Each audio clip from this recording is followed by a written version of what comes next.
morning. You see, Fada gonna make me do a live. Child just be showing up on this YouTube. Good morning, people. Today is Tuesday. Today's a great day. It's a magnificent day. I feel so grateful. I put on so much weight. I've been stress eating like crazy. I've been stress eating like crazy. I've been stress eating like crazy. So good morning, my people. Good morning. If this video disappears, it will be on Patreon. I hope. But yeah, so good morning, you guys. I wanted to address a topic that is very dear to my heart because I've been through it. Okay, I have been through it, and I had to stop being friends with some people. And the reason why I'm talking about this, right? And I don't mean to be offensive. I don't mean to hurt people. This him, hey Mally, how you enjoying your palette, my baby? How you enjoying your palette, my baby? I love you. You guys, Molly blessed me, y'all. It was crazy. Molly almost blessed me with like, mind if I should say it though. Should I say it? Molly blessed me, y'all. She seriously blessed me. She truly did bless me, y'all. She really did. And when that collection money hits, I'm gonna pay her back. I'm gonna bless her back. She really did bless me. She truly did. Molly, she really loves me, girl. Somebody put that kind of money in your account. That's some love right there. Molly bless me, y'all. I do have to say it. Let me take a moment to thank Molly this morning. But yeah, so I want to talk about people using mental health, right? I want to talk about people using mental health as a way to get out of relationships, as a way to get out of their commitments, as a way of stopping themselves from, oh, thank you, my love, as a way of like stopping themselves from being accountable, as a way for them to just, get out of like practicing reciprocity in a way. So this is what started the conversation, right? I don't mean to be disrespectful, whatever, but it's public. It's a public topic, so it is what it is, right? If something is public, I think we could all talk about it. It's not no big deal. So there are two influencers in the UK. One is named Adiola, so we're gonna call her Ade, and then she has a friend named Annie Andrea or Annie Andrea, but her name is Annie. So you have Ade and you have Annie. So me, the way I found these girls, it was through watching another girl. She's Congolese. Ooh. I see her face. I forgot her name. You guys give me her name real quick. She's very popular. She's very funny. Nella Rose. Yes, yes, yes. Thank you, Jesus, right? So I found Annie Andrea through Nella Rose because Nella does these videos where it's like she has her friends and like they go back and forth, they share opinions. They have like a podcast, they have a show that's very beautiful. Like the setup is so pretty, the quality is so beautiful, but they sit at the kitchen table and they have all these conversations. I think there was like one time she said that she's gonna be in a Dubai in a string bikini or on a private yacht. It's something, and it just like it went viral because it was really funny like that. So that's how I met the girls, right? It was through Nella Rose and her content. But then it seems like because then I watch Ade, I watch her channel one day. I watched like a few of her videos, right? She comes off a very extra to me, but then again, she is Nigerian, so okay, and she might be Yoruba, right? So she comes off like very extra, very Beyonce-ish, Tiwa Savage-ish, like she's very extra. She's young, so they're very extra, right? She likes to go out, nice restaurants, like, Nigerian-ish, right? Nigerian stuff, right? And then there's Annie. Annie, I didn't watch her content like that, but in the content I would see like they would be friends. So I was like, okay, cool. But then, I'm 36, so I'm not gonna watch people in their 20s. No offense, okay? No offense, but y'all can't teach me shit. But so I don't know. It was like a couple months back. It was like not too far ago. But then like Ade, she had a cryptic message, right? And she was saying things like, "Oh, how can you just ghost someone, right? How can you just ghost a friend for days, for weeks, for months?" You don't tell them what's happening, you don't communicate with them, and then you think you can expect to just come back into their lives like nothing happened, right? And so people were assuming that she was talking about her friend Annie, right? Now, lo and behold, yesterday, there's like the shade room for the UK. It's called the Shade Borough. So it's like instead of the shade room, it's the borough because in the UK, everything is a borough. Like they don't have like counties. Everything is like a borough. Like instead of saying like my county, it's like everything's a borough out there. But whatever. So the page is called the Shade Borough. It's a private page. You have to request to follow it. Hey, Lily, what's up? So then Annie made a response, right? Annie made a response to, what Ade was saying, because she knew she was talking about her. So she was like, oh, that she had to take a break for her mental health, and that, like, she had to take care of her mental health, and she just appreciates the kind of friendship where you don't always have to check in, where you don't always have to talk to somebody, da da da da da da. And then one thing I didn't appreciate is that she hit us with the, oh, the way my life is set up, I got like 45 granddaddies, I got 55 uncles, I got 25,000 stepmamas, I got 355 brothers, and then I got like 25,000 managers. Like, she was trying to, like, it was a weird flex, right? Like, kind of like she's so important. Like, she's so important, girl. Like, she's highly requested, girl. Like, she booked and she busy. Okay. So it's like, when all these people text me, it's like I got like 40 messages that I gotta answer, and it's overwhelming. And I was like, what? And then people were in the comments like, yes, we have to allow people to have their space, and we got to give people space, and we shouldn't try to dictate how people find their peace, and we shouldn't try to dictate how people go about finding their healing and their help. Like, I'm like, and that is another reason why also I don't even like, that's another reason why I don't even waste my time making videos on YouTube like that, to talk about, like, to have topics and discussions, because the level of narcissism that I witness in people, like, when I read the comments, when I see the, like, how the majority thinks, when I see how people are swayed, when I see how people reason, I am so scared, because the level of narcissism, the level of sociopathic behavior, like, people are sociopaths. The lack of empathy that people have, right? It's like it gives me nausea. You see what I mean? Because for me, Marlene, and we're gonna be on some real stuff, because I had to stop being friends with a person just for that very reason, right? My mental health this, my mental health that. I'm depressed this, I'm depressed. Bitch. If you don't like me, bitch, just say that. Bitch. Girlfriend, I'm on the phone today. You're gonna hear me talk today, because you know what? And the thing that is so fucking, like, awful with social media is that if you're not super, super popular, if you're not super, super famous, or if you don't have super, super views, folks act like they deaf. People will be deaf on purpose. Like, people will act like that. Oh, I don't know what she's saying. I don't know what she's saying. But as soon as somebody is famous, oh yeah, I get what you're saying. Oh, ooh, ooh, ooh, ooh, ooh, ooh, I see your perspective, right? And it's so cruel. It is so cruel how Black people are so dismissive of other people's pain. It is borderline sick.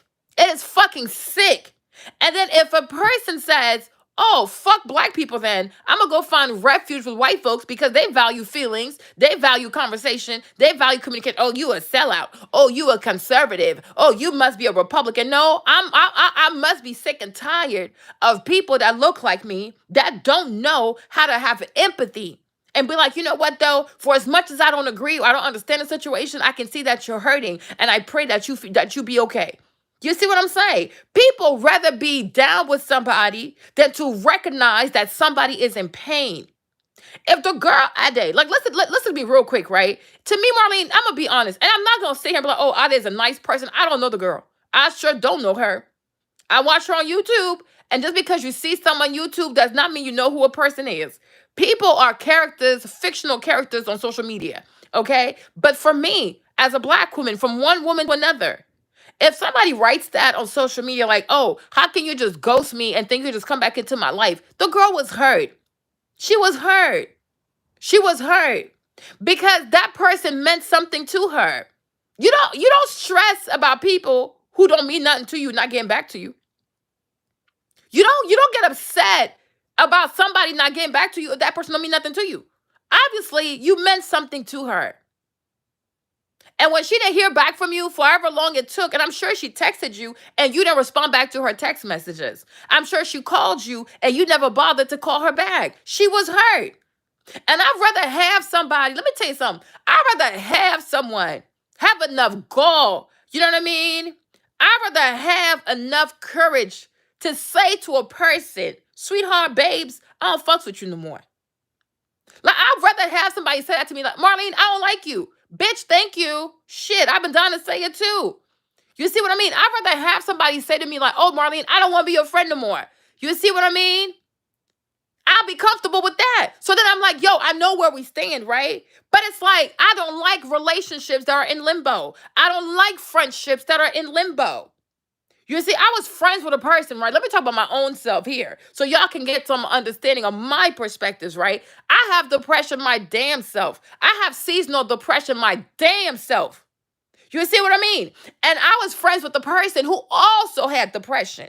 But even when I would be depressed, I would muster enough strength to be like, yo, let me check on her. Let me make sure she's okay. You see what I'm saying? This bitch would always check out. Talk about, oh, I'm depressed. Bitch, we're all motherfucking depressed, bitch. We all motherfucking depressed. And at first I was like, oh, maybe because she been through some stuff. Da, da, da, da, da. And one day I told my mom, I said, Mom, this bitch is moving funny. She's moving hella funny. And my mom was like, no, Marlene, she really likes you. She's just depressed. Nah, no, no, no, no, no, no. But when my mom said it, I said, okay, cool. Maybe I'll trust my mom. Maybe I'm tripping. But then I would notice things, right? And I'm not the type of person, you guys, I promise you, I am being very, very honest. If you watch me for a long time, you know this about me. Like, I am not the kind of person who walks around thinking like, oh, people are jealous of me. People are envious of me. People want my life. No, because I don't have that energy towards other people. So I'm assuming people don't have that energy towards me, right? But it's like things start to happen and you start to wonder, like, is a bitch jealous? You see what I'm saying? Like Marlene, I'm the type of person you guys have seen. If you watch me for a long time, you know this, right? I have rebounded from so many situations, right? I'm the type of person like I get my ass knocked out by life and I'll still show up. I'll cry though. I don't know if I want to go back. You see what I'm saying? I'll go through situations where I might not have anything to my name, but somehow somebody gonna show up. And I share my testimony. Like, if God bless me, I'm going to say, God bless me. When I went to Columbus, I didn't have nothing. When I left Columbus, I had a whole lot of money thanks to Jackman Hill. And I told you guys, and I even told y'all this, I'll tell the truth. And it's like a lot of people, and that's why I start to wonder. That's why I had to cut off a lot of bitches, because they ain't shit. And you get older, and you recognize that, nah, these bitches ain't shit. They truly ain't shit. Because low-key, high-key, these bitches is fucking jealous. They're fucking jealous. And it's horrible to say that. It is very horrible to say that. But sometimes it's like, it is the truth because this is not possible. This is not possible.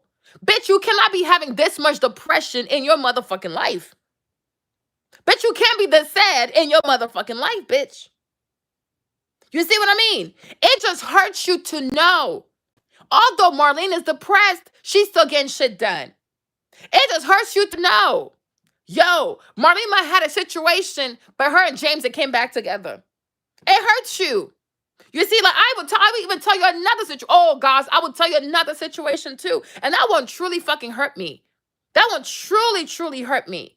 You see, when me and James were going through our like divorce thing, right? I had friends, people who are also mothers. Mothers, okay? Be like, oh, Marlene, let it be, let it be. So, of course, you're mad. Like, man, yeah, fuck him too. You see what I'm saying? But in reality, you're like, damn, do I really want my child to grow up in a broken home, right? And I even had other friends that I would say that to them. Like, I don't know. Let's see if we can really make it work because it's really hard. Because I even had a friend, I said, you know what? If this man walks out, I don't think he's coming back. Oh, Marlene, he will, girl. He never did. When I tell you he moved the hell away, okay? He never did. And when I got pregnant by Stefan, that particular friend, she was upset. And I was like, what the fuck are you upset for? And that shit really fucked with my soul. Like, it fucked, because I'm like, me, Marlene, here's Mrs. H, right? Let's say Mrs. H is going through something with her husband. Now, is it okay what's happening? No. Is it okay what he's doing? No. But from a real friend to a real friend, that's why I don't like to have conversation on social media, because social media, people just want to hear what they want to hear. Social media, people don't want to talk about accountability. Social media, people don't want to admit that life is not so black and white. You know what I mean? Social media, people don't like to admit that we all play a part in how well our marriage is. Because it might not be like it might not be let's say like you getting dragged for a divorce, you getting dragged to divorce court. Your initial reaction is like, oh, I'm the shit. How dare you? Like, why would you do that to me? I'm the bomb. I'm everything. You see how fine I am? Because when I was got married at what, 25, right? I got married at 25. When you get married that young, you don't truly know what makes a marriage work. You think it's all about being pretty. You think it's about being super smart, having degrees and stuff like that. But it's like, no. I mean, I guess that's enough to start. That's like the preliminaries, but that's not enough though. You might be pretty, but what if you stink? You have a stink attitude. Like, you might be pretty. It doesn't mean that you know how to be a wife. It doesn't mean that you know how to be like married, which I didn't. You know what I mean? I'm a very different wife than when I first started this job. You know what I mean? I'm a very different wife than I started this job. Like, now I know how to do the job better, right? But when I first started, I was like an intern. Okay. So initially you're upset, you're mad, you're mad. But then you get to a point, which is what happened to me. One time we went to court. I think I told y'all this. We went to court. We went to court. And the judge, and I don't know what happened, but I remember saying, like, Your Honor, I love my husband. And when I tell you, the judge looked at me like, bitch, he's divorcing you, bitch. Are you dumb? And I remember the way he looked at me, y'all. I felt like, damn, you didn't have to look at me like that. But when we left the courthouse, I was crying. Of course, I was like, very entitled, very like, oh, how dare he does this stuff to me. But when I got home and my little tearing, my red outfit and my tears, I recognized that, you know what? Happy people don't file for divorce. So for as much as, it's the truth, you guys. It is the truth, right? For as much as you might think like, oh, you're the prettiest thing, you're smart, you're this, you're that, but you might not be a nice person to be married to. Okay? You might be hella selfish. You might not be all the way connected to the other person because obviously the person is miserable. Person is not happy. So initially you want to cut somebody out, but then you got to take a step back and be like, wow, maybe I'm not as nice as I think. Maybe I did hurt his feeling. Maybe I was also an asshole. You know what I mean? Like, it goes both ways. You know what I'm saying? It goes both ways. And you got to check yourself, right? So I had an honest moment with myself where I was like, you know what? Yeah, maybe I can see how that could have hurt his feelings. You know what I mean? Like, people are people too, right? Men also have feelings, and it's important to do that. It's important to check yourself. We all need to check ourselves, right? And if you have good girlfriends, yeah, she gonna have your back. Like, oh yeah, Mrs. H, you my boo, you my sis, I love you. But I could be like, sis, sometimes you be taking that shit a little too far. You know what I mean? I'm not saying like, oh, you dumb, you stupid. No. But as your friend, I will tell you, sometimes you take it a little too far. So maybe you want to dial that down a bit, right? Because you also need to work on yourself. Like, I had another friend, she went to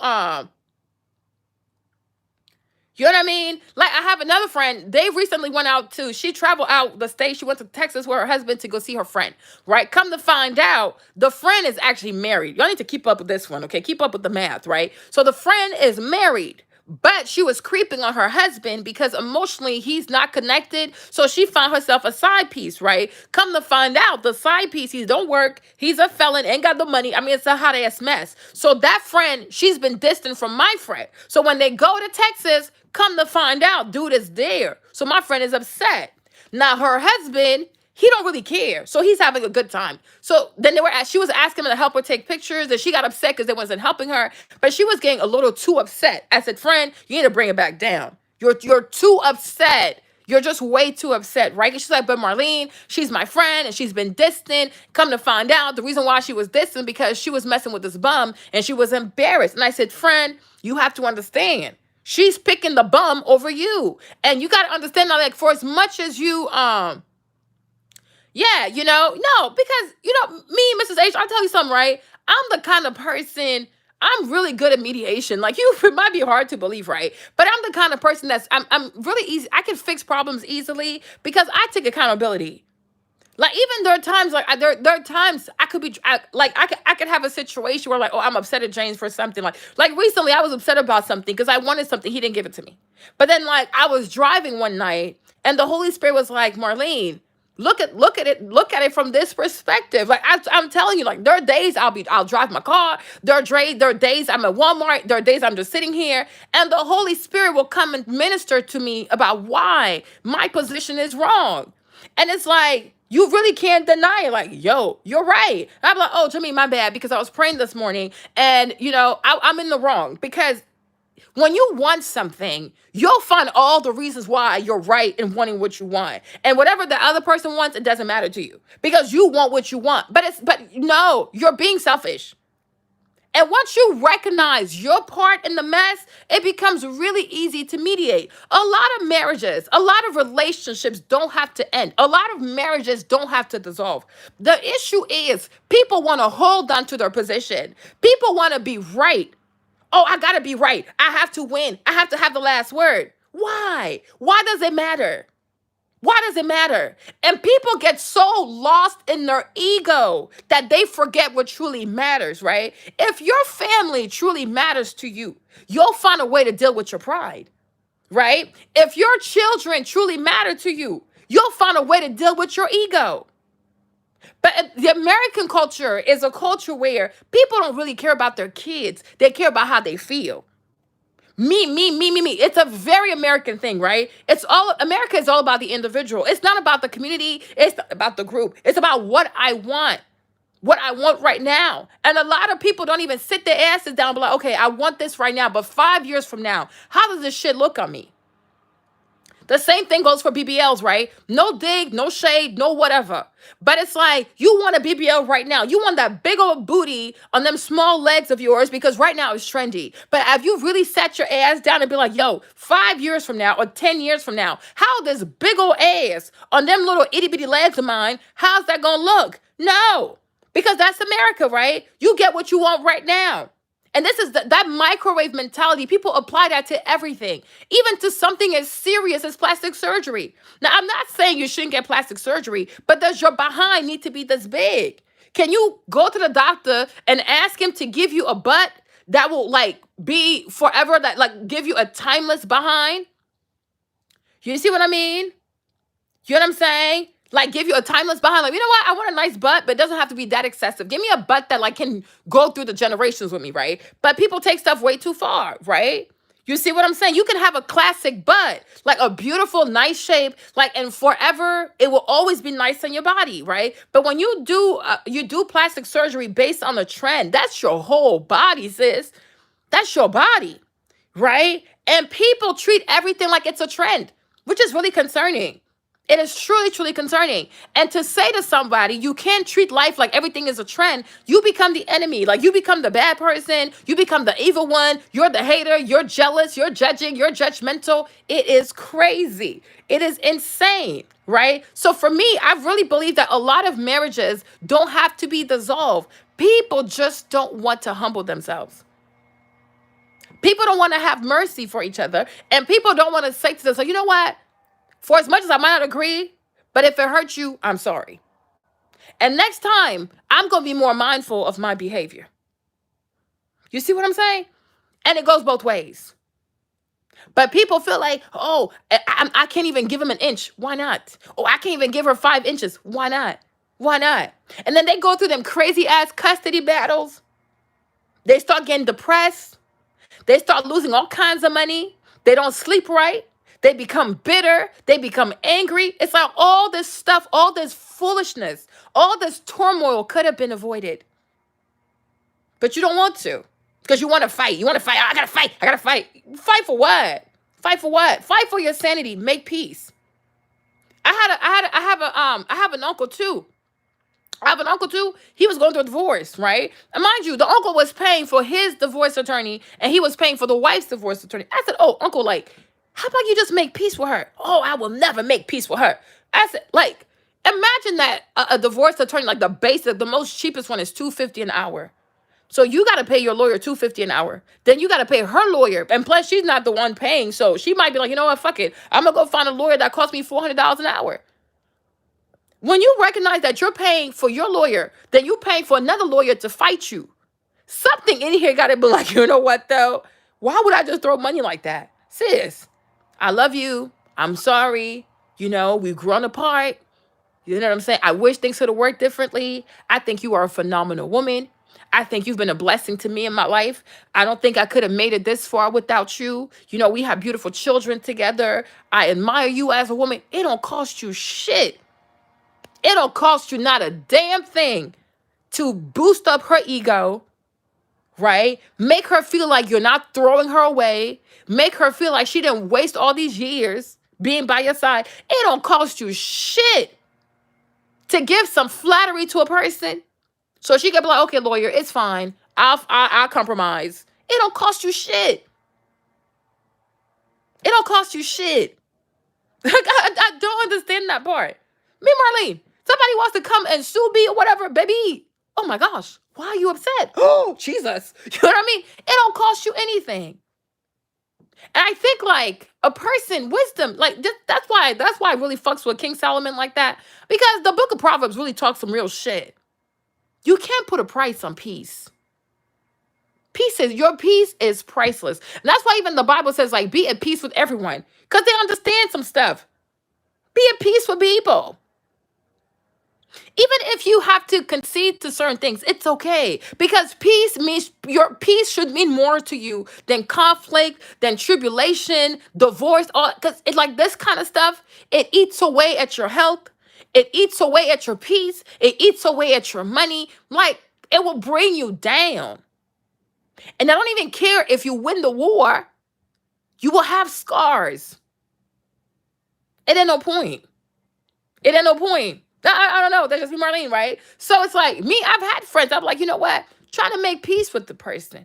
You know, there's a way we can, oh no, I don't care. I don't care. I don't need him. I'm a strong black woman. I can do this by myself. Whoa, whoa, whoa, whoa, whoa, whoa, whoa, whoa, whoa, whoa, whoa. You know that same bullshit they be saying, that soliloquy. You know what I mean? Like you know how Hamlet was like to be or not to be. Oh, there's this like, oh, I'm a strong black woman. I don't need nobody. I can do this by myself.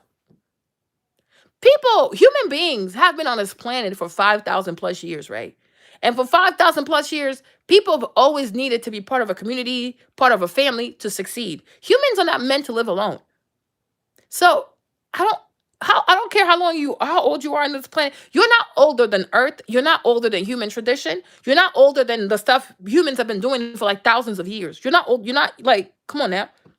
Like that doesn't make any sense. Raising children is really exhausting. Oh, I don't care. I said, okay, me, Marlene, in my situation, I care. Some women might feel like they can raise children by themselves. More power to you. I know I cannot. Not only I cannot, I do not want to do it. Why should I? I'm not going to die before I'm not going to die before God he calls me. I'm not going to have high blood pressure. I'm not going to have all kinds of weird health issues because I'm putting more on my plate than I need to. I'm not doing that. I'm not going to turn into some mean, crazy mother because I decided to take the role of a man and a woman. No, I am a woman. I'm not doing that. I'm not doing that. I refuse to do it. I refuse to do it. I refuse. There are things that men are supposed to do. He gonna do that. I'm not doing it. This is just not happening. Like, I don't, what are we saying here? I'm not doing that. Right? But it's like, friends, you made your decision. You said, fuck it. You said you don't care. You don't care what happens. You because you thought you knew it all. I said, no, I'm going to fix it with my husband. I don't know what's going on, but there's a way you can solve this because what truly is the problem? So me, I did what I had to do to make it work. And if I had to do it again, I'll do it again and again and again and again and again and again. If you can't fight for your marriage, then what the fuck? Why did you even marry this person?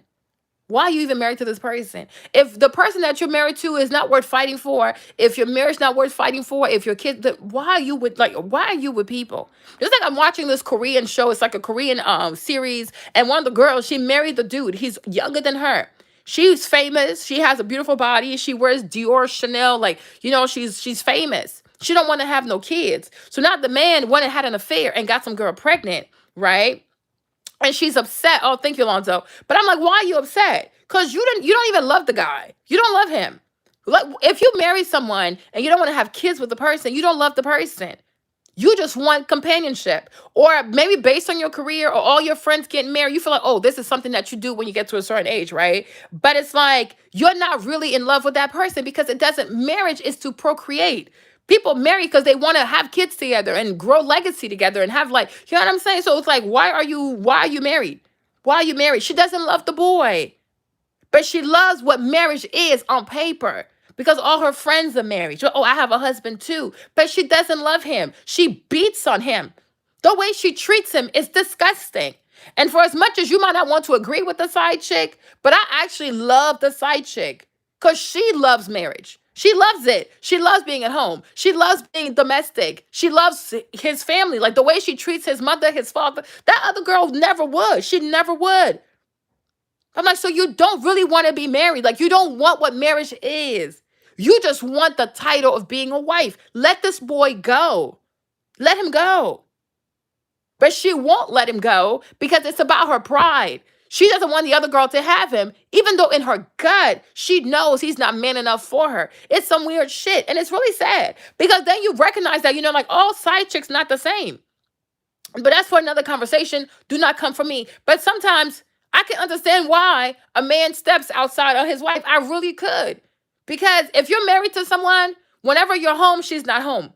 When you're not home, she's home. She never makes time for you. Everything's about her body, her career, her friends. You guys, you have to watch the series. That girl doesn't love that little boy. So why are you doing this to him? If you want to be selfish, then don't get married. So that way you can be as selfish as you want to. Don't do that to people. But love is very important. People have to feel loved. It's really, really important. Because then if bad things happen, you can't sit here and act surprised. Like, because the girl, she tries to she truly acts like she was so wrong. Oh my gosh, she had an affair on me. But I'm like, just like his mom said, people want the benefit of the title, but they don't want to fulfill their duties. As a wife, there's so many things that she's not fulfilling. But she can't bring herself because she's such a narcissist. She's a sociopath. She can't bring herself to say, you know what? I also haven't lived up to what being a wife is. Because I truly don't want to be a wife. So I gotta let this little boy go. But she don't want to do that. So I have no pity for her at all. You see what I mean? But so that's the thing, right? But that's a very mature conversation. But you can't really do that on YouTube because YouTube, everything is about being polarizing. Everything is about the manosphere hates black women and the black women hate the black man. It's like, and nobody ever says to themselves, like, life is not black and white. There are always gray areas. Like sometimes it's not just, oh, you're completely wrong and I'm completely innocent. No, that's what I don't believe. Just like I watch Marriage Huntsville, right? And I'm never gonna sit here and be like, oh my gosh, Martell is 100% wrong. Okay? It's called Love and Marriage and Divorce, something like that, right? I will never say that, right? Because a lot of times, which is another grown conversation also that a lot of women don't want to have, right? Yes. Is it wrong for a man to have an affair on his wife? Yes. But is it also wrong for a woman to have an affair, an emotional affair on her husband? Yes. A lot of men, because that's what we've been trained to expose. That's what we have been trained to cancel. That's what we have been trained to have outrage about. But a lot of wives have emotional affairs, not even with other dudes, but they do it with their friends. There are a lot of ladies who spend way more time on the phone with their girlfriends than they spend talking to their husbands. But if you say that, oh my gosh, Marlene, you're a bad person. You see what I'm saying? Oh my gosh, Marlene, you're a bad person. There are a lot of wives, when they wake up, the first person they talk to, their friend. Sometimes the husband comes into the house, she can't even get off the phone, right? Because she's with her friend. Like, it's always her friend. Her friend comes first. If she wants to have an opinion on something, she goes to her friend. So it's like, who are you married to? Your friends or your husband? So they're in the house and they have two separate lives because she's always on the phone with her friends. Everything is her friend, her friend, her friend. And y'all gonna be like, but she ain't cheating though. But it's like the man also, he's not receiving the attention and the love that he needs from his wife. Like, you guys, love, what? Like, in a relationship, like on some real shit, like in a relationship, in a friendship, marriage, whatever, right? It's the things, especially the small things that people do for us that make us feel secure in our position.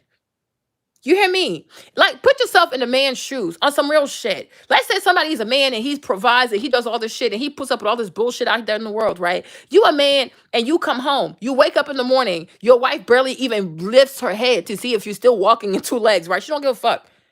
But by the time you leave, she's already on the phone with her friends. You come home from a day, maybe something bad happened at work, maybe you dodged, you're getting fired, maybe somebody stole your project. We don't know what happens to these dudes when they be at work, y'all. We don't know because we don't ask, right? Then the man come home, you on the phone, or you doing whatever. So it's like, oh, I come to a house where it feels like the woman I'm married to is not even happy to see me. She's not even happy to talk to me. She doesn't make conversation. But if somebody tells you that, oh, shut the fuck up, you're a man, so you should put up with that. No, everybody has emotions. Everybody has insecurities. Everybody needs to feel loved. All of us do. Everybody needs to feel appreciated. Everybody needs to feel like they matter. Everybody needs to feel special. And if you're married to to somebody and the somebody can't make you special, like she can't even hang up the phone to say hi to you. You see what I mean? She came and text you during the day, hey baby, how's your work going? You know what I'm saying? Like how many wives even get up in the morning and pray for their husband? Like, husband, I hope help you have an amazing day. I hope that wherever you go, you're the head, not the tail. How many wives even sit with their husband, be like, husband, what are you working on at work? Where do you see yourself at work? And how can I help you? How can I pray for you? They don't do these things, right? But if you say that, oh, you doing an idol worship, you doing black male worship, what the fuck? You should worship the person that you're married to. If you love somebody, you should want what's best for them. But you're not there. You don't talk. You know what I mean? You don't talk. You don't engage. You don't even say like, "Oh, my husband, he really likes this kind of meal." So you don't have to do it all the time, but maybe once in a while, if he has like a favorite dessert, like Jimmy, for example, his birthday, he likes coconut cake, right? But I don't really make it because my mother-in-law usually flies to make his cake. But like, there are things that the person that you're married to truly likes. You don't have to do it all the time.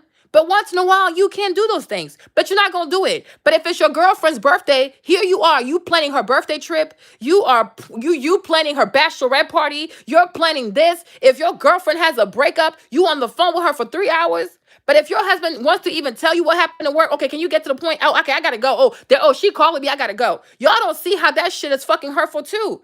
Y'all people we do some hurtful shit. We do hurtful shit too as females. If dans la vie, là, il faut dire la vérité. Sorry, when I get upset, I start speaking French, right? But you have to tell the truth. In life, you have to tell the truth. We need to be honest. Like all of us need to be honest and look at ourselves like, could I be a better wife? Could I be more loving? Could I be more prayerful? Could I be more supportive? You know what I mean? Could I make more of an effort to be there for him? No, because you feel entitled. I'm a princess. I'm a princess. I should have whatever I want. The black man should kiss my foot. The black man should suck the air out of my ass. No problem. But are you also doing the same thing for him too, though? Like, if you feel like your husband should kiss your feet, I can't tell you whether he should or should not. That ain't my problem. But the question I will ask you, though, do you do things in your marriage that would make him want to kiss your feet? You see what I'm saying? Some people don't. Some people can go a whole day without talking. There's a saying in French that says that nature hates emptiness, right? If there's a void somewhere, it's gonna get filled by somebody. So it's not okay for the husband to cheat. It's not. But it's also not okay for a woman to leave her husband vulnerable to some bitches making him feel good. That's some real shit too, because you were too busy talking to your friends. And when we die, y'all, God is going to replay the movie of our lives. We're going to see some shit. We're going to see some shit. Because it's very easy to point the finger at people. Oh, you shouldn't do this. You shouldn't do that. But you also got to look at yourself too. But in America, it's something so, like, it's such an awful thing to say to somebody, look at yourself also. As Michael Jackson would say, I'm talking to the woman in the mirror, and I'm asking her or him to be the best that they can be. We all have to look at ourselves. And me, Marlene, I look at myself a whole lot. Like 2 days ago, one of my little sis, she was like, oh, Marlene, she wanted me to do a live on the man who killed the girlfriend and he killed the wife. And, I wasn't in the mood, right? But then I was like, you know what? I don't like, I got upset at her, right? For asking me, I flipped out on her and she apologized. But then the next day, I sent her a message and I said, you know what, Faye, I'm sorry too. Because as your older sister, because she's Nigerian, whatever, she's Nigerian. I was like, as your older sister, I shouldn't have talked to you this way, right? Because I was upset. I am upset.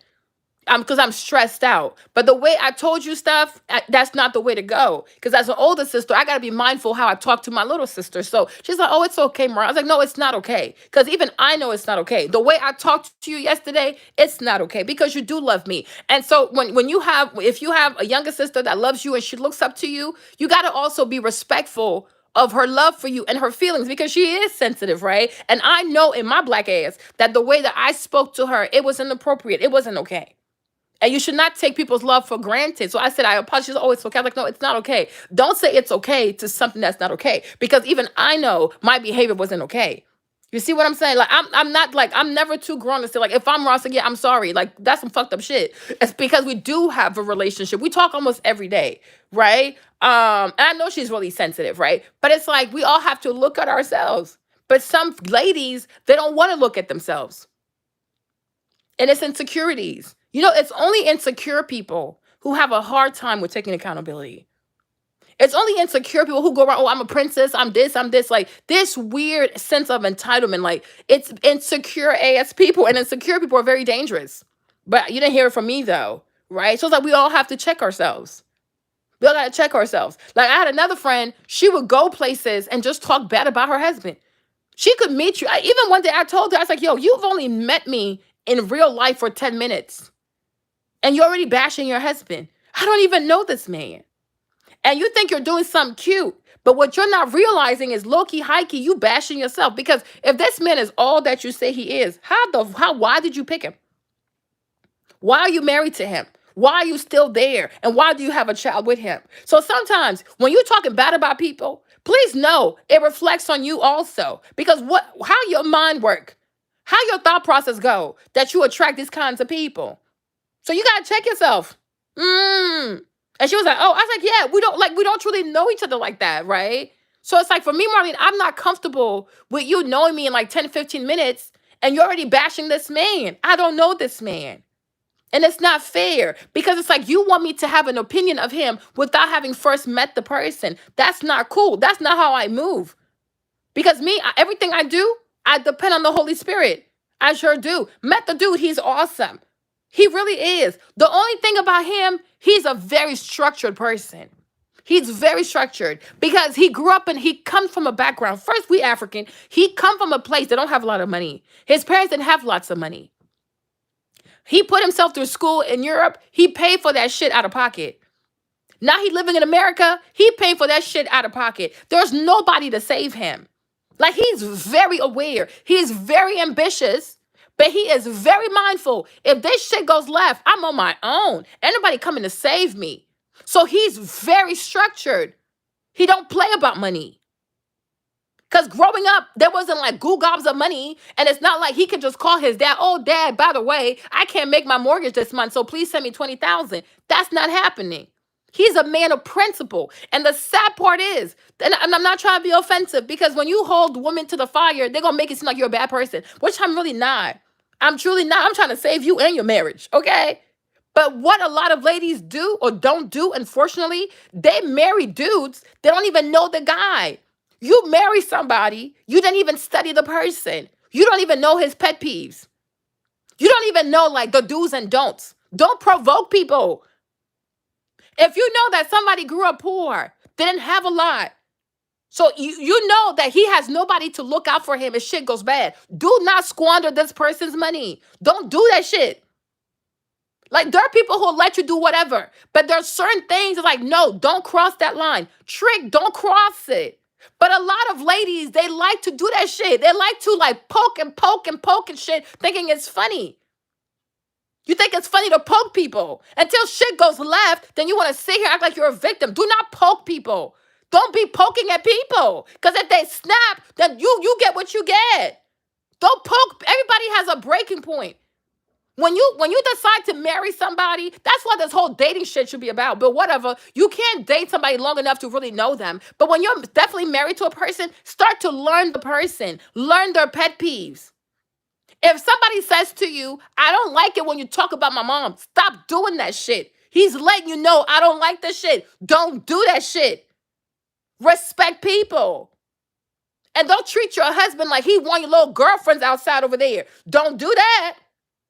And the same thing goes for friendship. If somebody tells you, I don't like stuff like that, don't do that shit. It's not that hard. And it shows respect. If I say to you, do not talk about my family, don't talk about my husband, don't talk about my mother, you keep doing that shit, whatever happens, you're on your own. Because like me, Marlon, I'm cool. Like I'm cool for many things. But if I tell you, just like Candy said, don't play by my mans, my family, my money. Like when those three things, Candy said, don't do that. You can play with me with everything else. But when it comes to my mans, my family, and my money, Candy said, don't do it. Then don't do it. Do not do it. If somebody tells you, if you borrow my clothes, I don't have a problem with you borrowing my clothes. Make sure you bring it back clean. Don't bring that shit dirty. Because just because you filthy, just because you don't care about your shit, that's you. You could have somebody, like my mom, she's a Virgo. So you already know, Virgo people don't play about stuff being clean. They don't play about their stuff being tight. That's why my mom does not let people touch her shit. Because she knows you're not going to value her shit. Like, my mom takes care of her stuff. Like, she has Louis Vuitton bags from, like, the 1990s. Like, how old is Kevin? Like, 28? She has Louis Vuitton bags that are, like, 30 years old.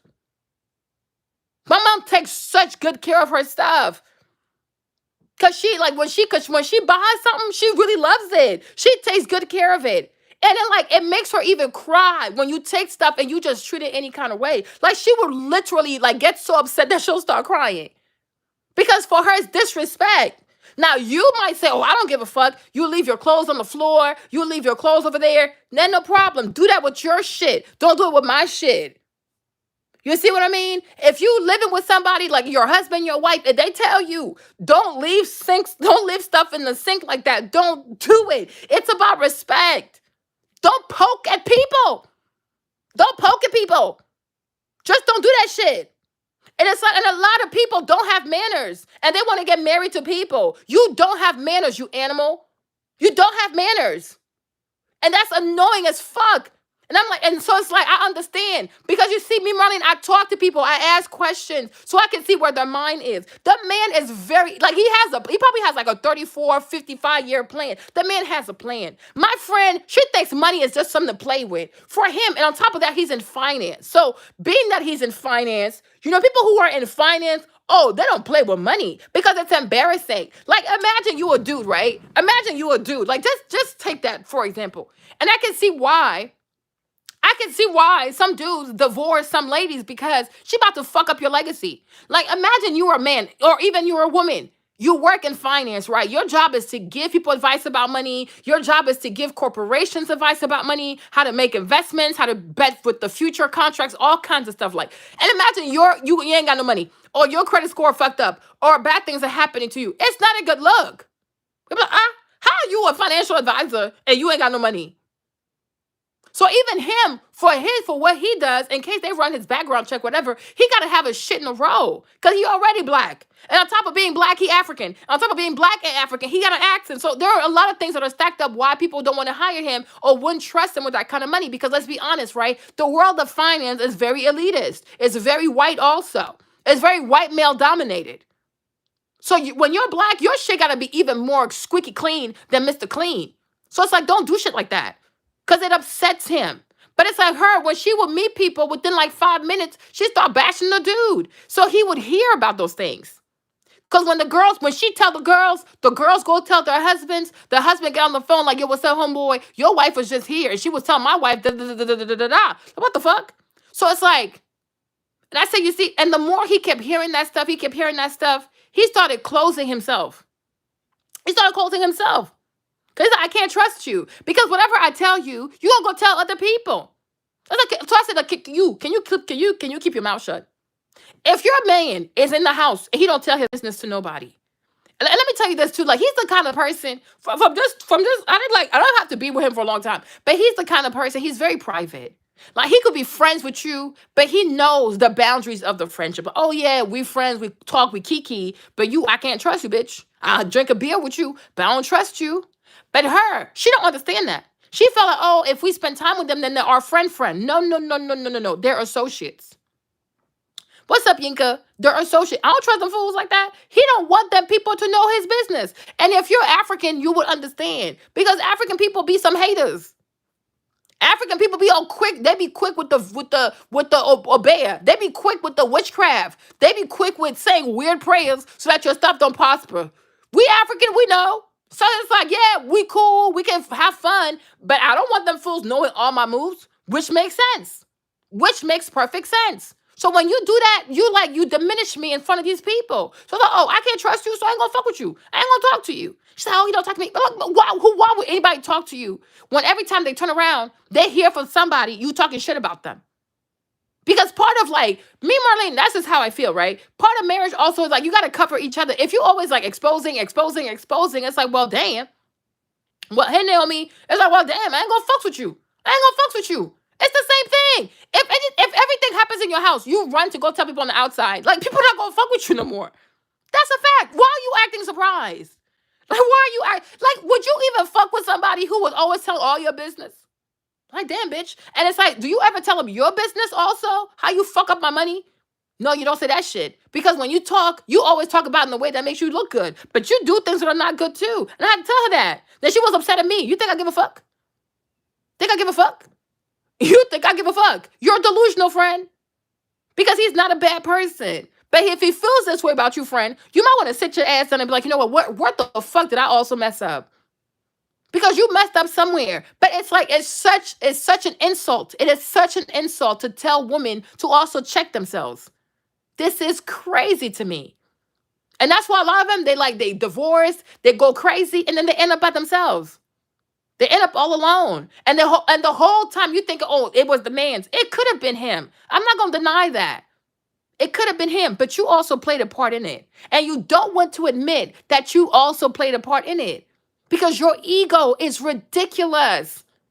Too much ego. Like a lot of females have way more ego than they can afford. A lot of black women got too much pride. They can't afford it. And that's why you always have to work so hard. You work so hard. You're always by yourself. And you feel like the whole world is against you. No, your pride, it works against you. Fix that shit. Fix that shit. I'm telling you, fix that shit. Fix it. Fix it. Fix it. I ain't gonna tell you because I don't want you to be like, oh, Marlene's mean. Marlene. No. I'm telling you, fix it. Fix it. Because in life, you'll see that there are people who might not be as gifted as you. There are people who might not be as talented as you, but they're nicer than you. People love helping nice people. People, like, even when I watch these Korean movies, all that's Korean crap, Korea, you know, like the Korea is taking over now in the 2000s and the 20s, right? Why? Because these people know how to be like fake meek, like they know how to just be like, oh, 안녕하세요, 살았어, 안녕하세요. You know, people love helping people that are soft. People love helping people that are gentle. People love helping people who talk like quietly, like, oh, she's so sweet. Oh my God, let's help her. Oh my goodness. You see what I'm saying? But you out here, you struggle. You're suffering. I'm just saying. And you're making your life so much harder because you don't want to readjust the way that you've been working all this. Sometimes in life, when shit don't work, it's okay to say, yo, you know, I've been doing this shit for 30 years, 40 years, it ain't working. Like I was watching something real quick. And it was Vivica A. Fox, right? Because I think she's like, what, 50 now, maybe 60? And they were asking her, like, oh, how come you never had any children? And she was like, oh, because I never found a man that having a child for. I said, Auntie Viv, you're full of shit. You're full of shit, Auntie Viv. Like, you're so full of shit. And I love her. But you can't tell me. So you were okay with tossing 50 cents a salad, but he was not good enough for you to have his child, but you could be all up underneath over there. You're so dishonest. You're so dishonest. That is being so dishonest. You can toss a man's salad, but you gonna tell us in broad daylight with a microphone that you never found a man that you could have a child with. Huh? Auntie, you're delusional. You are very delusional. You are seriously delusional. Because that don't make no sense. This kind of math, it ain't mathing at all. It don't make no sense. You can go lick where the poo-poo comes out of. A grown man. And you knew, and we all know very well that when she was with 50 Cent, he was not faithful to her. We know that for a fact because he's a rapper. We don't have to go look. Right? You were you were so obsessed with him. He had to go put a restraining order on you. And I mean this with the most respect because she's older than me. I mean this with the most respect, right? Your behavior when you were dating Curtis was borderline like sociopath. Like it was over the top. You were obsessed with him. So obsessed that you were tossing his salad. And yet you were famous before him. You were more popular than him. You're way more beautiful. You're way more out of his league. If it wasn't for all this rap stuff and this fame stuff, There is no way somebody like Vivica Fox, even if she wasn't an actress, Vivica Fox is naturally beautiful. Like when you talk about black women in Hollywood, black women in black movies, black women, period, in the globe, who are very pretty. There's like Kenya Moore, there's Vivica Fox. Vivica Fox, there's Halle Berry. Like Vivica Fox is in that league. Like these pretty black women are just born pretty. Gabrielle Union, Jada Pinkett, them people over there. Like Vivica Fox is one of those black women. She is naturally beautiful. Just gorgeous. Just freaking gorgeous. So it's like, even if she was never famous, even if she was never famous on a regular day, even if she worked at McDonald's, like, I'm so sorry. 50 cents Curtis will always be out of her league. It's because people make money. When a guy makes money, even if he ugly, you think he cute. Okay? When a guy has fame, even if he's not your type, all of a sudden he becomes your breakfast, your lunch, your dinner, and your dessert. It's cool. We understand. Money has a way, money and fame and power has a way of making the most unattractive men seem attractive. I don't know, but that's just the way it works, right? That's just the way it goes. It's cool. But you cannot tell me that you can toss his salad, but he was not man enough for you to you know what I'm saying? No, she's out of his league. I am very sorry. Have you seen Curtis? Have you like look at 50 cents, even with money? Have you seen 50 cents without money? Like, I'm so sorry. What does 50 cents even put the looks aside? Considering how he grew up, I think he said his mom was a pimp or whatever his mom was doing, right? He didn't have no daddy. He didn't have a stable home. I don't even think he made it to the ninth grade.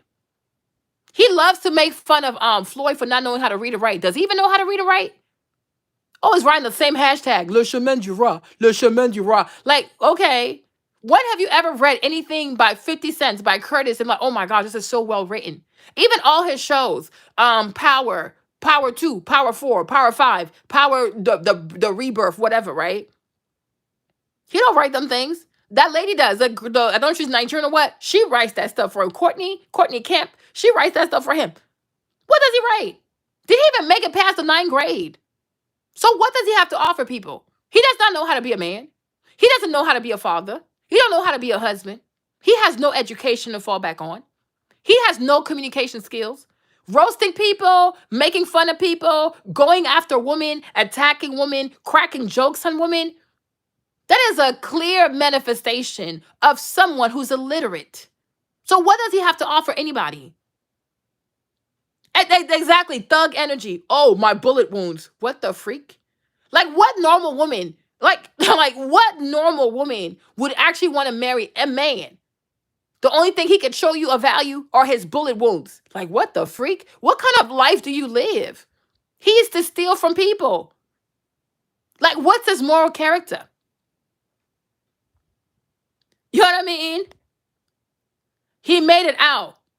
But that she said, oh, Cena said he made it out of the South Side. He's a genius, Martin. No, my baby. No.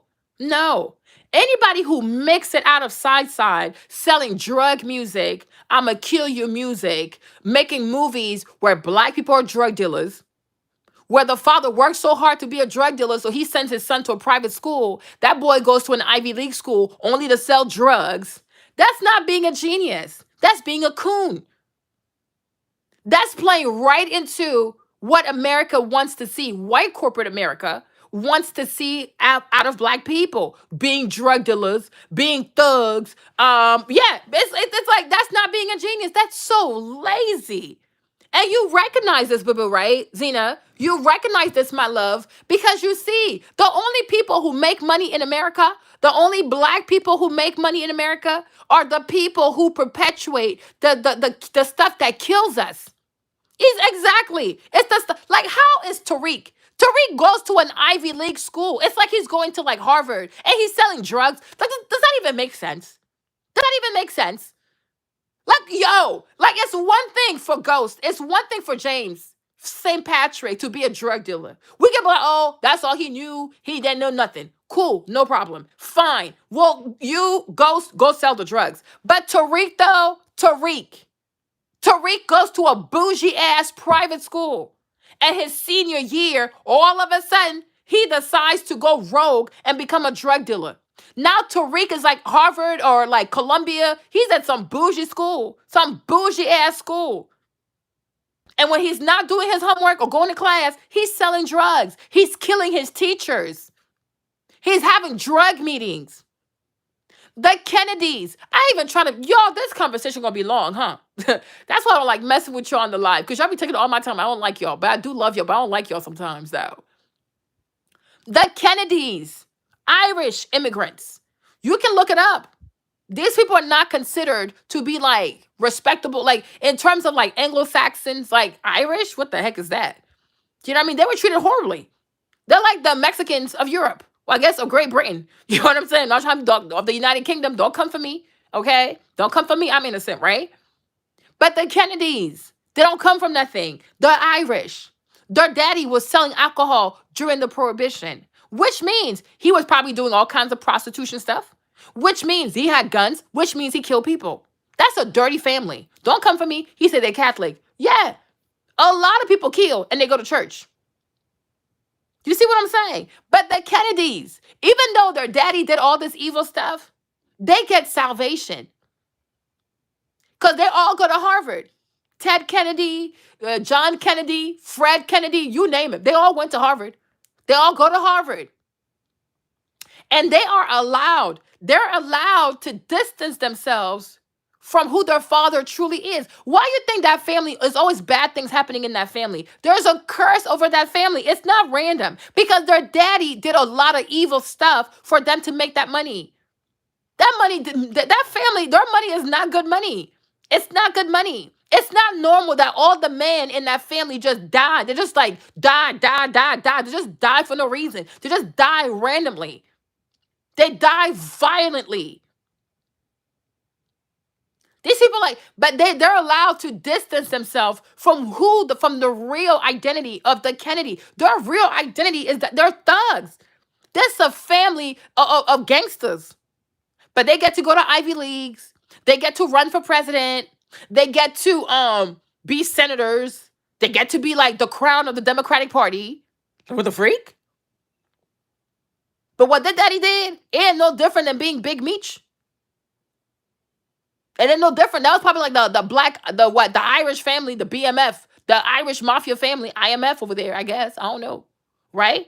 But it's like, instead of doing that with Tariq, instead of showing that to Tariq, instead of having Tariq St. Patrick go on some Kennedy thing, like on a Kennedy tension, like, you know what? I'm going to distance myself from who James St. Patrick was. I'm going to go to these Harvard, these Ivy League schools. I'm going to end up at the stock market, work somewhere on Wall Street. I'm going to open a non-for-profit or foundation in memory of Rena. I'm going to get my mama out the feds. No. Tariq goes even deeper and darker than James did. I'm like, this is crazy. That's why I don't watch that show. So I'm like, that's what it is. The majority, you sit here. Even Tyler Perry. For as much as Tyler Perry might not talk about drugs and killing and shooting, but even Tyler Perry, the way he mishandles the image of black women, the way he treats black women like caricatures, that's how he makes his money. The majority of rich black American men make money destroying black people in one way or another. You know what I'm saying? Like Medea, she's a grandmother with a gun. Like, how many, like, I'm not even trying to be funny. You know what I mean? For as much as I might be African, and y'all might be African American, but like, we kind of share the same culture, right? How many of us have grandmothers that have guns? Like, on some real stuff. On some, like, on being, like, a gun. Medea, she drinks, she curses. Like, most black grandmothers, if you start cursing, they walk away. Like most black grandmothers are very nice. They're very nice. They love to cook. They're like, oh, come here, my baby. They're very sweet. Medea's crazy. Medea's a lunatic. She's a lunatic. And this is how he portrays black grandmothers to the masses. She is unhinged. She's unhinged. She always wants revenge. She goes too far. She's always in court. Medea will shoot you. Like that's like it's like this is insane. When I was younger, I laughed at it. I got older, I was like, wow, my grandmother's not like that. This is an insult to so many grandmothers who step up for their daughters, who step up for their for their children. So many grandmothers are raising children 2 to 3 generations down when they should be resting. I I've never known a grandmother like Medea. Everything he does, acrimony, the diary of a mad black woman. So like she's a lunatic because when somebody calls you mad, it's pretty much calling you and she's crazy, right? The diary of a mad black woman. He has a movie called Acrimony. Then he has another one. When you watch The Haves and the Have Nots, when I tell you, what's her name? Oh my gosh, Candace. Oh no. She goes to law school, but she can't do right. Candace is out here being an escort, and yet she's very smart in law school, but she can't help herself but be a criminal. Okay? Then you have Veronica. She's an incredible lawyer, but she cannot help herself but to be a crook, a criminal. She has bombs. When she gets people off their cases because she does all kinds of fraud at the courthouse, she has so many criminals in her phone. She'll call all kinds of thugs. I mean, like, it's insane. But yet you got Crier over there, the Crier family. What's the white lady's name? The Crier lady, right? Oh, she's super rich. She's super soft. She runs after her kids. Veronica, she's mean to the boy because he's gay. It's insane. Tyler Perry hates black women. I don't know what else to tell you. It's so demented. Veronica blew up the lady. Her husband left her for this young lady. She put a bomb in the car and she bombed the girl. Every time she gets a chance, she wants to kill her husband. She wants to kill this man. You know what I mean? Then he has what's the one who plays the maid? I forgot her. Anna. Anna's the maid. The black woman that's the maid. So that's Candace's mom. She's so dumb. She blew up the lady line. She put a bomb. So the girl walks out the house. She turns on the ignition. The car goes boom. And then Veronica is across the street watching the lady burn to pieces. I'm like, you cannot make this up. And then Anna, she takes this Jesus stuff way too far. Jesus, oh, the Jesus, oh, Jesus. She has nothing. Right? She goes to these white people's house. She cleans them white people's house. They talk to her crazy. Jim Cryer talks to her crazy. Jim Cryer treats Anna crazy. She's like, oh, I ain't going to do nothing to you for I'm a good Christian and the Bible says. I said the Bible, my black ass, okay? There's a scripture in there somewhere that says, where the white man shall try me, a black woman shall kill him. So saith the Lord. Amen. Right? But it's like, she is like the epitome of this black woman who is so lost in religion. She's like that. She's so weak. She's like, oh, and I know my Lord gonna do you right. I know my God, he don't sleep. God don't have to sleep, neither do you. Do what needs to be done. Okay, Anna? But it's like, that's just how he handles black people, black women. It's very sad. That he did this other movie recently that was on Netflix, right? And like this black woman falls in love with this criminal. He has Mrs. Huxtable in there too. He has Felicia Rashad in there. She somehow, all of a sudden, Miss Huxtable is also a crook because her son dates older women so he can take their money. And then Miss Felicia, she helps to go clean the bodies. I mean, it is some weird stuff. It is like Tyler Perry. And that's the thing. He does like coonish stuff. You know, he has really insulting caricatures of black African-American women in his stuff. And that's how he makes all his money. That's how he's able to afford all this stuff, this huge house, all this stuff is by playing with the cultural identity of African-American women, especially iconic ones like the matriarchs, like the grandmother, like Medea is a lunatic. This is insane. Like she shouldn't be around children. She has a freaking gun. Like she has a gun in her left boob, a gun in her left bra. Like this is insane. And he thinks it's funny. And it goes like, and it's like, for as much like, I'm not trying to be, that's why I don't like to do videos because it's too much for me, right? But it's like, Tyler Perry, his work is like the Chitlin Circus. It is not more than a Chitlin Circus. This is like modernized Chitlin Circus. Where white people can see us like, oh, look at these niggas. Here they go again, acting like monkeys. It's a monkey show. It's a monkey show. It's a baboon show. It's a Chitlin Circus. But because it doesn't have violence and guns and, oh, okay, cool. But like, what exactly are you conveying here? What's the real, like for a white person who consumes this stuff, right? What do they take about black people? This is not okay. You know what I'm saying?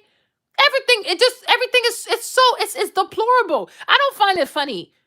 You see what I mean? We're sitting here.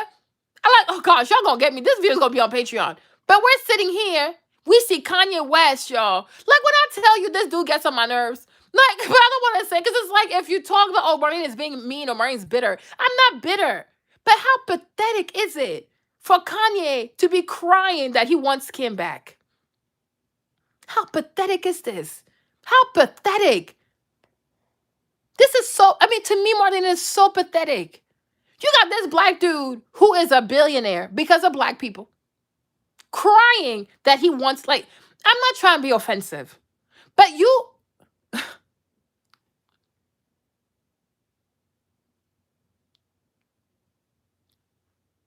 I think there has to be certain standards in life. And when I think about how I was raised and brought up as a black woman and the standards that I was told I had to uphold, and I look at Kim Kardashian, and to see someone this powerful and this influential and this wealthy to cry for this, for a piece of that family, I don't know. And I'm being polite. But I was so sad. I was like, wow. You would never see. What's that boy's name? The guy who married, what's McGrady, Tom Brady. You would never see Tom Brady cry for something like that. You would never see, what's his name? Pat McGraw. What's the guy from the Texas, the country music? The guy who married Faith Hill, whatever her name is. You would never see white man. You would never see respectable, wealthy, successful white man cry for any member of that family. Tim McGraw, you would never in your life. You would never, like, y'all, I kid you not. When you see who them rich white boys be marrying, they marry people that they know. This right here, that's what you call a wife. Don't come for me, I'm innocent. It's only black men who do such display of shameful embarrassment. This is the same man. And I'm trying to be very respectful because she got kids, right? And she didn't do nothing to me. Okay? Trying to be very respectful. But when Kanye went on the radio station, talk about he had to take 40 showers after he had sexual relations with Amber Rose. 40 showers. I'm not trying to be funny, right? For as much as she might be the president of the slut walk, Kim Kardashian got way more bodies on her than Amber Rose. Kim has way more mileage. Like, if every man was for a place for, if every dude she dated was a place for her to get her oil tune up, baby, her engine, she got way more miles on that engine than Amber Rose. But he was so quick to go embarrass Amber Rose on the radio, or even Alexis, who was there for him through everything. But we all know Kim Kardashian. I don't have to give y'all a resume. I don't have to give y'all a sexual resume of Kim Kardashian. If you know, you know. But it's like, what are you crying for? What exactly are you crying for? And then it's like, then you see like the blogs posting like, oh, Kim Kardashian wants immediate divorce from Kanye. And I'm like, girl, you pressed to get a divorce from Kanye as if you're a catch. Not trying to be offensive, but it's like, girl, what person of value has ever even tried to marry you? Of all them people that you did what you did with, that you married, I think Kanye is probably like the most high value men you ever got. Not trying to be offensive, but it's like, oh, she wants an expedient divorce from Kanye, and their differences are irretrievable. And I'm thinking like, huh, what? But this is what happens though. This is what happens. And I'm like, this dude, but it's like, but then again, this is it, right? Like a white man, a black guy who begs for, you know what I'm saying? Who goes in front of his black audience, mostly black men, right? And begs for that to come back into whatever. I don't even feel like doing this, right? But you get what I'm saying. How pathetic is that? But these are the black men who make it. Like the majority of them are sellouts. They're not geniuses. They're mediocre. They understand the plan. If I'm a black man and I want to make money, if I want to get a big check from a white corporation, this is what you have to do. Nigga, nigga, nigga, pra, pra, pra, the Glock, Glock. I kill you, I kill you. You know? give your energy. And it's like, and I'm not even trying to be funny. Like, I'm not even trying to be funny. Like, I'm not even trying to be funny. I'm not even trying to be disrespectful. But it's like everything Kim has was given to her. Like maybe she's really good at having like sex with these dudes. And even that, I doubt it. You know what I mean? Maybe like she's really good at having sex with these dudes. So she might be good in bed. I don't know. I haven't slept with her. Nor do I care to sleep with her. Never have I watched her video. But it's like, it kills me when people say things like, oh, Kim, especially black women, right? But I don't blame them because the majority of black women want to marry black men. Right? The majority of black women want to marry black men. The majority of black women do want to marry black men with money. So you feel like, well, if the Kim Kardashians are their type, I should mold myself after Kim. I should let her be my role model. I should let her be my standard. And I've told you this before. For me, Marlene, as far as I'm concerned, and that's just the way I was raised, and I don't mean no disrespect like that, but the way I was raised, the way my parents brought me up, the way I was exposed to things, right?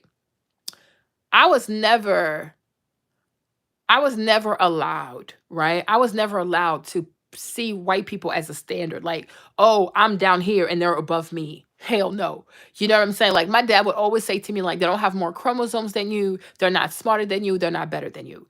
If I can appreciate, right? I can appreciate what if a white person does something very beautiful, I can definitely appreciate it. Oh, that's really nice. And then I say to myself, I can do better than that. That's always been my mindset. And I don't mean no disrespect by that. But I just feel like black people are magical. I just feel like, I don't know. I just feel like black people have an amazing, we are amazingly gifted. And that's why so much of our history, so much of our great role models, so much of like so many black people who could really wake you up, they make sure to hide those people from you. You don't know their names, you don't know their history. So that way you think like, oh, maybe I'm not that. Then that way they're gonna put stuff in your head. And then you're gonna think like, oh, well, maybe this is all I ever be. Right. But when you start learning, that's why I love Black history. That's why I incorporate all kinds of Black history in my palettes, my makeup palettes, because I want Black people to see, like, well, we're beautiful people. Like, we have an amazing history. I'm even going to do an eyeshadow palette, not maybe 2023 or 2024. It's going to be all about like Black engineers. It is going to be so cute, you guys. It's going to be so cute. But it's going to be all about Black engineers. Um, but these people are phenomenal. And then you're like the freak, like, how did these people do this? Like, and why am I sitting here complaining? What the freak? It is amazing, right? And so when you know more about Black history, um, it wakes you up. It wakes you up. It makes you realize, like, I'm full of shit. Like, I'm just full of excuses because I told y'all there was a man who started a newspaper with 25 cents. I was like, 25 cents? Like, are you kidding me? A quarter. I said, a quarter. And that newspaper went on to be worth like millions of dollars. You guys, I swear, like, when they tell you do not despise humble beginnings, it is very true. It is very true. And you're like, oh my gosh, oh my gosh. Like, this is crazy. How did you do this again? I know when I was going through my the math stuff, and it was hard for me. Like when I found out about Piercy Julian, like I felt so encouraged. And I was like, what am I complaining about? Like, because my life is not that bad. Compared to him, I'm way more comfortable studying math than he was. Like, you know what I mean? So to me, my ancestors are the standard because they had nothing, like zero, zlip, nothing. And on top of that, they were constantly being told or called the N word and all this stuff. So it's like if these people could do this when you can build a whole multi-million dollar business with 25 cents, you are my standard. You're my standard. That's what you call being self-made. When you're a white woman and you can get plastic surgery and you can, profit off of the blogs and salacious media and controversy, to me, you're not a standard. You're a lazy heifer who went through dirty magazines, rags, and effery to get a name for yourself. Taking people's credit cards, spending people's. She took Miss Sonia Norwood, Brandy's mama. She took her credit card, spent over 100,000 on that card, then paid the money back. And it was Brandy and Ray J who told their mom not to press charges on that girl. So it's like, to me, Marlene, I don't care how much fancy stuff she wears. I don't care how much surgery she gets. I do not care. I do not care. I will never have respect for this woman because I look at your foundation and what you built this house with, no respect whatsoever. So I'm not impressed by that. Kim, she took 100 and plus thousand from Miss Sonia Norwood. And that's just what they call it. I think she took money from Brandy's card also. You see what I mean? So I will never have respect for that. Hmm. She was doing some stuff because she had their credit cards because allegedly she was their stylist.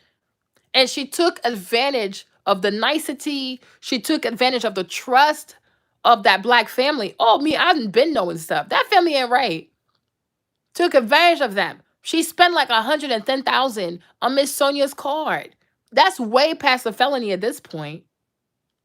And Miss Sonia did not press charges because Brandy told her not to press charges. And they had made a mutual agreement that she was going to pay her back. She never did to this day. So to me, it's like people like that, a family like that, I will never be impressed by them. Because I'm the kind of person, I don't really care how much money you have, to be honest. How did you get this money? I care more about your values. I care more about the process. How did you get this money?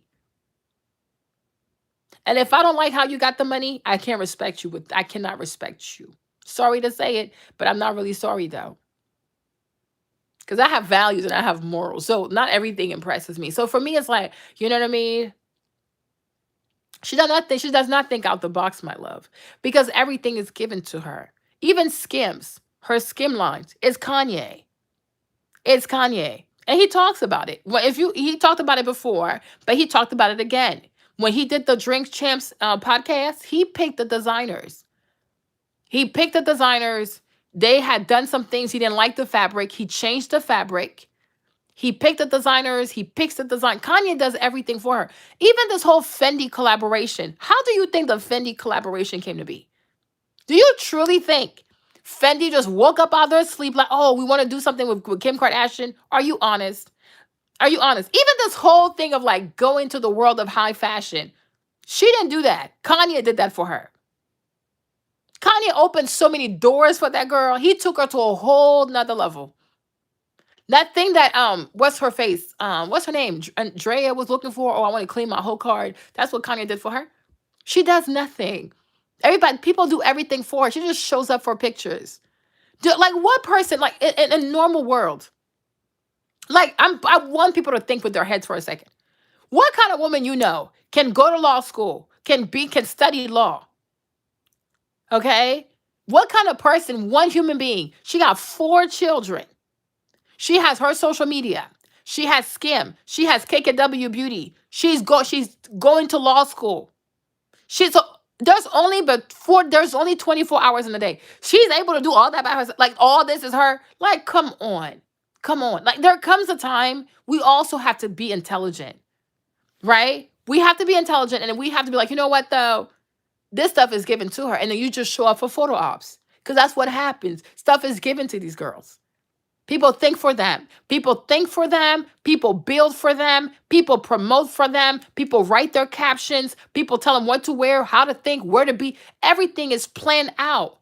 And then they have the audacity to sit here, or they have the audacity to pose for magazines, talk about, oh, I'm self-made. Oh, I work hard. Bitch, what you work hard pretending.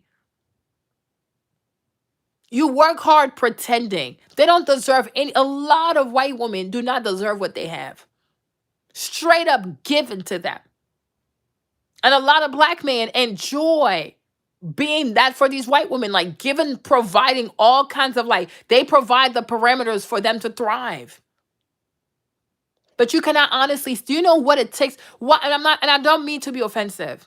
I truly, truly do not mean to be offensive.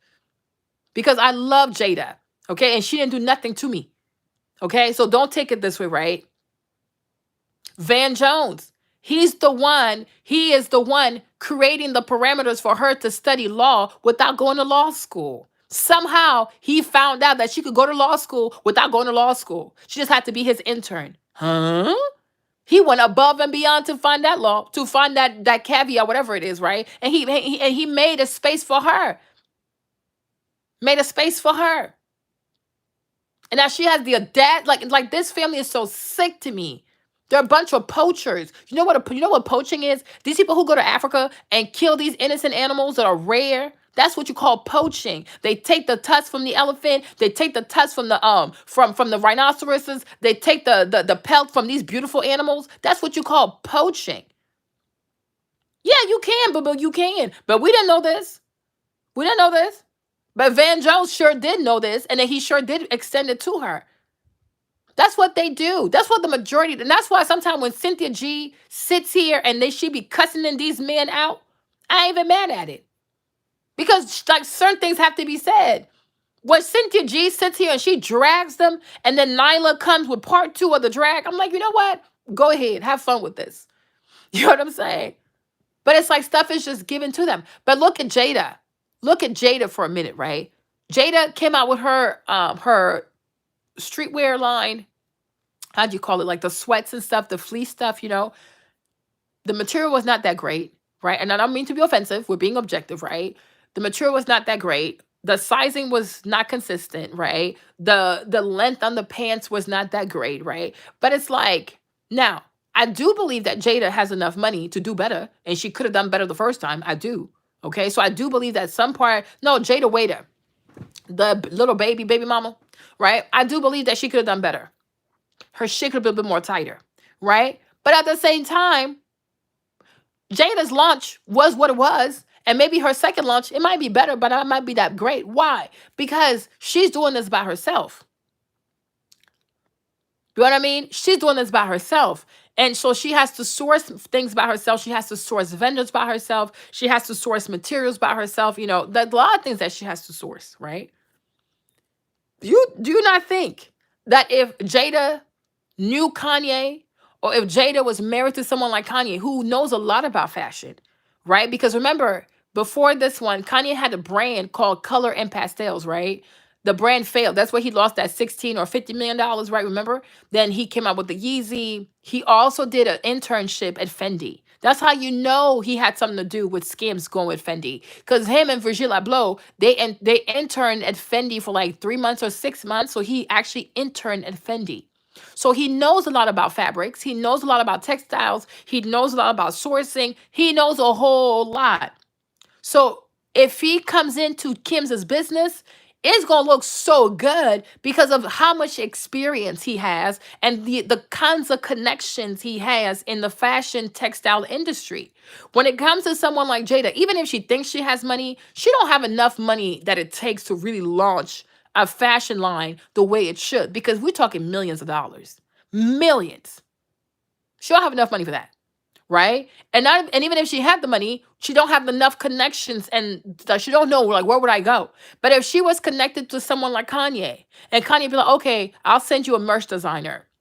I'm going to find you a merch designer. I'm going to find the people to cut your patterns. I'm going to connect you with the best. Do you know how her fleece stuff would look? Do you have any idea what it would look like? Any idea? Like, do you see the power of like connections, money, being married to the right kind of person, or having children? You know what I mean? With the right kind of people. Kanye does a lot for her behind the scenes. So much. And she knows that. Kim is not that smart. And I think we should all know that she's not that smart. She is not intelligent. She might be sneaky, but sneaky don't make you smart. It just makes you sneaky. She's not that smart. She's not that industrious. But we live in a country, right? We live in a country where, and I'm not trying to be offensive, right? But because of how, you know what I mean? Because of how, some of them can be really pretty. Because we live in a country, the way that Europeans took this land was very barbaric, okay? The way that the Europeans took over the land from Native Americans was very barbaric.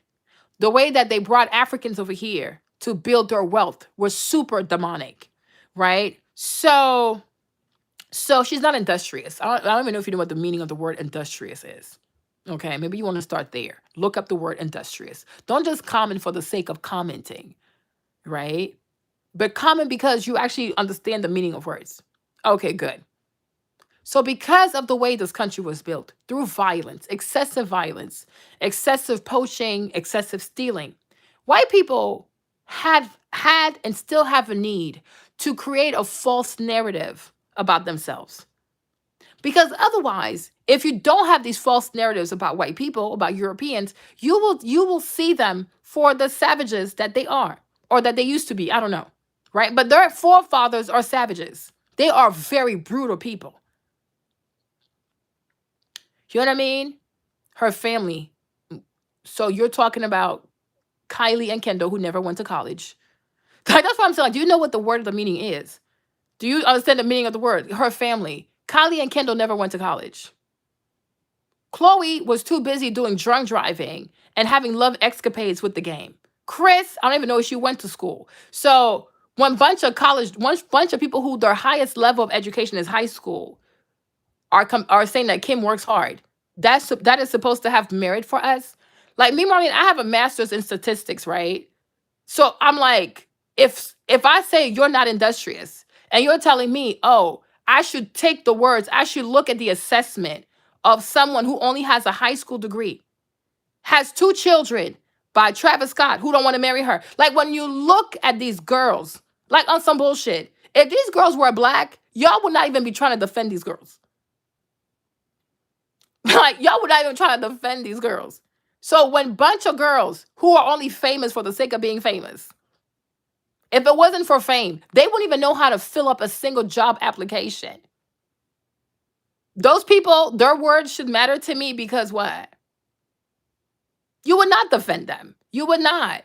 You would not defend them because you would never sit here and take the assessment of someone who only has a high school education to ascertain what it is to be industrious. If you go and you say, oh, Beyonce said that Kim works hard, so therefore, because Beyonce said that Kim Kardashian works hard, so therefore for you, she's industrious, no problem. If you say something like Oprah Winfrey, who build own studios from scratch and is actually quite intelligent, actually. If you said to me, Oprah Winfrey says that Kim Kardashian is industrious, then yes, that's Oprah Winfrey. But when you're telling me that, oh, Kendall or Kylie or Chloe, the one who likes to drink and drive and potentially kill innocent people alongside, right, are calling Kim industrious, whoop, whoop, whoop, whoop. It's like a lazy person seeing somebody go through the 9 to 5, like, oh my gosh, you work so hard. No, I'm doing what adults do. They work. Fulfilling the basic requirements of life do not make you special. They don't make you industrious. They do not make you industrious. If somebody is lazy and they say, oh my gosh, every time I wake up, my neighbor is going to work. They work so hard, they are industrious. That does not make you industrious. That makes you an adult. You're fulfilling your duties. Okay, and that working or working hard does not make you industrious, my love. Thank you. Now let's carry on because you're distracting me, right? So in this country here where we live, right? White people have had the need to create heroes, false stories. That's why they're always the good guys in all the movies. Everybody else is bad. That's usually what you do when you try to distance yourself from who you truly are, right? You're trying to distance yourself from who you truly are. And this is where you notice that in like with European Americans, so if they don't call you African American, I think you should also call them European Americans. But with European Americans, right? I moved on from the conversation. I'm not entertaining you. With European Americans, right? You've noticed that they have this like desire to always create prodigies out of white children, right? For example, they'll also feed you you're talking to yourself. They'll feed you the story of like Bill Gates, for example, right? Who dropped out of college, right? He was like 18 and he came up with Microsoft, right? They'll feed you the story of Mark Zuckerberg, who was 18 years old and he dropped out of college, right? And look at where we are today. They'll feed you the story of Elizabeth Holmes, who dropped out of Stanford after one semester, and somehow she was able to surpass most virologists. She was able to surpass most PhDs. This girl only went, and I'm like, when you go to college, even if it's Stanford, your first semester in college, you are doing like your basic requirements, like you're doing English, you're doing geography, you're doing all the foolishness, right? But with just one semester at Stanford under her belt, Elizabeth Holmes was able to outsmart all the virologists in the world, y'all. These people went above and beyond and gave that girl $7 billion. You hear me? They gave her $7 billion. Mary Claire was covering her. Cosmo was covering her. Like the magazines, the way she could talk, the way she would be invited on panels. The whole time she was lying. The whole time she had no technology. The whole time nothing was working. And today she's on trial. She scammed the people $7 billion. And then you ask yourself, how can all these grown people, they even went back to Stanford. And guess what? They actually interviewed her professor. They interviewed her professor, the professor with a PhD. And mind you, that's a white woman.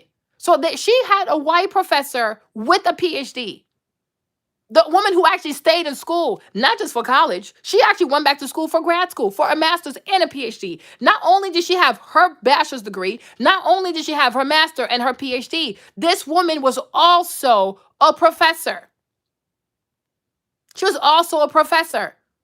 And none of them people said, oh, before we go give this money to a college dropout, let's go ask her professors, is this legit? Can this actually work? And the people who sat on the board of Elizabeth Holmes, it would actually give you the creeps. She had Harry Kissinger, Minister of Defense of the United States of America. He allowed some 22-year-old girl to finesse the mess out of him. You have like Anderson Horowitz, like that's one of the biggest venture capital fund in the world, like in America, period. That little blonde girl finessed them people. Like the people who sat on her board, you guys, even people who have PhDs could never meet these people. Even black people who have PhDs from Harvard, Stanford, Dartmouth, Columbia, you name it, Oxford, Cambridge, will never have access to these people. But this 19-year-old girl, this 22-year-old girl with just one semester at Stanford was able to bamboozle these people? No, because they wanted to be bamboozled. Because they love to make prodigies out of themselves. They love to make prodigies out of their children. So that we can be amazed. Oh my gosh. Isn't it funny how? Do you truly think that in America, we don't have black children who are prodigies? Do you truly think in America, we don't have black children who are 18 years old, who are working in like amazing tech? Do you really think in America, we don't have black children who graduate college at the age of 14? How come these black kids never have huge companies like Mark Zuckerberg? You know how many black kids who are super smart who drop out of college and go on to build amazing companies? How come they never make it on the cover of Forbes magazine? How come they never make it on the cover of Time magazine? How come the New York Times never writes an op-ed? How come like all these places that have panels about development and entrepreneurship, how come they never invite these black prodigies? Because that's not the way it works. Even if white society, even if white Americans have European Americans have to go out of the way, they will find a bum, a whole bum, someone who's not competent. And they will put their machine, like the media machine, their money machine behind that person, and they will make a genius out of nothing. It's actually impressive. And when I was young, right? When I was a lot younger, and I was like, I was in 36, like I am now. But when I was younger too, like I used to be so impressed. Like, oh my gosh, look at him. Oh my gosh, look at him. Then when I got older, I said, hold up, hold up, hold up, hold up, hold up. So it's only white people who are prodigies? You know what I mean? It's only white people who drop out. Like, it's crazy. Then you recognize, like, no, it's a myth. It's a myth. This is what they have to do to feel good about themselves. These are the lies and the stories. These are the people they manufacture. They manufacture these people from scratch, just like the American economy. It's non existent. They manufacture stories from scratch to make it seem like white people are so intelligent. They're geniuses. Look, he dropped out of college. Get your black ass, drop out of college. See what happened to your black ass. Because this is what they do. Because when you think about it, if you're going to talk about real American history, if you're going to talk about white American history, you're not going to like these people. And even they themselves don't like if you're a white American, right? Especially if you're if you're from the South, most likely you got at least one family member that was part of the KKK. Most likely, you know what I mean? Most likely you got family members who kill black people. Most white people from the South have at least one family member that bought human beings. Do you truly want to be attached to that shit? You know what I'm saying? And when we live in the globe. When you look at global politics, right? When you look at global politics, America is always out here trying to lecture everybody on being a terrorist, trying to lecture people on being dictators, trying to lecture. America's always trying to lecture people. Oh, you should be more democratic. You should be more open. You should, but it's like you can't really give people that kind of advice if you have to live within your real history. You can't do that. So you have to make lies about yourself so that you look civilized. Because to be honest, the truth is very ugly. American history is ugly. How white people in America built their wealth is demonic. It's frightening. You can't tell people to hate people, whatever, but you recognize, like, yeah, even me, Marlene, if I was, I wouldn't want that to be my legacy. Like, what the fuck? That's where we come from. We gave blankets to innocent people with disease on them so we could take their lands. We brought people here like animals, and we would kill them on trees, cut their body parts off. We fed children to alligators. Do you want to be attached to that shit? Nobody wants to be attached to that shit. So white Americans had to create fantasies about how they became so rich. Because they can't tell you how, like, do you truly want to, every time you think about Andrew Carnegie, do you truly want to think about the number of children that died in his factory because he was hiring children? Do you really want that? Like, would you feel comfortable going to Carnegie Hall knowing that the money came from a bunch of dead little children? Do you think you could sit there and listen to somebody play the violin if you recognize, like, oh shit, this thing was built with the blood of little white children? Do you really want to think about Andrew Carnegie and think about the people that protested at the plant and he had them white people shot dead? They killed about like 300 people. Would you really want to be attached to that shit? Like, even though the Rockefeller Center, do you really know how he made his money? Would you want to be like, how would you feel about the Rockefeller family if you truly knew who Rockefeller truly was? Do you want to be attached to that shit? Where do you think PR came from? Why do you think white people lead in PR and PR firms? Why do you think white people spend so much money on PR? Why do you even think white people came up with PR? Because nobody wants to be attached to fucking slavery. Nobody wants to be attached with their money coming from selling human beings. You think Chase, when you bank at Chase, I bank at Chase. But if you're Chase, do you, like, if you're JP Morgan, like, do you really want to be attached to, like, oh, once upon a time, we used to sell insurance on slaves? Do you want to be attached to that shit? No, you don't. So you make up stories about how you got rich. You make up stories. Oh, we worked hard. We worked so hard. We were little immigrants who came here and we worked so hard. We were Quackers. We were saints. We were on a pilgrimage. You make up bullshit ass stories. That's how you make peace with how your money really comes out of. And it still goes on today. White people have to be, they have to create these stories of them being prodigal. Oh, look, I'm a prodigy. Look, I worked so hard. I used to do the sex tape, but now I'm an entrepreneur. I'm a woman of many facets. I have, like, this is ridiculous. Like, do you really want to, like, no, you made it this far because you were on your knees sucking penis, a bunch of bum ass white black boys and whatever kind of, do you want to be attached to that? It's not a good look. It's not a good look. Like, if you have kids, just like the same way, Maya was having issues on Real Housewives of Potomac, right? Like, Maya knows she was a stripper. We all know Maya was a stripper. But when you have children, when you have kids and your kids are old enough to be on YouTube, your kids are old enough to have tablets, as a mother, do you truly want to be like, oh yeah, I was stripping, I was a stripper, and that's how I met my husband? Knowing that your kids are going to see this? No. You said, no, I was just dancing and I had a little apron on and I was just feeding and I was just serving the champagne, because she has children. So now she has to create like this myth about, like, you know, she has to embellish the story and not tell it for what it really is, because she has kids. And you don't want your kids to know that. I'm sure even like Kennedy, like the father, I'm sure he did everything he could so that his children would not have to see him do the sell the alcohol, have the guns, and probably whoever says alcohol, illegal alcohol trade also talks about human trafficking, because alcohol and prostitution, drugs and prostitution, they go together.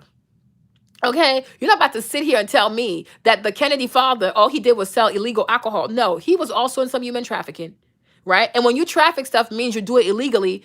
That means somebody else knows about it. They might try to steal your stuff. So you have to have guns to protect yourself, because you can't do something illegal and not when it's illegal, you need guns. I don't care what anybody. You cannot tell me otherwise. You cannot tell me that you sold liquor illegally, but you was not out here with the prostitution. I'm not an idiot. But they're not going to talk about this. Oh, let's admit to something. Just like in law, right? That's why all the kids went to law school, right? But just like in law, you never take full admission. But if people already know, you admit to some stuff. Well, okay, let's just give them that. Okay, fine. We sold illegal liquor. Let's keep it at that. But you really think that's all the family was into? When you see the way people die in that family, when you see the tragedies that have hit this family, you truly think all they ever did was just sell some little bit of illegal booze under the streets? No, they did worse than that. And that's why their karma is so heavy in that family. Because you can hide it, you can mask it, you can do all the stuff. You can buy a fancy house in Martha's Vineyard, no problem. But nature never forgets. God never forgets. Karma never forgets. Hey, Monica, no, they did worse than that. It's not possible. That family is cursed. And it's not because they sold a little bit of liquor. If they just sold a little bit of liquor in the backyard, it wouldn't be that bad. But the stuff that happens to that family, the way all the men just die in that family like this, like something that the daddy did something really, really awful. I don't know what it is, and nor do I care to know what it is. That ain't my problem. That really isn't my problem, right? But you understand, right? Like all the movies, like Armageddon, like all these movies, right? Clint Eastwood, like all these movies, like where they're like the cowboy that saves the day and they kill all the Native Americans. Like, when people have a very awful history, right? Like just like comedy, like certain things they don't age well. Certain things do not age well. So as you move into civilization, as the world becomes more modern, as people become more aware, as people start to care more about human rights, there's a lot of things that you have to denounce. There are a lot of things that European Americans have to denounce because it's awful. It's awful. And if you do recognize that, oh, you made your wealth from X, Y, and Z, then you have to indemnify people. You have to pay for reparations. So in order to also not pay for reparations, you have to make it seem like I did not get my wealth through the oppression, systemic oppression of people, through denial of wages of people, through the thievery of intellectual property from African Americans. You have to make it seem like you did it. Because, and the reason why we did, because we're all geniuses. We're all geniuses. That's not possible. You're not that smart. But you're good at telling stories, though.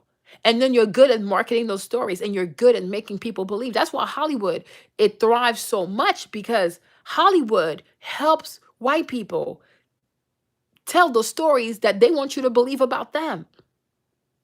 Hollywood is huge. That's why I'm like, you cannot tell me that Hollywood is not part of the US government. You can't tell me that.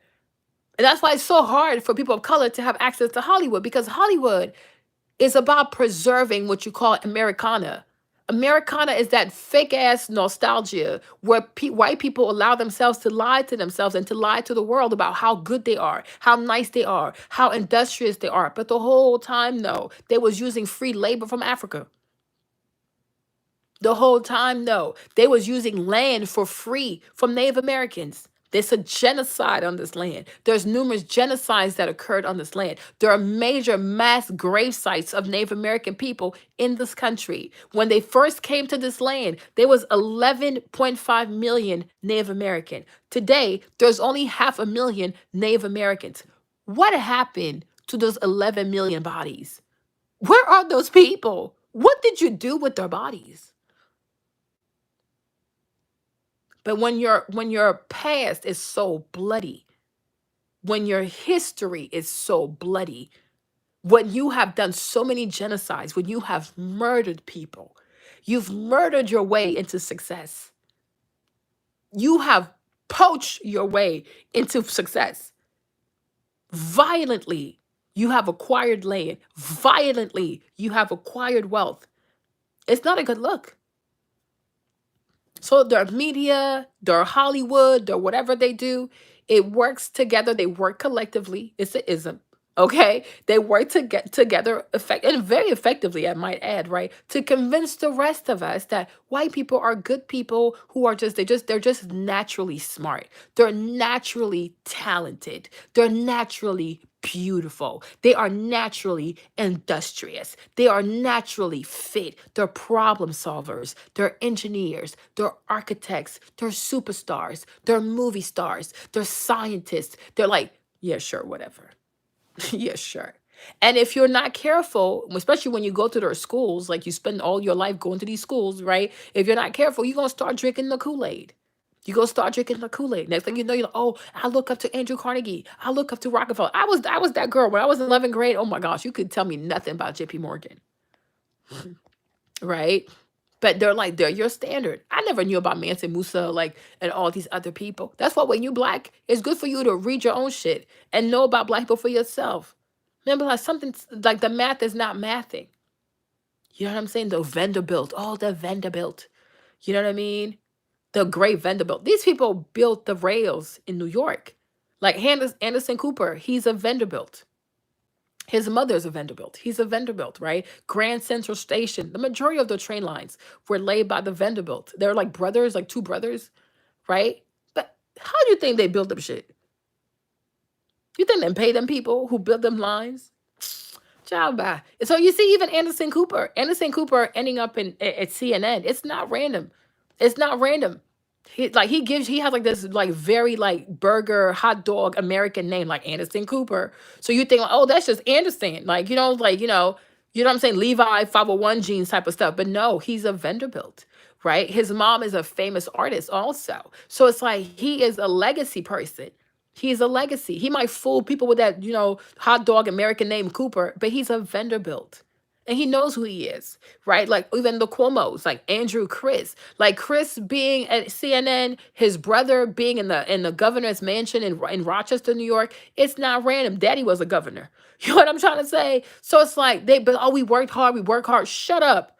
Be quiet somewhere. You know what I mean? So I'm like, a lot of them, and I say this and I stand on it, a lot of them are not industrious, but they do benefit from the industry of European media that helps them to look like geniuses, that helps them to look like they're so smart, they're so prodigal, they're so intelligent, they're so clever, they're this, they're not industrious people. But the media is a powerful industry that makes them seem like they are industrious. It's like a blueprint. It's like a function. You put a white person in there, they come out, they're geniuses. They have all these followers, they have all these businesses. Every move they make is the right move. Like what the fuck? Like what person has a business? They never had a bad day in their business. They never had like setbacks. They always go up. Just like the boy, just like that boy from Gymshark, right? That boy, what's his name? Ben Francis, the boy from Gymshark. Like, do you truly believe? Do you truly believe that this white boy, like Gymshark, just happened because he's so smart and the logo is so creative and the words are so like? Do you truly believe this? This boy, at least I would have believed a bit more if the man had went to Cambridge. He went to some basic ass school in Manchester. Do you know what Manchester is in the UK? Manchester, they're only known for football, like soccer. Like what? Manchester United. Like he went to some basic ass school in Manchester. You know what I mean? He went to some basic ass school in Manchester. Right? Dropped out of that school. Started selling like the little t-shirts, like with people the cutouts, people who had the big arms or whatever. Now in 5 years, he's able to sell the company for $1 billion. 5 years. But then you got someone like Simeon Panda. He's from Sierra Leone, right?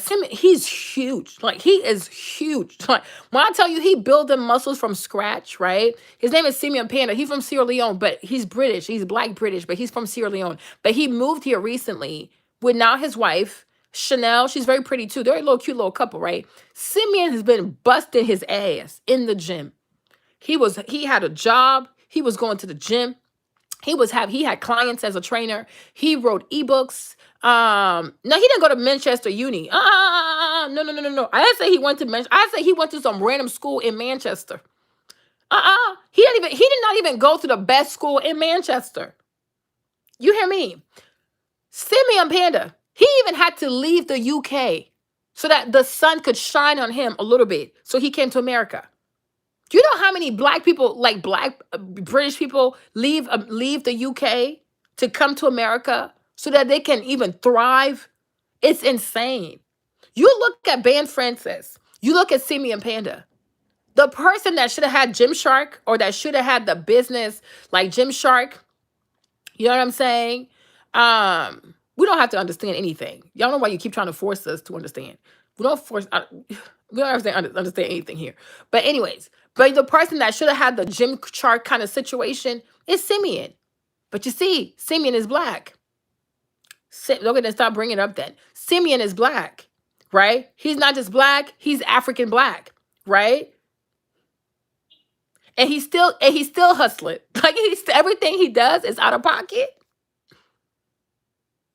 But the boy Ben Francis, oh, they have him out here like he's the CEO. But at least one time he was honest though. He was honest. He didn't take the scam all the way with the scam. He was honest and he said, I'm gonna step down.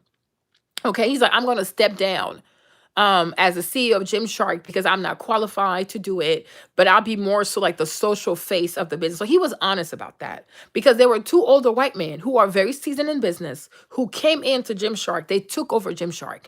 They structured Gymshark. They made and them being older white men, businessmen, they probably had relationships like long-standing relationships with the bank, with numerous banks, right? They understood balance sheet. They probably had been in the fashion textile industry before, so they knew where to get things, how to price things. They probably had like great relationships with great vendors in the Asia, right? So them coming on and being older, being more mature and things like that, it gives him credibility. You see, like you can be young and you can have a great dream or whatever, right? But if you have older, more seasoned people, more connected people, more established people, people with bank connections and all kinds of connections, if they come onto your boat, they add credibility to whatever you're doing.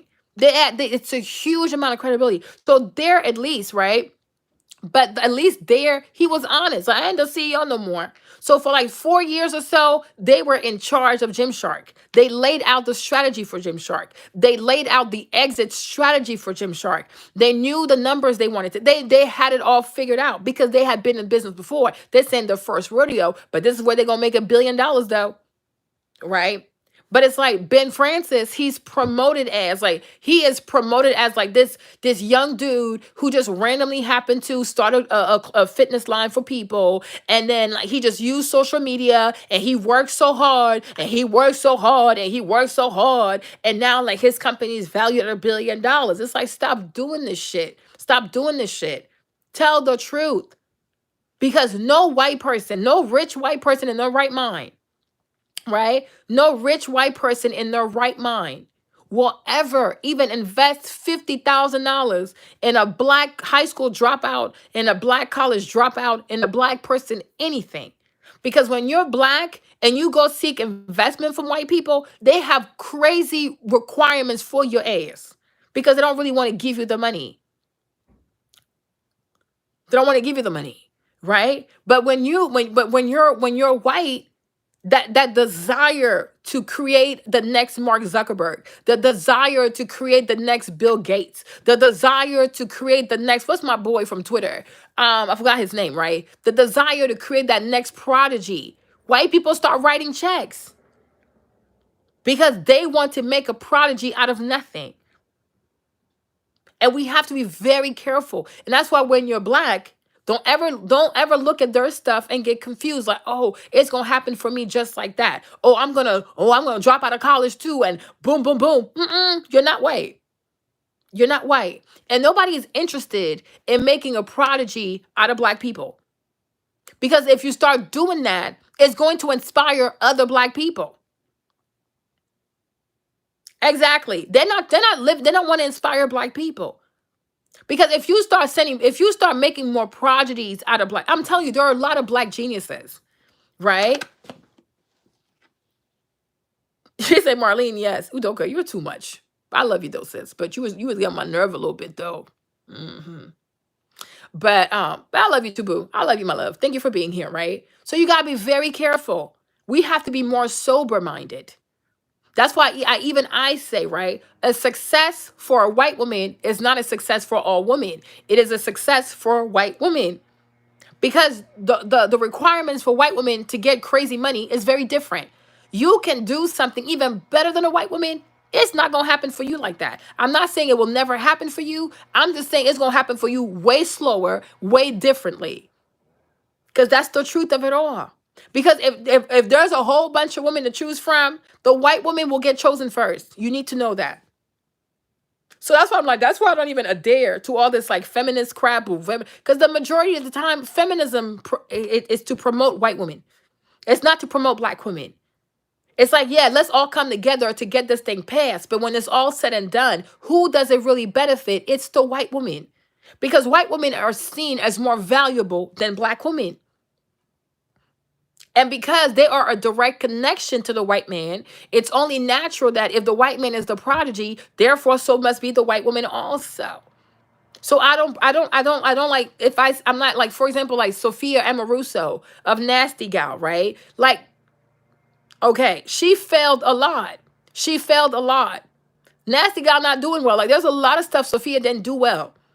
Not trying to be funny. I'm not trying to be disrespectful, right? But if it was any black woman, right? No, don't be depressed, Tia. Don't be depressed. Be encouraged because we have each other. This is a conversation to open our eyes, right? But one thing we know, even if it takes a moment, it's going to happen. I just want us to be sober about our timeline so that you don't get discouraged and think that there's something wrong with you. There's something wrong with your product. No, ain't nothing wrong with you. Ain't nothing wrong with your product. You just black. You're just black. So when you're black, you have to wait for white people to eat the good parts of the meal and then you get the crumbs. That's just how it goes. And that's the reality of it. And I don't care. People can post the little black squares for Black Lives Matter. People can do the whatever. But me, Marlene, you cannot tell me anything. White women come first. Black women, and even that, it's white women first. Then it's Asian women. Most likely Koreans, most likely like Chinese, but it's usually white women. Then it's like the Asians, like Koreans, especially Koreans, right? You know, it's white women, it's Korean. Why you think that K beauty, K skincare, Korean skincare taking over? Because they come after the white women. Okay. And then it's like, and then maybe after so the white woman is the Korean, the Asian woman. Then maybe after them, I want to say it's like the Middle Eastern ones, right? Like it's the Middle Eastern ones. And then like, but at the point, my point is the black woman, they the bottom. Okay. That's why sometimes the woman, when people use the term woman of color, I'm like, yeah, sure, whatever. But even within women of color, there is a strata also. Right? Because it happens everywhere. You take women of color, it's still going to be somebody else that's at the top, and then black people are at the bottom. Just to be honest and say it, right? Because if there's a whole group of us, and let's say we're all women of color, it's an Indian woman, it's black woman, it's Indian, it's Korean, the Korean girl's going to go first. They're going to pick the Korean first because they're closer in complexion. They think they're more civilized than us. They think they can, whatever. But the Korean will go first. And that is a fact, right? That's why you see so much success for a lot of Korean brands, a lot of Korean skincare. They get into Sephora, they get into Ulta, because they are closer to white. There's a pecking order. Let's just be honest with that. What's up, Mimi? Good morning. That is the truth. And I'm very sober. I'm not even mad about it. One thing I don't like is when we know something to be something and then people want to insult my intelligence and make it seem like I'm delusional. No, it is what it is, right? Because we see it. We see it, we feel it, we know it, we recognize it. There is a pecking order. Cool. But feminism in America is truly for the advancement of white women and their white agenda and what they need. No problem. That's why I don't mess with it because it doesn't serve me at all. right? Because not to be offensive, not to say that you don't have nice black, not to say that you don't have nice white women, not to say that you don't have white women that are allies. I'm not saying that. But as a collective, right? White women will not go out of their way to say, oh, wow, my black sister, what do you need? No, as long as they're taken care of, they're out, they dip.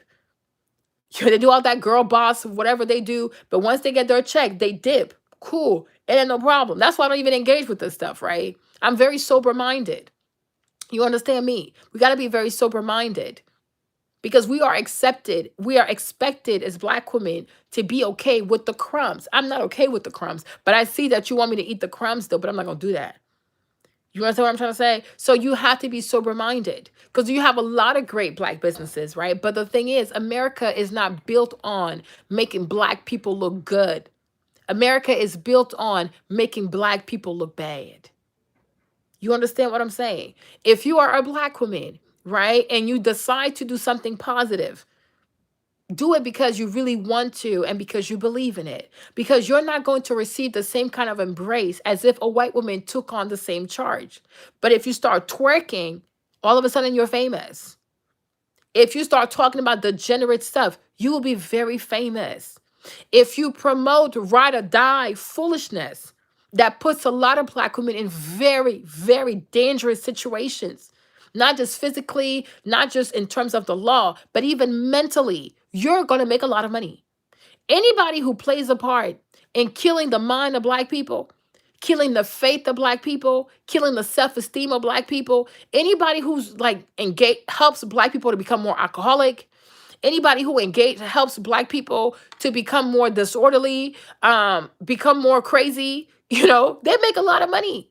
The more you help black people become their own worst enemy, you make a lot of money. The more you keep black people in a dark space mentally, you make a lot of money. You see, that's why you can never look at your work and look at social media and be like, oh, I'm good enough, I'm not good enough. That's not true because social media also plays a role in keeping people in lanes, keeping people in check, keeping people here like, oh, what's your skin color? Okay, you go over here. Your skin color, you go right here. Your skin color, you go right here. That's how it goes. But some of us, we can't do that. Like, I'm not comfortable, coming here half naked and putting a pallet on my behind. I'm not an animal. I'm not going, I cannot do this, y'all. Please forgive me. I can't do it. I have the boobs, I have the butt to do it, but I just can't bring myself to do it. I just cannot. Like, I refuse to do it. I just can't do it, y'all. Forgive me. I'm born in 1985. I have too much shame in me. I just can't do this. I cannot.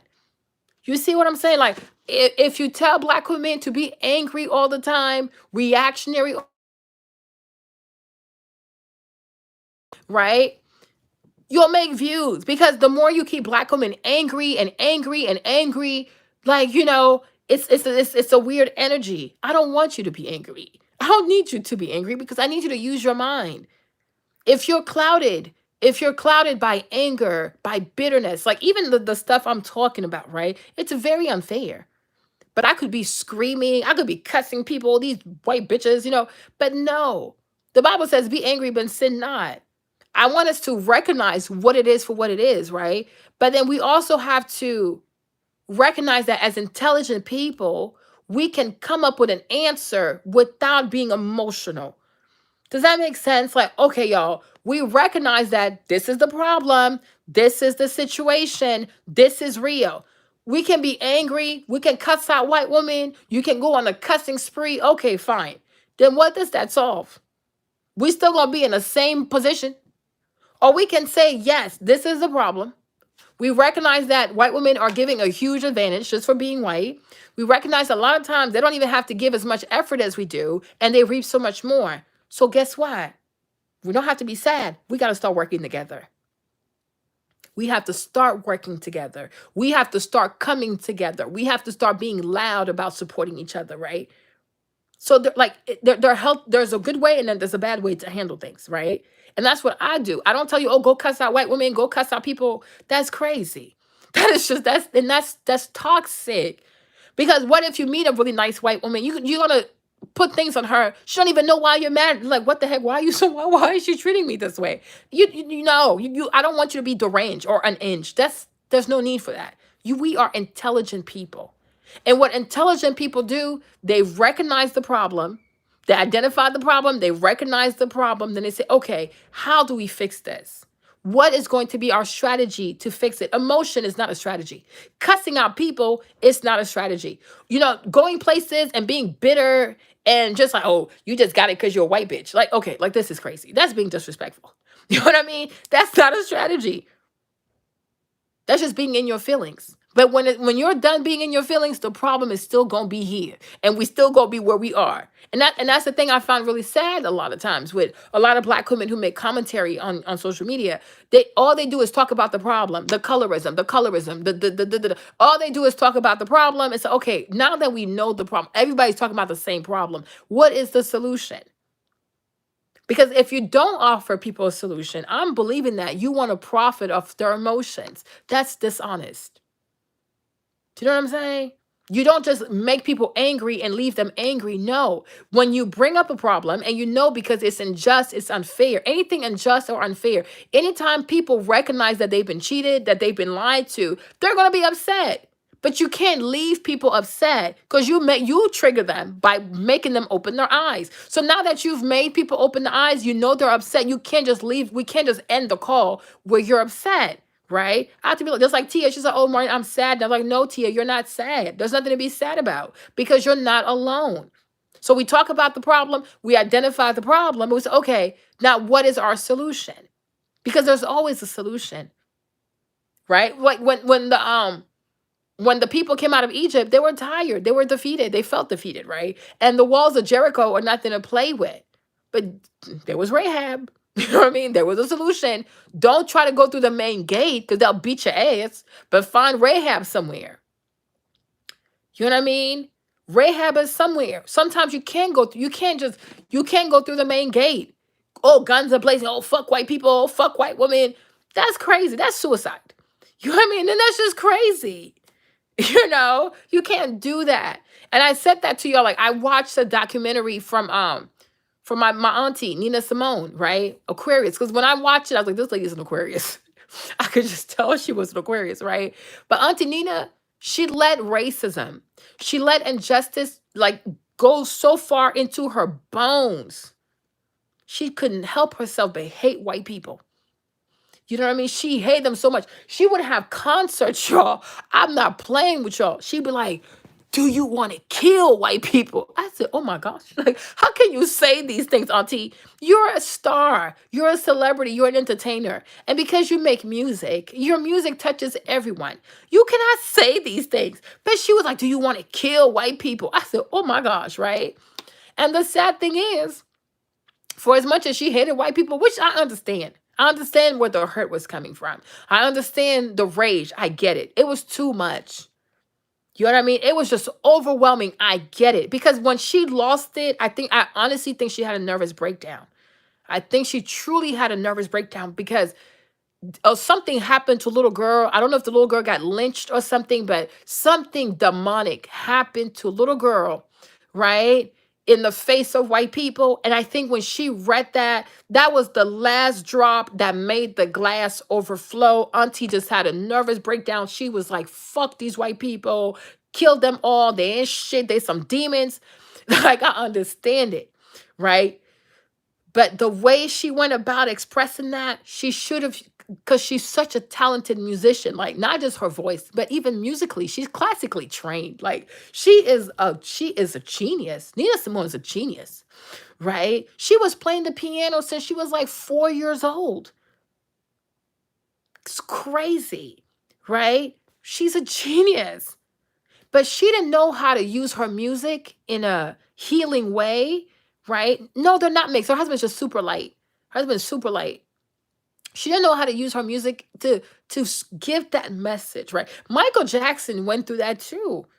For as much as we might be like, oh, Michael was the king of pop, Michael had to deal with some stupid stuff too.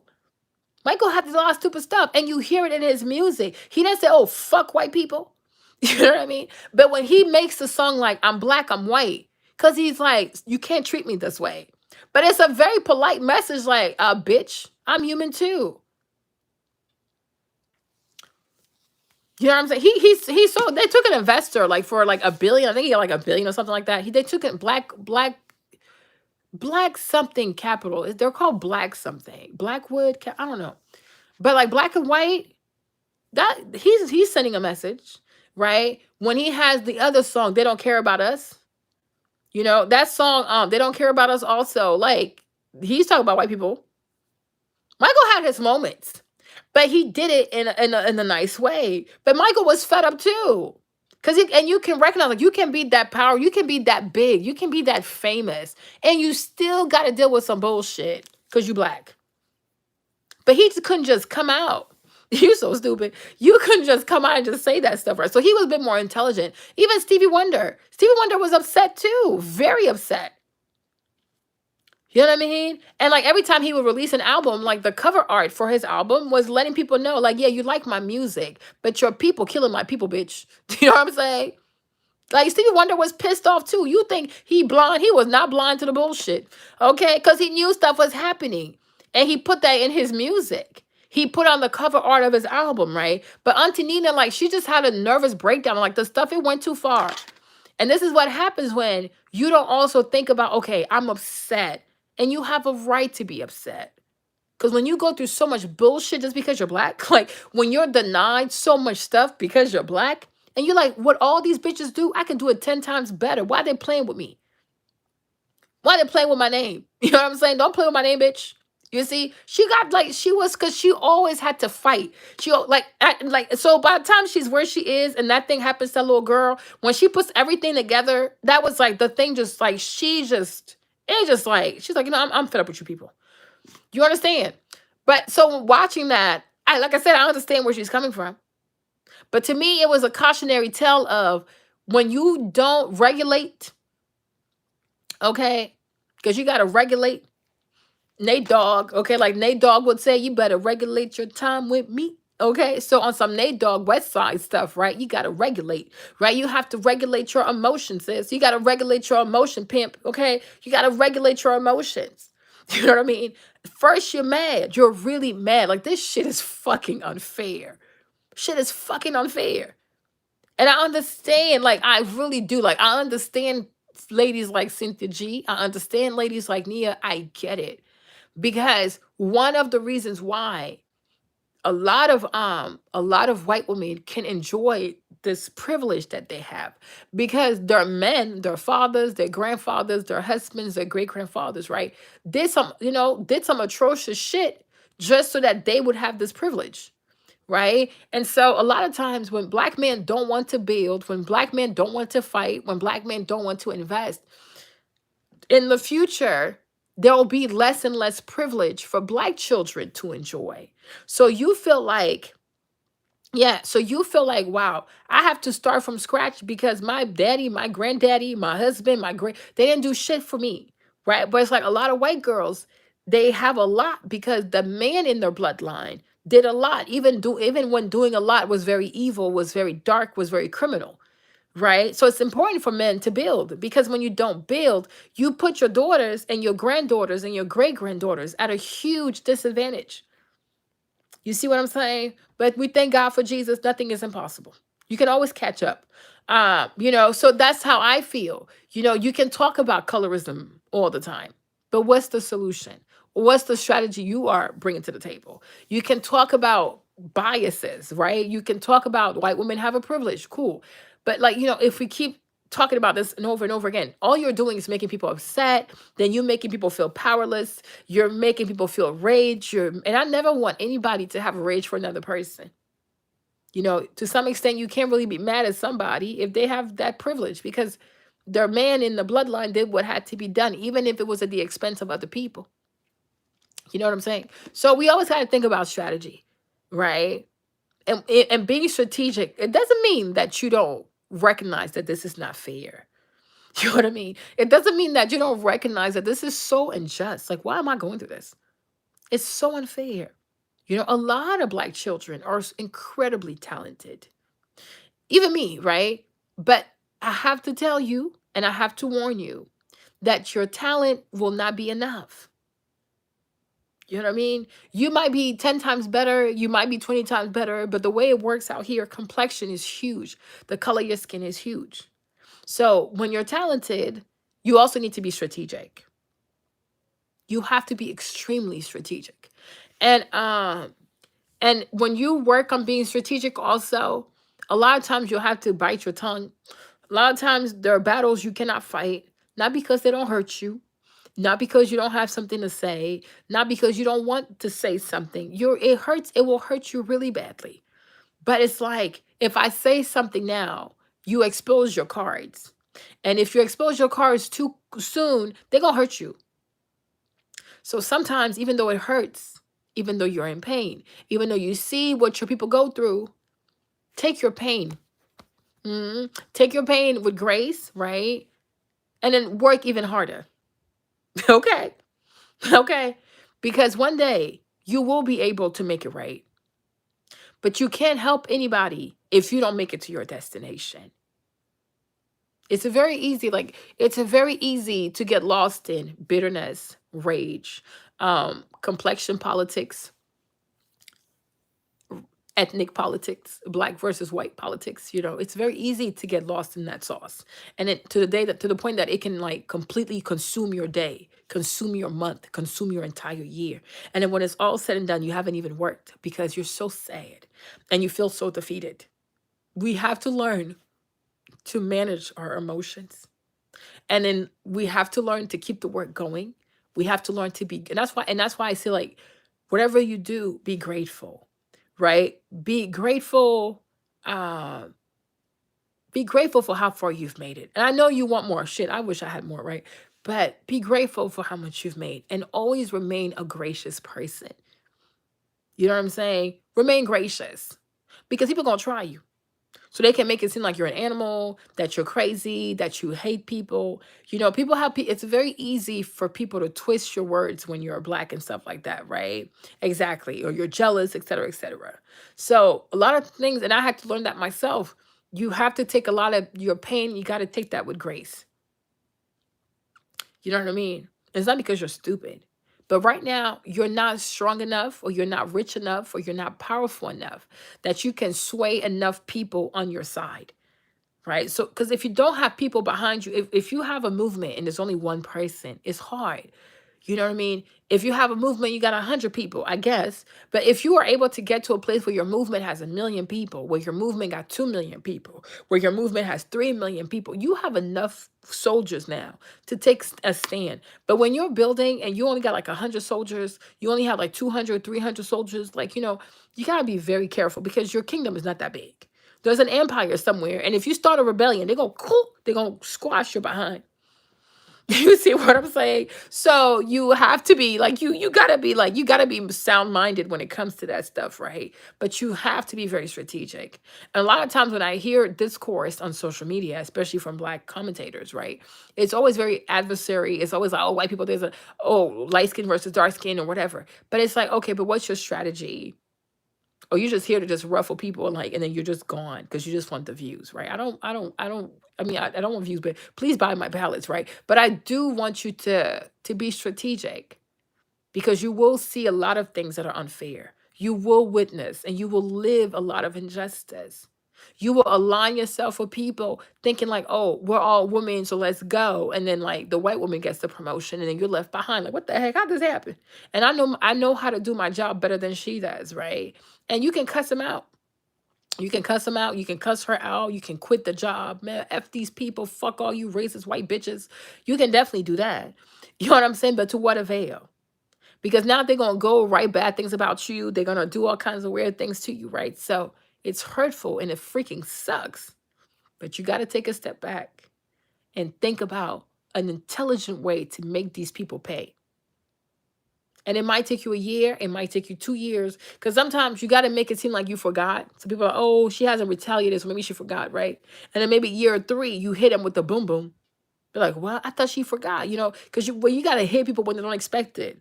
So you got to pretend for a while. And then you hit them with the boom boom. They'll be like, oh, shit. Bitch, you think I forgot, bitch? You know what I mean? That's how it goes sometimes, right? You got to be very strategic out here in the streets. You really do. You really, really do. You know what I mean? You do. But we tend to be way too emotional, and we're not really strategic. So that's what I was trying to say. Like going back to the Kim Kardashian conversation, right? Like the lady, a lot of things are given to her. And because she's white, it's easy to believe that, oh wow, she can do all these things by herself because she's white. And we have been fed this stuff for a very long time that white people are superheroes, right? Most superheroes are white. They're all white, right? Wonder Woman, she's white. So we think like, oh, she's a white woman, so she can do it all. She's a white woman, so she can't do it wrong. Because I'm telling you, these movies, the media, say what you want, but you've registered these messages in your subconscious, and it sways or it frames the way that you see people.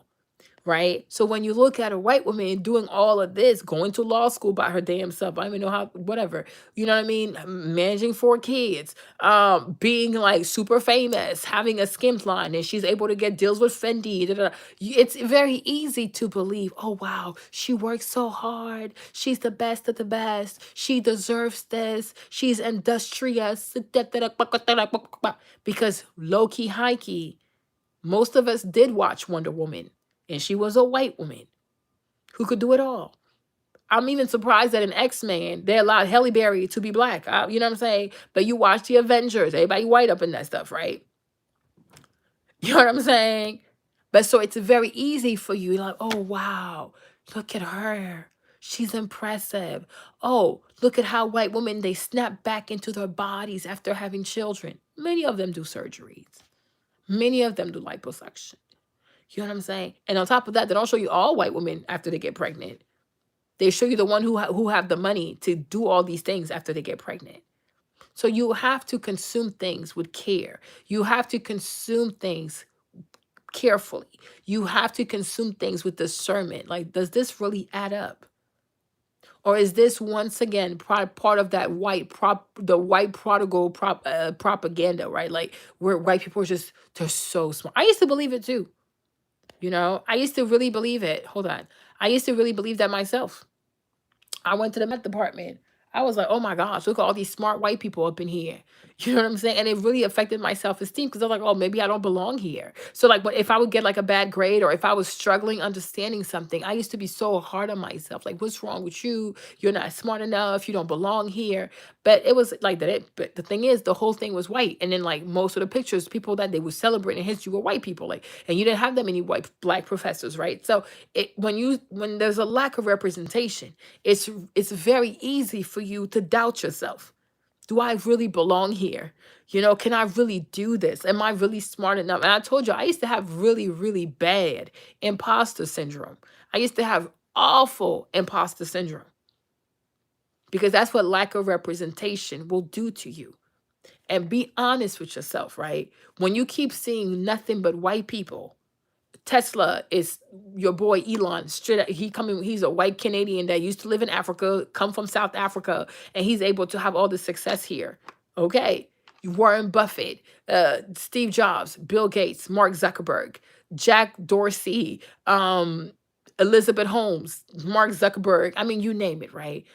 The Kardashians. Kylie is a billionaire at 19. Like, be honest with yourself. When you see that it's always white people who have these like incredible overnight success stories, like you can't say that somehow it don't make you feel like shit. Like, damn, the fuck?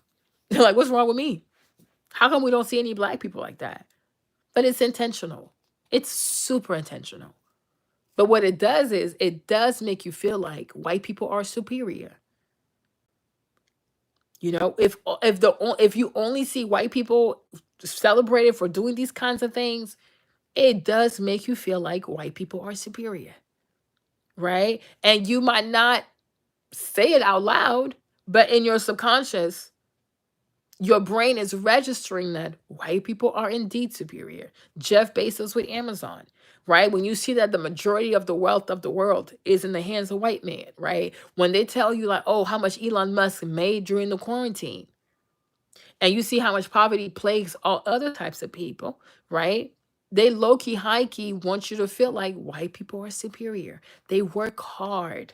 That's what they say in America to protect greed, right? Every time they want to defend greed, excessive greed, they say, no, this person deserves this.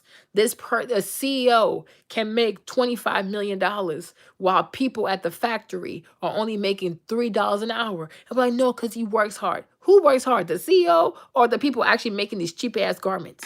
Like the CEO of H&M, he's worth like $1.3 billion, right? And yet the people who make the garments probably don't even make more than $10 a week. But they'll tell you he works hard. And oh yeah, it's true, he works so hard. What does he do? What does he do that? Like what does he do again? I'm so confused, right? Does he make the garments? Then does he promote, like, does he promote the garment? Does he make him, promote him, then wear them? And like, what does he do? He don't do shit. He has a whole bunch of people who work for him and make him look good. He just shows up for the quarterly earnings. Oh, this is how much money we made. He does not work hard. But this is the myth they put you out here. Why white people deserve so much, or like why these white men deserve to have all this wealth. They work so hard. They work so hard. They work hard. They are hardworking people. They work nonstop. They wake up at 5 o'clock in the morning. Most people who have children, most mothers who have kids who have to get their kids ready for school do wake up at 5 o'clock in the morning too, by the way. I'm just saying. You know what I'm saying? So you take on, like, you take on these messages, right? Because you're being programmed. You're being programmed that when you see them, you don't question their wealth. When you see the stuff they have, you don't question it. You say, oh, one thing about Kim, she sure is going to get to the bag. Yeah, sure. You go ahead and believe that. You know what I mean? You go ahead and believe that. You really go ahead. There are people working for them to make them look this good. If you had a whole bunch of people working for you, you too could look like you could do it all. You know what I mean? You too would look like you could do it all. But the unfortunate thing for you, you black. So I don't know what to tell you. But if you have that many people working for you, yeah, you could have 25,000 businesses. Like, imagine if I could hire like 50 or 100 people. I could have any business I want to. I'm like, oh, I want to do this business. Okay, all right, Marlene, we'll do it. And then I just show up and take the picture like, oh, here's my new tea line. Okay, oh, I want to start a purse line. And I'm like, okay, I hire 50 people. Okay, y'all make this happen for me. Find me the best. I'll just write the check. Oh my gosh, here's my new bags, you guys, right? Then I want to start a line like selling water. Marlene water. And oh my gosh, look at Marlene. She's only 36. You know, she's been married to James for 12 years. She has 2 beautiful boys. And she has like 25 businesses. She has a YouTube channel. She has a thriving Instagram. You know, she makes like $20 million a month and she's still a mother. She's still dedicated to her children. When you go on her Instagram, she has pajama parties with the kids. You know, she still takes her, like, do you truly think this shit is possible? Do you really, like I'm asking you, sis, do you truly think, I'm not even being disrespectful. You truly think a woman can have all these businesses, study for law school on her own, which is her, really? She's that smart? Oh yeah, sure, whatever. Okay, on her own. And she still has time to come home and make dinner. And then she gonna take the picture, edit the picture, write a long ass caption, and then post it on Instagram. And she has time to sit with her kids in their pajamas. Like, people just can't be this gullible, right? Like, you just cannot be this gullible. Like, there's like, just like Sarah Blakely. Sarah Blakely, she's the owner of Spanx. Well, I guess she sold the Spanx. I don't know what she did with Spanx, but whatever. She always has like a funny teacup that she'll take, or she has like all these pictures on her Instagram with her kids. She'll have like pajama parties with the kids. She'll have like sleeping with the kids. Like, she's always with her children. Like, she gives you, yeah, I have a business that makes billions of dollars, but I always have time with my children. I'm like, bitch, please. Bitch, please. Which one is it? And these are the kinds of ladies like the Sarah Blakely, the Kim Kardashian, all them phonies that really make it seem like a woman can have it all. Like, you can have a multi-billion dollar business and you can still make it home for dinner. You can still give your kids a bath. You can still take pictures with funny cups and funny sayings on them. You can still do pajama parties. You can still make cookies. You guys, do you truly think, like, I'm asking you honestly, these ladies have so much money. They have armies of people. They have armies, like literal armies of people. And this is why they can have it all. Because there are other people they can hire to fill in the blanks. Jessica Alba, another one. Another one. She don't lie to them people about her honest brand. And that's the power of being that's the power of being seen as a white woman also. Because when Jessica Alba was coming up, she sure did play the little Latina. She sure did. She was sure was the little feisty Latina. She recognized that all I'm going about to do is do the little honey videos and be honey in the movies and have to dance hard. Then she switched it up, stopped going to her tan, started looking a bit more European out here. Okay. Next thing you know, she linked up with this Asian guy who did Shoe Dazzle. Y'all remember Shoe Dazzle? The guy from Shoe Dazzle. She linked up with the guy from Shoe Dazzle. That's how she was able to start the Honest brand, which wasn't so honest because the ingredients are toxic. And even when the consequences came, she still got to keep all that money. Mothers got horrible products, babies got a bunch of rashes, and Jessica got to keep the money. Exactly. There's this billionaire Jessica Alba and the Jessica Alba we first met. They're not the same people. They ain't got the same complexion. You see what I'm saying? But they're gonna make you think that, oh, she's a girl boss. She worked hard. She had stop. Stop it. And this is and these women like that, they're very toxic. They are very toxic because they don't tell the truth. They don't tell the truth. And then they make it seem like, oh, you're not working hard enough. You're not working as hard as you should. Oh, team no sleep, team no nap. You better sleep. You better sleep. Girl, you better sleep. Some days you need a break because you're doing all by your damn self. If you have, like, let's say you have a nanny and you have a private chef and you have all this stuff. Yeah, you going to look good, sis. Because what else you have to do but look good? You see what I mean? Just like there's a show here. Y'all don't took this conversation like all the way to the left, but there is a show on here, right? Exactly. Team no sleep. You better sleep before you die of a. Let me tell you this, right? When you don't have enough sleep, I'm not trying to be funny. When you don't have enough sleep, it takes away from your life. People who don't sleep enough, people who do not sleep enough, are more likely to get heart attacks. So you need to sleep. Sleep is very important. You need to rest your body. You need proper sleep. Your cells need to regenerate. Your brain needs to shut down. You need to properly rest. Do not listen to these heifers. They lying. Bunch of lying ass heifers like this. I cannot stand these people. Right? But you need to rest. You have to rest. Does that make sense? Like there's a show here too. I Am Athlete. It's a podcast with Brandon Marshall. Brandon Marshall does the podcast. Well, sometime, yeah. It's a lot, boo-boo. Get some rest. You're tired. You are tired.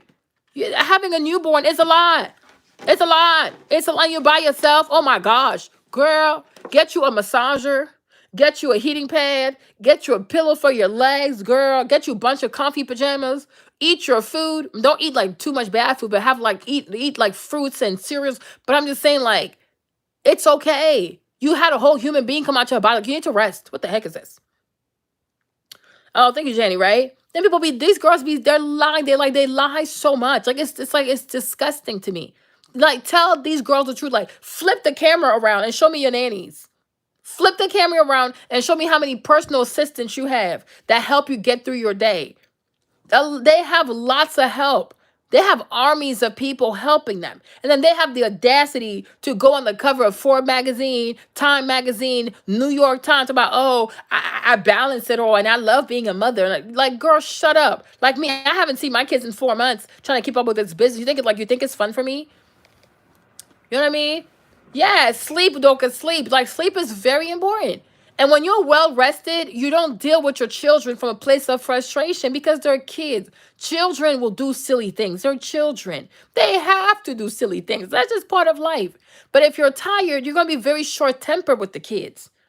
You know what I mean? Because you're tired. So you need to properly sleep. Don't feel bad about one day, like some days you disappear and you go get a massage because you need that shit. You need that shit. Sometimes don't feel bad about not buying kids their shoes. Like, oh, I mean, I know you need better shoes, but shit, mommy gotta go buy a massage. You wait next month. You know what I mean? Yeah, sometimes be a little selfish. Go get you a good massage somewhere. Like, go to a good spa. They're gonna like massage the kinks out your backs. They're gonna massage the kinks out the bottom of your feet because sometimes you can also have pressure on the soles of your feet. You might not realize it, but it's true. That if you stand all the time, if you're always standing, you're always walking, the bottom, people, somebody needs to massage the back of your feet. Sometimes also it's okay to put more money on the pedicure and get the deluxe pedicure. Yes, girl. I get it. If you don't want to do the deluxe pedicure all the time because you can't, that's fine. But maybe like every 3 months, get your good deluxe manicure. Let them people massage your toes, massage the sole of your feet, massage your legs. You need it, mama. You gotta take care of yourself. You have to take care of yourself. You know what I'm saying? Because these people they don't tell the truth. They got whole legions of armies over there of people helping them, cleaning their house, making their meals. They got private coaches coming to their house. They got trainers coming to their house. You know what I'm saying? Don't be telling the truth out here. And like, oh, look at me. I stay home and I take care of my baby. Girl, flip the camera. Flip the camera. Let me see who's behind. Let me see who's in the background. Flip the camera real quick. They don't do shit. They don't do shit. Like that's like when I saw like Kylie came out with her line for the baby. I'm like, do you even wash your own baby though? Like I don't know. Like does she take care of her own baby? Like girl, go sit down somewhere. Go sit down somewhere. You see what I mean? But it's not possible. There's only 24 hours in a day. When do you sleep? And mind you, she sleeps well because she has people helping her. You know what I mean? And they want to make, oh, I work this, I work this. No, y'all, they have teams of people, y'all. They have a whole, just like me. If I ever get to that point, I'm sure we'll show you. Like, yeah, I got this person doing this person doing that. They have teams of people. They have a fleet of Caribbean nannies. They sure do. Sometimes even Asian. Sometimes also like Latinas also. Because a lot of people have like in California especially, there are a lot of Latinas who are like who take care of the kids. So it's like tell the truth to people. Like even when I had my other office last time, one of my girls, Claudia, she was taking care of Stefan when I was working. Dead ass. I should have recorded that, but it's the truth. So it's like tell people the truth. But they just show up and act like, oh, I can take care of kids and show up for a photo shoot with 42 inches of weave. And like, why are you doing this? Why are you doing this? Because now you're going to make these ladies feel like there's something wrong with them. Oh, how come I'm not doing it all? I should do it all. Now she resents being married. Now she resents having children because she feels like it's holding her back from her dreams. It's like, you people are sick. You are sick. You're truly sick. Do you know what I mean? Just like I was telling earlier about Sophia Amoruso, like she has a class, like she teaches business, okay, which is cool, I guess, whatever, right? But I'm like, Sophia don't tell the truth about how many of her businesses fail. She don't be telling the truth about how badly she manages money. She don't tell the truth. So I'm like, okay, fine. Maybe you, like me, I've made mistakes. So I could also teach business classes, and maybe I will teach business classes. But I'll be honest, like, yeah, y'all, I failed though. Just FYI. You know what I mean? Like, so because I failed, now I know what not to do. But it's like she doesn't even address that stuff. She just talks about, like, she just shows like her glossy cover magazine. I'm like, yeah, but how many complaints do people file against you when you were a nasty guy? Talk about that part, sis. You know what I mean? But she don't tell the truth though. Sophia don't be telling the truth to them people. They don't tell the truth. I'm like, these girls are very dangerous. And they get to be on covers of magazine. I'm talking like Cosmo. I'm talking like Mary Claire. I'm talking Elle magazine. Like they get these glossy covers. They have entire spreads about them. And the entire time, the whole glow up is manufactured. The numbers are fake. The sales are fake. The accomplishments are like, it's on steroids. They have a bunch of designers working for them. They have a bunch of people. Like, you guys, it's insane. It's insane. It is insane. Like, it's insane. Like, it's super insane. Listen to me. I'm talking to you. It is insane. You see what I mean? So it's like, and that's why, like, that's why for me, I really pray that Black women understand, like, it's important for them to help other Black women, to support other Black women, and to work together as a collective, because it's real out here in the streets, right? And you can't do it by yourself. There's a saying like, oh, if you want to go something, go alone. But if you want to go far, you got to go with a bunch of people. And that's really, really true. It's really, really true, right? Black women, like, I really encourage you to raise money. Don't be trying to do it all by yourself. Dead ass. Like, learn to raise money. Learn to raise capital for your business. That's what I was saying yesterday. Like, learn to use social media so that you can get more exposure out there. And, and when you come on social media too, like, don't feel like you have to front or stunt for the gram. Be honest. Yo, it's hard out here for a pimp. You know what I mean? And people will relate to that. Like, girl, yeah, it's hard for me too. What the freak? You know what I'm saying? You don't have to you don't have to do all that stuff, right? Just tell people what it is, right? But learn to raise money, right? Learn to build your circle of friends. Like, learn to have a circle of friends. Learn to expand your network. You might be like, oh, I don't know anybody famous or anybody rich. It don't matter, right? Because if you got a bunch of friends, even if every friend got a $500, any friend got like $100, these people can make a lot, right? Build your own network of people. You know, connect with people that you can connect to. Reach out to people that you can reach out to, right? Build your own network. Like maybe in your city, wherever you live, you can have like things on the weekend. Like, you know, you put on events for a woman in the community. You know what I'm saying? It might not be big. You might not have Oprah as a guest, but it's like you're starting something, you're starting somewhere. And before you know it, 5 years from now, 10 years from now, you might put on like huge events, huge panels with like really powerful, accomplished ass people. Everybody starts somewhere. Start building your network. Start building your network. You know, go on LinkedIn. Start building your network on LinkedIn. Like, make sure that your LinkedIn page looks good. You know what I'm saying? Don't give up. Get proactive. You know, get to know more people. Truly, truly. Like this year, I was really more intent. Last year and this year too, I was a lot more intentional about getting to know people, and that really made a big difference, right? But it's like get to know more people. Build a network. Don't just be in a little corner, because if you're by yourself, life's gonna beat you behind. If you're by yourself, life will beat your butt, because this life is really hard, and it's not, you're not meant to go through it by yourself. You know, it's a lot more bearable when you have other people to bear it with. You know what I'm saying? You know, like fundraise, like, you know, think of like trying to think outside the box, and don't get discouraged. Like, don't get discouraged. Keep going, keep going, keep going, right? It could like you could do like what's it called, vision board things in your city. I don't know, you can start off with your friends and they can grow from there. You can have like dinner parties, you can have whatever, but like trying to do things where you get to connect with more people and share your message with more people, share your vision with more people, speak to more people. That really helps, because you can't give up. You don't really have a choice now. You don't really have a choice now, right? So you really cannot give up, but it's like you have to find ways to get that money. You have to find ways to raise the capital so that you can also show up for a magazine cover and make it seem like, oh, I just wake up out of bed looking like $100 million. That doesn't work like that. You know what I mean? Yeah, you could relax, but we can't really relax though, because like, we got to think about our children. And so you do understand, like, wow, I don't want my kids to have to fight through this stuff. I want them to have like a little leg up in this lifetime, you know? So that's what it is. That's why you have to be work really hard. Be mindful of your image, you know, be mindful of your social media footprint, if I could put it that way, right? But it's like that's what you want to be. You want to fight towards that, right? It's not going to be easy. It's not really fair. But if you overcome this, you're going to be so much better. You're going to be so much better in terms of your talent, in terms of your attitude, your mood. You're going to be so much better because like, oh wow, look, I made it through, even though it wasn't easy, but I made it through, right? But now let's go back to the actual topic of this video. I'm like, we just went completely left. Like we always go completely left. But so the topic of the video, right? The topic, there's a lot of pressure. The topic of the video was like people using mental health, right, as an excuse not to show up, right? That was the video. So like two friends, it was Ade and the girl Annie, right? And so for me, Mark, like I was, that's where I was trying to go. I was friends with a person. I was friends with someone, and to me, honestly, I knew the person was depressed. I knew the person had issues. I was depressed too. You know, I probably still have depression, but I've gotten better at it. But I really got to a point, like I really got to a point where I felt like legit, the person was using depression to not show up, right? The person was using depression to camouflage how selfish the person truly was.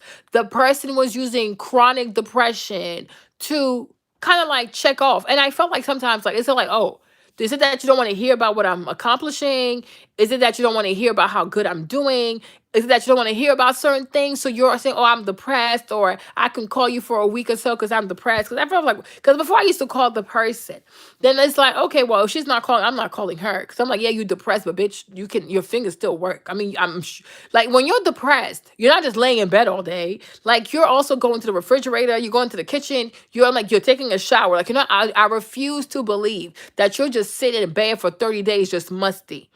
Okay, I refuse to believe that you're so depressed that you are in bed for a whole week without eating food.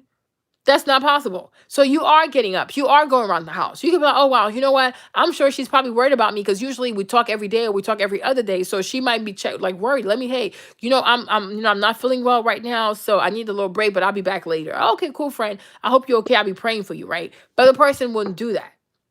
Like I told you, I told my mom, and my mom was like, "No, Marlene, she depressed, you know." And it's like we give people passes because they have a depression or whatever. But I honestly think that people tend to use their depression or people weaponize mental health just so that they don't have to show up in the world, so that they don't have to be adults out here, that they don't have to fulfill their obligations, they don't have to fill their duties, pretty much, right? Like, listen, living in the West is very stressful. It is stressful for all people. It is stressful for all people. We're all stressed out of our minds. We're all worried. We all have anxiety. Like, we all have depression to some extent, right? But it's like you still have responsibilities.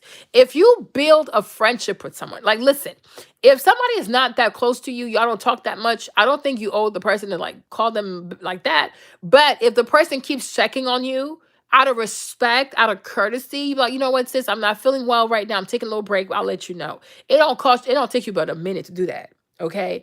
If you are really friends with someone, if you have a real relationship with someone, if y'all talk all the time or you talk every other day, right? It's normal for the person to wonder where you are. And if they reach out to you and you don't respond, it's normal for them to get worried. You would get worried. Like, even y'all, we're not like friends like that, right? But when y'all don't hear me if I don't come on here for 2 weeks, oh my gosh, what's happening to Marlene? Is Marlene okay? Y'all start coming to my DMs and stuff, right? Because you've gotten used to hearing me at least like once a week or once every 2 weeks, right? So I can't really fault you if you're wondering, like, okay, where is Marlene though? Like, it's normal. It's perfectly normal. Like, oh, you made us get used to you. Like, we're accustomed to your 3 hour, 4 hour lives. You know what I'm saying? We're accustomed to having good conversation, and you're just gonna ghost on us, right? Exactly. So it's like, what the heck? Is she okay? That's a normal thing. Like, even me sometimes, right? I'm like, oh my gosh, I haven't talked to my people in forever. I gotta go on. You know what I mean? I gotta go on and say hi, right? She said, I was your if I was your friend, I didn't want to put my problems on my friend. Listen, I understand that you might not want to put your problems on your friend Tia. You know what I'm saying? And you have your own reasons for that. But Tia, it don't stop you from saying, friend, I'm going through it right now. I don't feel like talking, but I'll holler at you when I feel better. So at least your friend knows, like, Tia's okay. I mean, like, not that you're okay, but at least I know, oh, Tia is alive. Because you just never know. Like, let's be serious. I'm not even trying to be funny. People could die. We can't be like, oh, we're 36, I'm 34, you ain't gonna die. No, people can really die. Like, a friend could really die. There are people who die very young.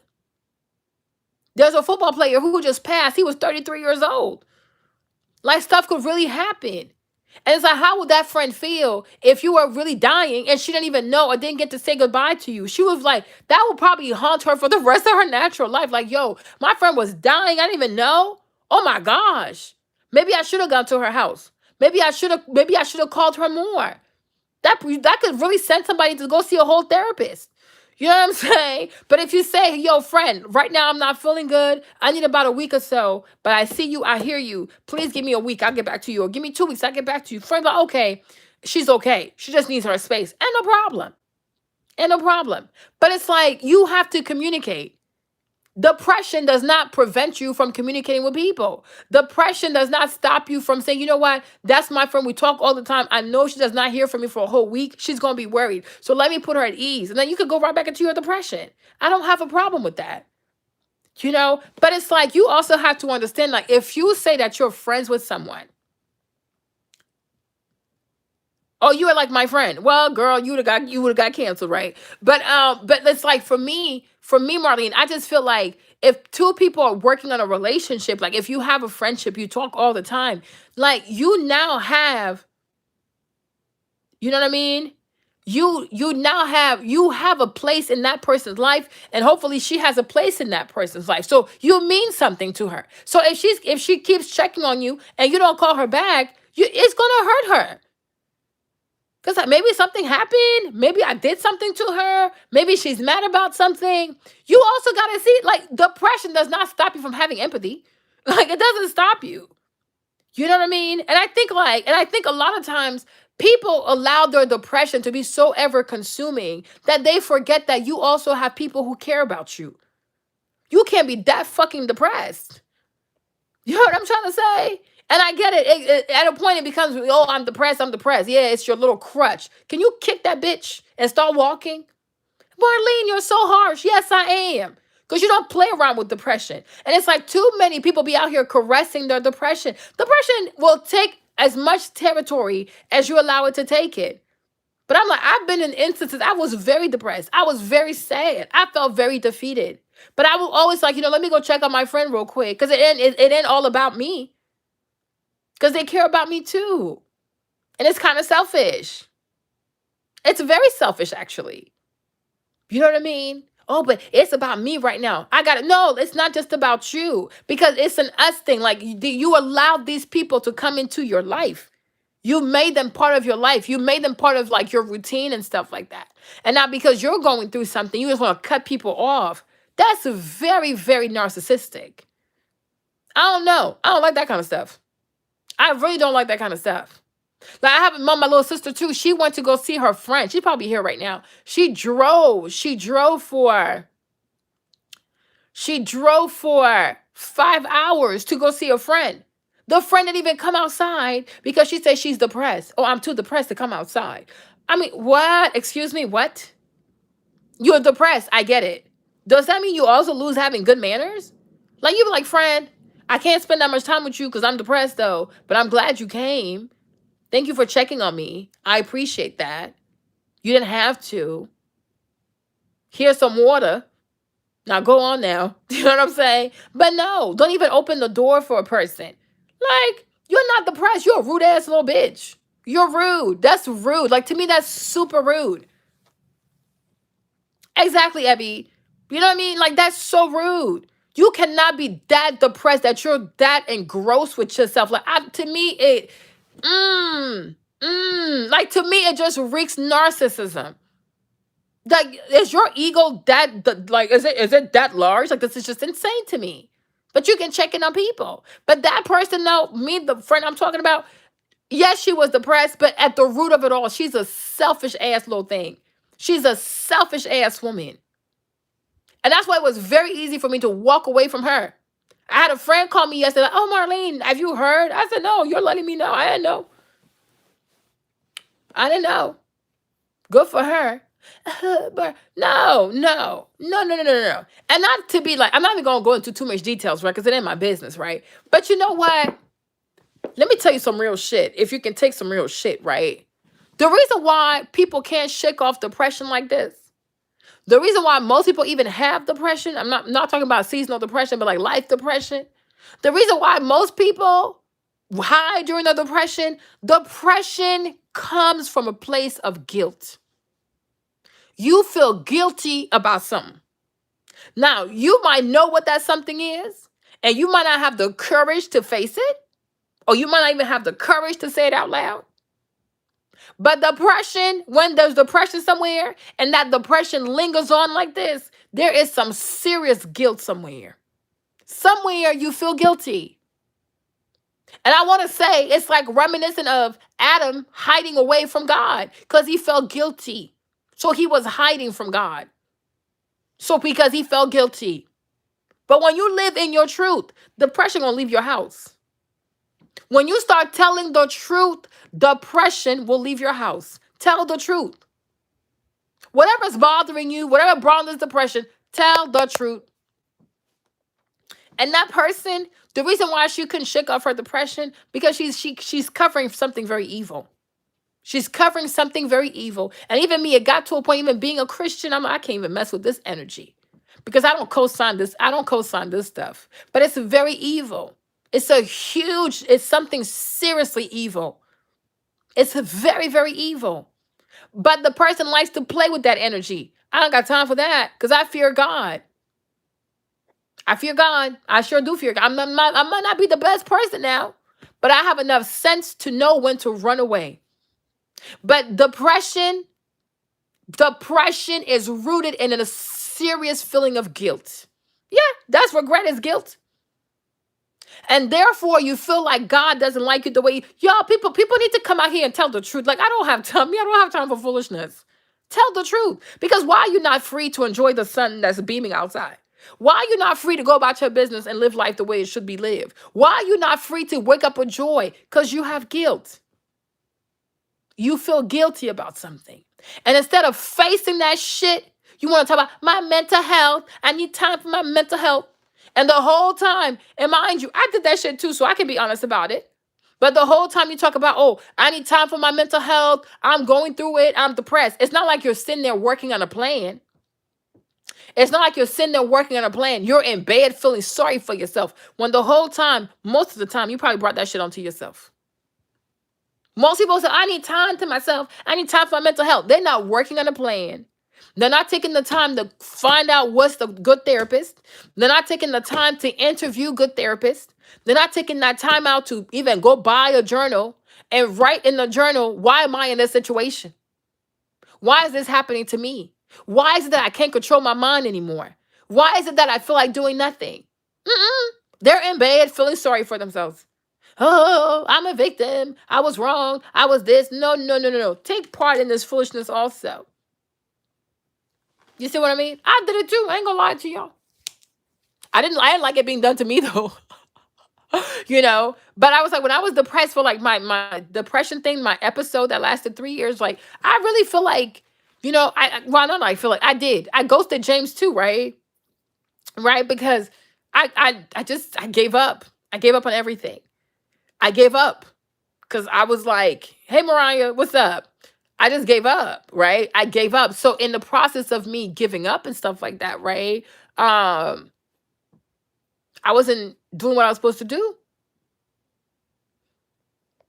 You see what I'm saying? And then he was left with a lot of things that he had to do because I just checked out. And it's like I wasn't working on a plan. I wasn't working on how am I gonna get myself out of the situation. Oh, give me time. I'm going through it. Emotionally, I'm going through it. But it's like I didn't want to face my stuff. I didn't want to face it. So we telling people, oh, you should give me my space. Okay, fine. People should give you your space. But it's like if it's a relationship, if we're in this together, while I give you your space, I also expect you to work on something. You gotta be working. How we gonna get out of this stuff, Marlene? Oh, I'm depressed. Oh, I'm sad. Oh, I'm praying. Oh, I'm fasting. Oh, I'm gonna read my Bible. It's like, can you yo? I was on some real punk stuff, right? I really was. And then one day, God was like, "This is enough. Like this is pathetic. You look pathetic. You are pathetic. You look pathetic. You know what I'm saying?" And look, he said, "Oh, I know." He said, "That's interesting that you feel depression is mostly rooted in guilt. I always thought it was rooted in trauma since that's what it was for you." So you said like your depression, right? Your depression is rooted in your childhood trauma. Does that make sense, right? That's what you're saying, right? Well, that's perfectly understandable too, right? But then it comes to a point also. What's your name again? Anuri, right? There comes to a point also where I'm sure you ask yourself, right? How come I haven't been able to move past this? Right? Because it's true. Like somebody parents can mishandle you, adults can mishandle you. That can cause you to have some serious deficiency in your character, in your self-esteem, in your self-worth, in your abilities, most deaf, right? But I'm also sure, right? I'm also sure that you've gotten to a point because at a certain point you're no longer a child, you become an adult, right? I'm sure that you've also asked yourself, how is it that I haven't been able to move past this? Right? Why am I still dealing with the trauma from my childhood? So there is a certain amount of guilt that comes from what actions you have taken and actions that you have not taken that could have helped you to address the situation and recognize it for what it was. As a child, I was traumatized by these adults. I was mishandled by these adults. They did this to me. They did that to me. They did this to me. And you can come up with the list of all the things that they did to you that was completely out of line, that was completely abusive, that was completely uncalled for. However, now that I'm in the place where I am, I have a therapist, I have a plan, I have this, I have that. I have put these things in place that I know how to mitigate the effects of what these people did to me. You see what I mean? Because it's like, if we keep saying, like, just like the slavery thing, right? If we keep saying woo the white man, right? Which is true. The white man did a lot of evil stuff, right? But there comes a time, yes, white man did this, right? But then we also got to take accountability for, like, why is our mindset also like this? Why is my mindset like this? I recognize that the white man did this, but why is my mindset like this? So the white man does have his part in it. But then you got to also say, like, okay, but what is my contingency plan to make sure that whatever the white man put in store for me, it doesn't become my portion. You know what I'm saying? And when we don't apply ourselves to finding ways, to finding the resources, to putting a plan in place to get out of this, we do kind of get guilty, because the more time passes and you see how your friends are doing, the more times passes, you know what I mean? The more time passes, you start to be like, wow, look how far they come, and I feel like I'm stuck. Right? The more time passes, you're like, wow, look, everybody's able to have a relationship. I don't have anybody. The more time passes, like, wow, this person bought a house. I'm still renting, right? And then and like that also causes you to feel less than. And then you start to retreat again. And then the whole cycle starts all over again. And then now the depression might come back, and this time it might last 6 months, it might last a year. You see what I mean? But it's like we have to recognize that if we do not take control of this thing, you know what I mean? If we do not, if we I don't if we do not take control of this thing, if you don't take control of your depression, whatever the root cause of your depression is, if you don't take control of it, if you don't put plans in place for it, you will start to retreat. And as you retreat, life goes on. Other people start building. Other people start growing. Other people start expanding. When you finally put your head outside, you're like, oh shit, when did they build all this? Now that makes you feel bad. Oh, oh, well, I thought I had all this time. I thought I could. I thought I would. Mm-mm. So now you feel bad about the time that you missed out on not building. So now you go back, you retreat again. You go into another retreat. You come back out. More people have not built. You're like, oh, wow, damn. Then you say, oh my gosh, can I even catch up? So then that becomes another feeling that's added on to the other stuff that you already had. So, and it just piles on. And then it gets to a point where it's like your depression feels like it's completely crippling you. That stuff is real. So when we recognize that we have trauma, when we recognize that we have issues, we have to go get some, we have to do something about it. Not by ourselves. Depression is not something that you overcome by yourself. You don't overcome it by yourself. I have yet to meet a person who overcame depression by themselves. Depression is not something that you overcome by yourself. You need help. And the thing about depression, it makes you feel like you want to be by yourself. And that's the worst thing you can do. And for anybody, me, I will tell you this. If you have depression, if you know your triggers, if you recognize the signs of your depression, as soon as you start to feel those things come over you, you got to start calling people. You got to call people. I'm not doing well. I feel it. It's creeping up on me.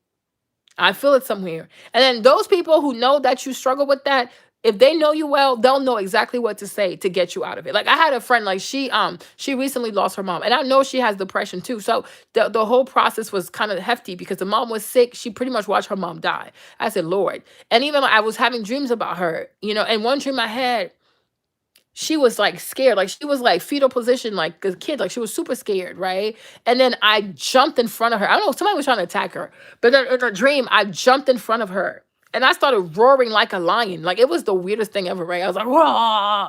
And whoever was trying to attack her backed away from her, but behind me, she was trembling. Like you guys, she was trembling in fear. I was like, what the heck? So I jumped in front of her like a lion and then I roared like crazy and then the person backed away. I know that's right. So I said, Marlene, I said, I'm going to have to be there for her so that her mind doesn't go there. Because if you leave her by herself, she's going to be depressed. You know what I'm saying? So one person recognizing depression, I already knew. I think we made it through. She didn't have it hasn't been bad. Like sometimes she'll cry. She's like, oh, I went by myself, Marlene. That's okay, cool, whatever. I'll call you back, though, friend. I'll call you back tomorrow, right? You know what I'm saying? But it didn't go bad. Like, it didn't overflow. And even yesterday, I said to her, I said, good job. Good job, because you contained this thing really, really well. When you know that you are depressed, or you are somebody who has depression, you are used to having depression, you have to force yourself to control your thoughts.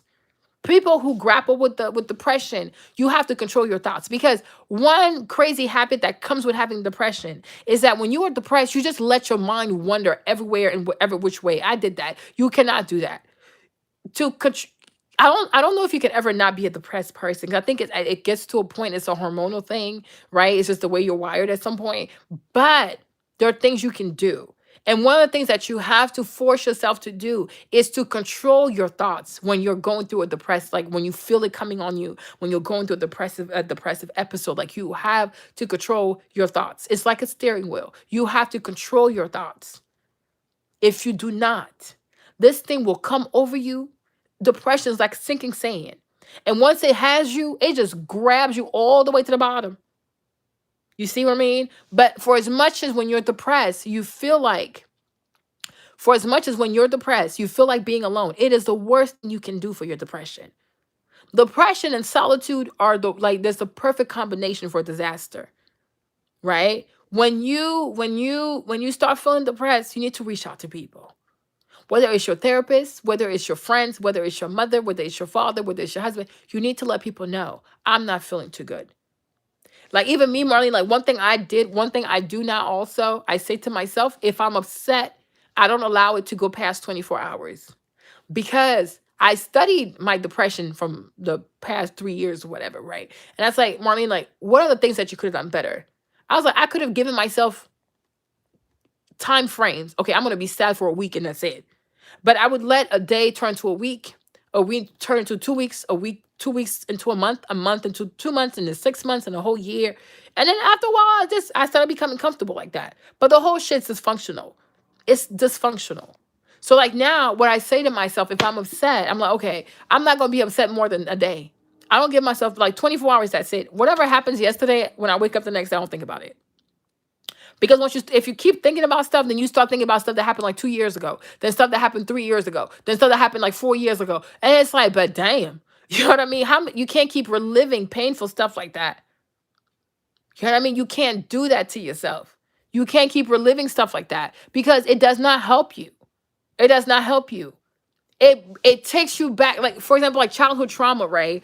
However horrific your childhood trauma is, the more you think about it, you start feeling like that powerless child that was in that situation. And it's horrendous, because all of a sudden your body stops responding to you. You might even start crying out of nowhere. Your voice might even start changing. You might start talking like a little baby, because you're taking yourself back where someone had truly excessive power over you. These are not empowering emotions.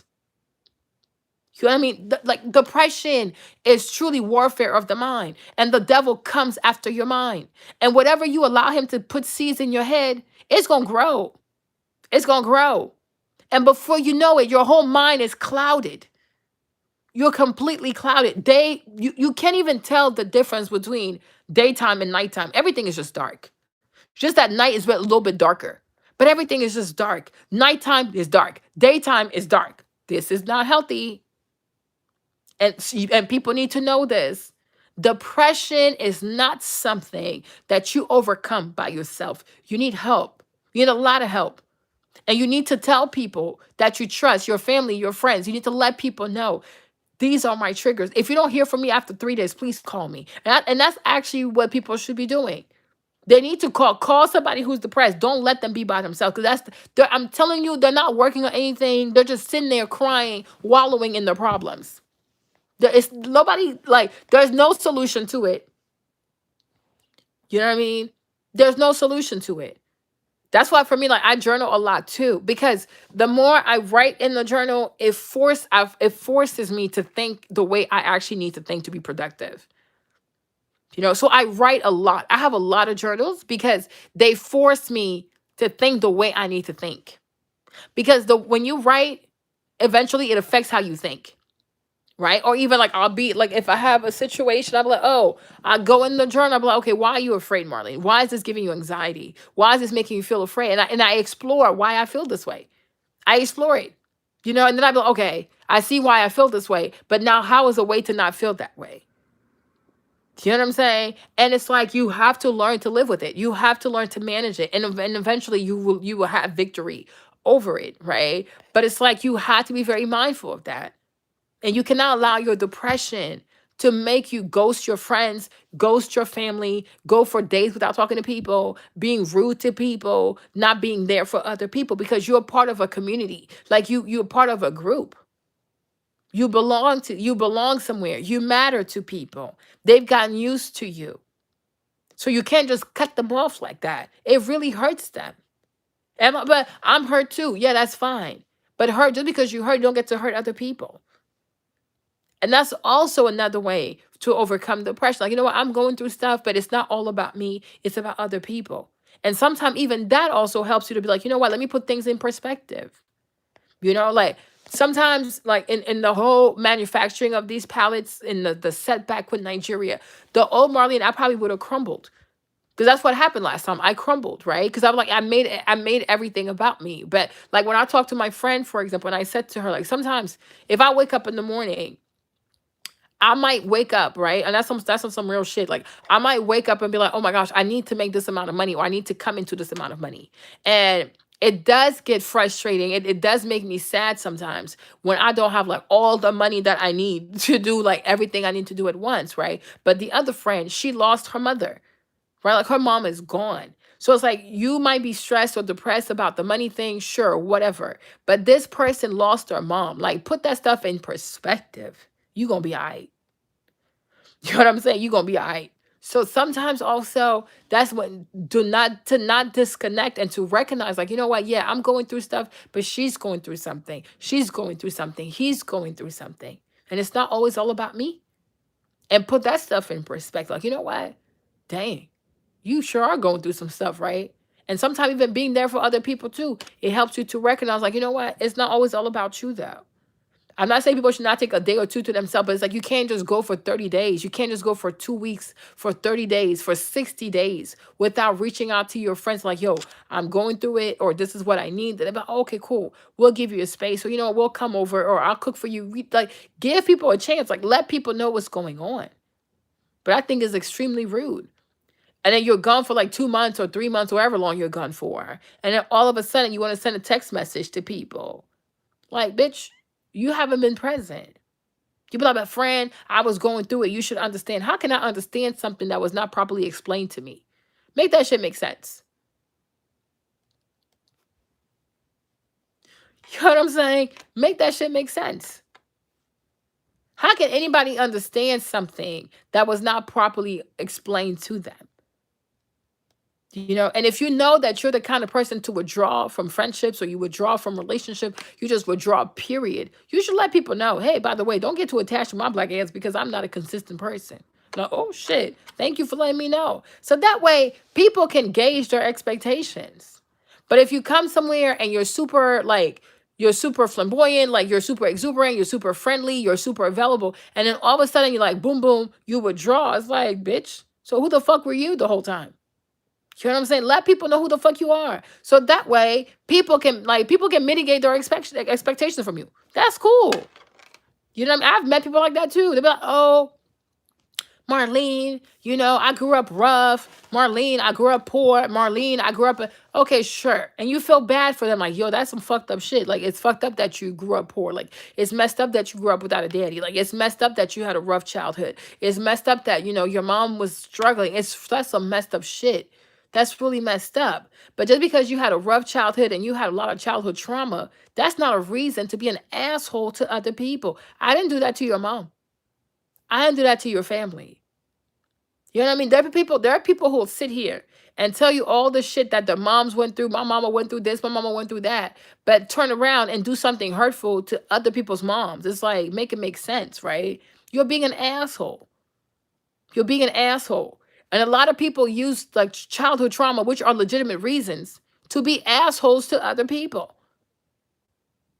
A lot of people, like, let's say they go through their marriage and they're having issues in their marriage. They use that as a reason to be asshole to other people.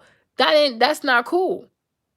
Is it okay that you're going through this? No. Is it fair that you're going through this? No. But that does not give you a reason to be mean to other people or to be toxic to other people. But I'm going through it, yeah. But just because you're going through this stuff, right? You don't have to be an asshole. Like Alana said, not to be mean, but your pain does not make you special. And it's harsh to say, but it's the truth. It's the real truth. You don't get to be an asshole to other people because you had issues growing up. It's fucked up that shit happened to you. But that's not a reason to perpetuate that toxicity to other people. So at first you're like, oh yeah, this girl, I mean, she mean, she's an asshole, but I guess. But then you're like, nah, fuck that shit. I don't have to take it from you. And you're not gonna make me feel bad because I grew up with my parents. That's not my fault. Because I didn't have nothing to do with you not having your dad around. Like, I didn't have nothing to do with that. You don't get, no, that's not okay. That's just not okay. You cannot do that. That's why I say people who, if that's how you want to live your life, where you live in isolation, don't let people in. Don't let people in. Don't let people get attached to you. Don't play with people's emotions. And because we've seen that sometimes it goes to the point like somebody ends up dead because they feel like somebody took advantage of my emotions. We cannot say, oh, but friends should understand that. Oh, your friends should understand that you don't want to talk to them for a whole month. Your friends should understand that you need your space. Your friends should allow you not to talk to them all the time. Then why are you using the term friends? These are your associates. So let these girls know, like, yo, we ain't friends like that. We're not friends like that. You my associate, though. I check in when I check in. That's cool. But don't use the term friend if she ain't really your friend. Don't make this girl feel like you're her friend if you're not really her friend. Don't call yourself somebody's best friend when you don't have the slightest clue what a fucking best friend is. Because then it sounds like you're trying to scam people. Because as long as they do for you, you like it. But then when it's time for you to reciprocate, or when it's time for you to show up, oh, I'm depressed. Oh, I'm this. Oh, I'm going through things. Oh, I have issues. The fuck? Bitch. Who not going through things? Like another little sister too, she was telling me a story. This girl that she was friends with, oh, I'm depressed, I'm this, I'm depressed, I'm depressed. So she felt bad for her. She made excuses for her. And the girl asked her, can I borrow some money? She said, cool, friend, you can borrow some money. Because you're my friend and you depressed, friend. So go ahead, borrow the money.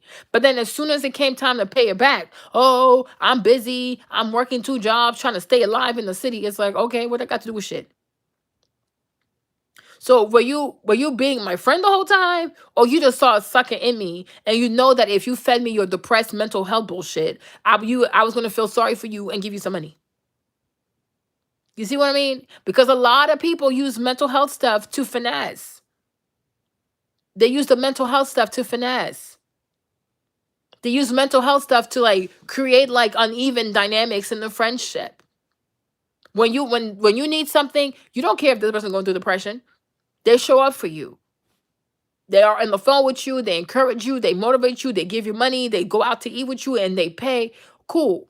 But then when they look for you, oh, I'm depressed. Oh, I'm this. Oh, I'm that. Oh, I just don't want to burden you with my problems. What you hiding, sis? And we friends. Talk about your problem. Let me hear what's happening.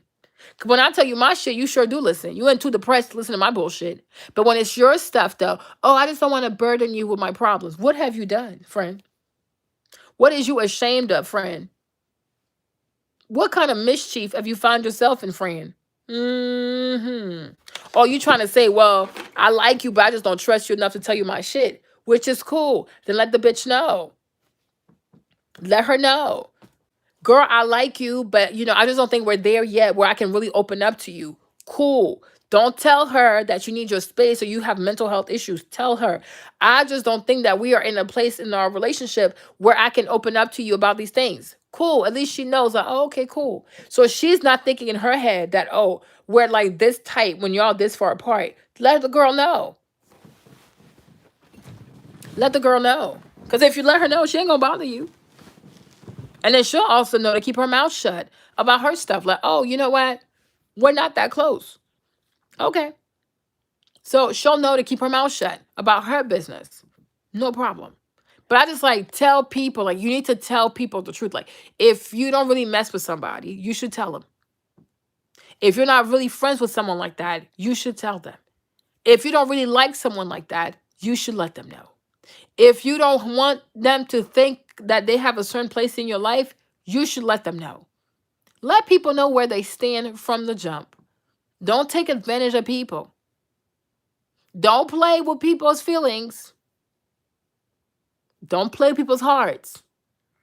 Because let me tell you something too, like losing a friend, like having to stop a friendship, right? It can hurt sometimes as much as like even going through a breakup. Like there are girls who are really, really distraught when they lose a best friend. They're like really sad. There are girls who are truly, truly sad. They take a huge hit when they feel like, oh wow, I've invested like 2, 3, 4 years in this relationship with this girl. And come to find out, she's not who I thought she was. Or she didn't love me the way I thought the way I thought I loved her. That stuff can really hurt people. It can really, really hurt people.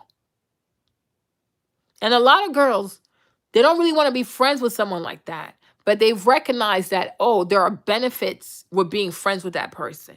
So let me go along with the little plan and act like I like her. But the whole time I'm trying to use her. Don't do that to people.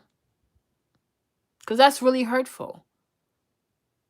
That's truly, truly hurtful. So tell people the truth. If you also like someone, but you don't like some of their behavior, let them know. Communicate with people. If you don't like what she does sometimes, let her know. If one day she did something that displeased you, tell her. Don't be doing that microaggression stuff like, oh, I need my space. I need my space. No. If she did something you did not like, you should tell her. Friend, when we went to the restaurant, you did this, I don't like it. Or one time you wrote this caption, I didn't like it. Or this time you did X, Y, and Z, I didn't like it. You should tell her. Tell her. And then it's up to her now to see if she's going to change her behavior or she's going to keep doing it. But you should give someone, right? You should give someone a chance to reform their behavior because they might not know. And you be like, but Marlene, it's so obvious. What's obvious to you might not be obvious to the next person. You can't assume that because we're all raised differently. There are people who are raised to share. There are people who never had to share. Like you might come from a family, you all like 25 kids in that family. So did you even have a choice? Did you have a choice? You didn't have a choice. You had to share. Okay? You had to share. But then there are people who are the only child. They didn't have to share with no one. So they might not even be aware like that because they never had to share. I want to say like James not the only child, but he's the only boy. But Jimmy, I told y'all, Jimmy's selfish. He don't like to share his food, his whatever. But if I share my food, he sure will eat it. But when the shoe's on the other foot, especially if he like even when he makes like his favorite meat, if James makes his favorite food, he waits for the kids to go to bed before he can eat it so that he can eat with nobody asking him. Like you guys, that stuff is too deep out here. Like it's insane, right? But he doesn't like to share like that. Some people, that's just how they grew up. They never really had to share. So now they have to share. It's like, what the heck? What is this, right? So they don't know. So sometimes what might be obvious to you might not be obvious to the next person. So you have to tell them. Like this one lady one time, she was mad. She was upset at me. And I'm like, she said, oh, but you don't know? I said, I don't know. She's like, what do you mean you don't know? I'm like, girl. And mind you, like at that time, she was like 40 something. So I was probably like 35. She's like, yeah, so she's probably like 41 or 42, right? But homegirl's like a whole 40. She's 40 years old. And she's playing these stupid ass goofy games with me talking about, oh, you don't know why I'm mad? Bitch, just tell me why the fuck you're mad. I was like, no, I don't know. And I'm like, what? You're an adult. Why should I know? If you have smoke with me, tell me, like, Marlene, yo, I got smoke with you. Okay, what is it? I might not even know. Like, oh, shit. Oh, wow. Oh, my gosh. Because I'm like, you truly think I don't have shit else going on but to worry about your feelings? Or like you truly think I don't have anything else going on in my life also? I have mad things happening in my life. Shit, I could be trying to survive my damn self. So if you have an issue, tell me.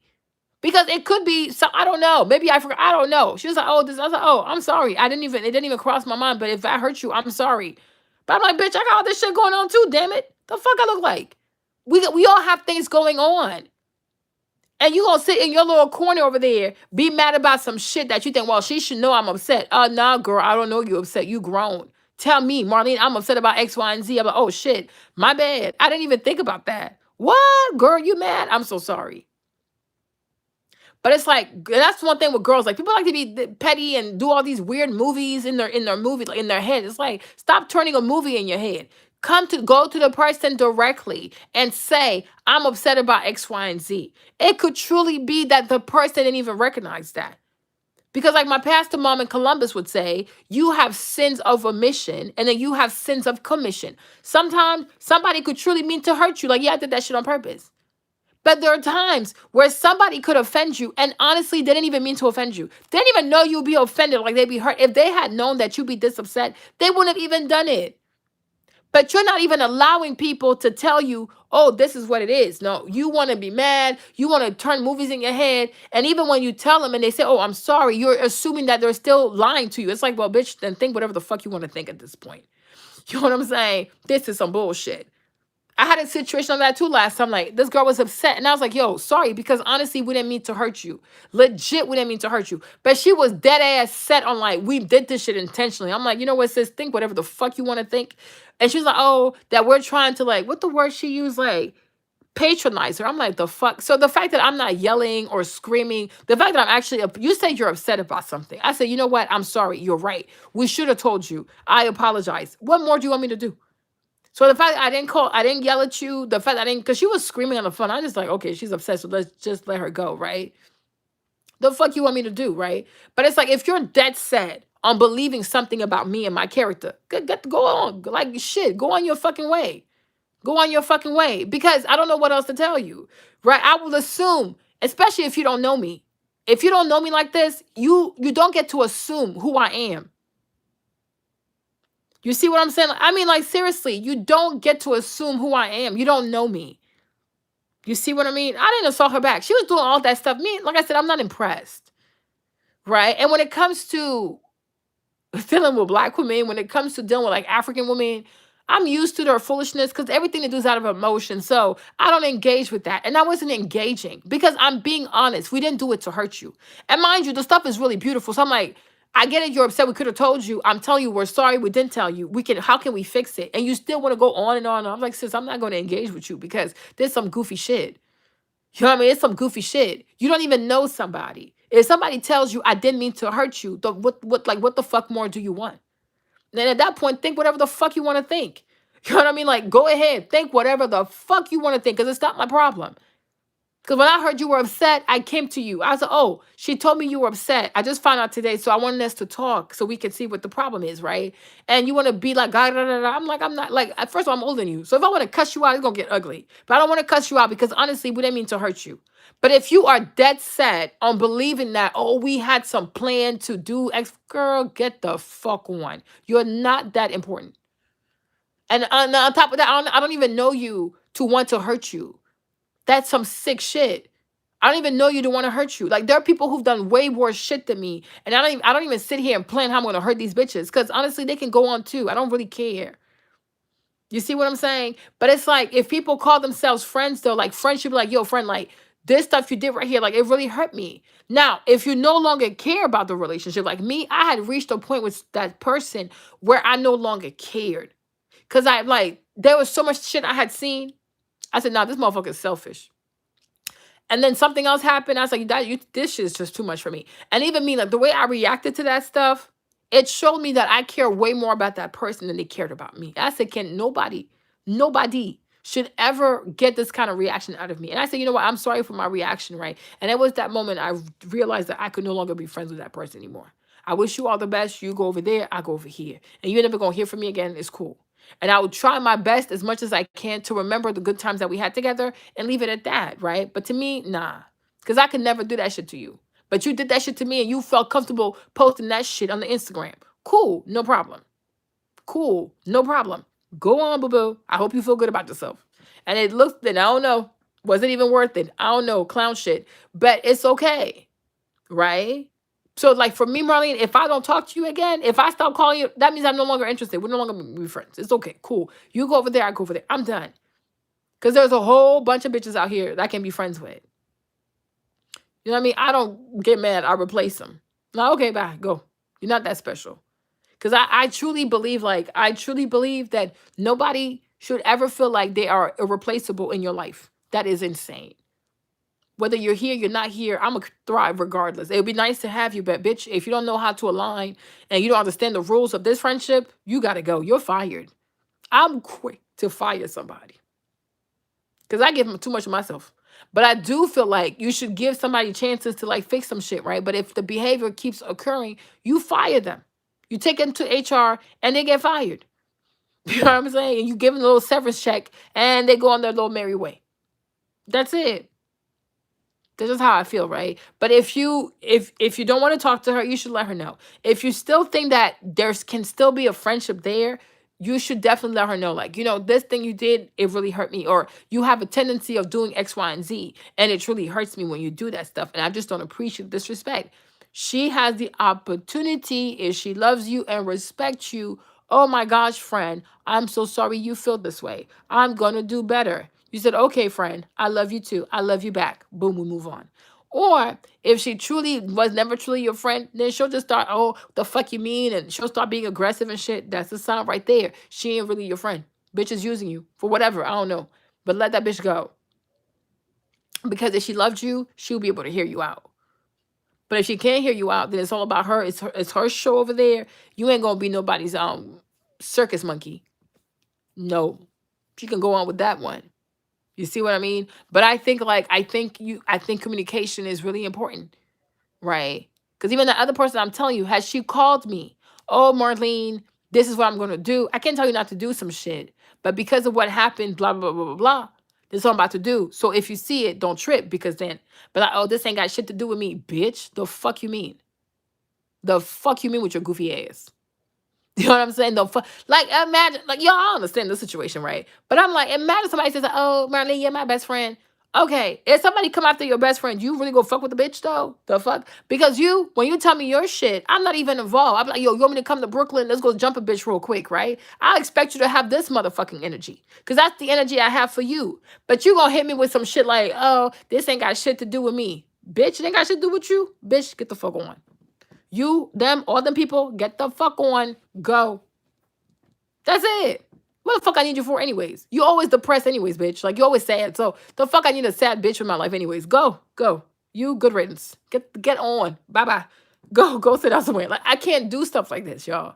I can't. Because the way I'm set up, y'all tell me if I'm wrong, right? But the way I'm set up, the way my mind is set up, if I say, oh, that's my friend, that's my sister, that's my best friend. If I love you, like, if I tell you you matter to me, I don't care who the fuck it is. If something goes down with you, I'm involved in it. Now, does that mean I have to go cuss out somebody and go crazy? It depends. How far did the disrespect go? Like, how far was the disrespect? You see what I mean? But I cannot see myself. That's just me. Y'all tell me if I'm wrong. I just cannot see myself. I cannot see myself. I just can't see myself. I don't know. I just can't see myself kikiing or whatever with somebody who really meant to do harm to someone that you call your best friend. You full of motherfucking shit, bitch. You're full of fucking shit. You're full of shit. Like, you are so full of shit. Oh my gosh, you're so damn full of shit. You so full of shit, but you know what though? My name is not Kleenex. My name is not Downy, so I ain't gotta wipe your ass, right? Cool. I will never be nobody's toilet paper. Girl, go find, go sit down somewhere. Okay, I'm not doing that. So I was like, okay, cool. Let it be what it is, because to me, that's some bullshit. That is some bullshit. That is some bullshit. Because when you tell me your stuff, right? My energy is always on 100 because I'm like, yo, friend, I don't want you to be hurt. So if somebody hurts you, I fuck them up. And you can't reciprocate that shit. You want to be United Nation. Now you want to be like the secretary of the UN. Now you want to be fucking Geneva. Okay now, bitch. Okay. I got you. Bye-bye. Bye-bye-bye-bye. Au revoir. Sayonara. Ciao. Goodbye. I can't do it. I really cannot do it. I really cannot do it.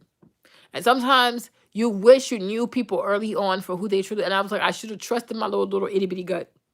But I let my mom convince me otherwise. But I should have trusted my little itty bitty gut. Oh, they did. What happened? Those two. You know what I mean? Those two are just overwhelming.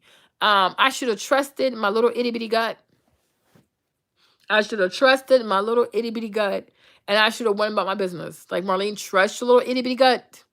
Trust it. Mom was like, no, Marlene, no. I was right in the end, Meg and Tori, I really hope they get to a resolution, you know. And that's why, like, for them, for those two, Meg and Tori, I think it should teach a lot of people that certain relationships should stay professional. What the heck? Are you kidding me? This is insane. This is overwhelming. This is overwhelming.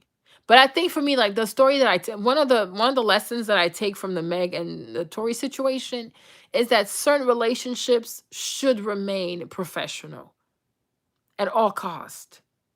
Certain relationships should remain professional.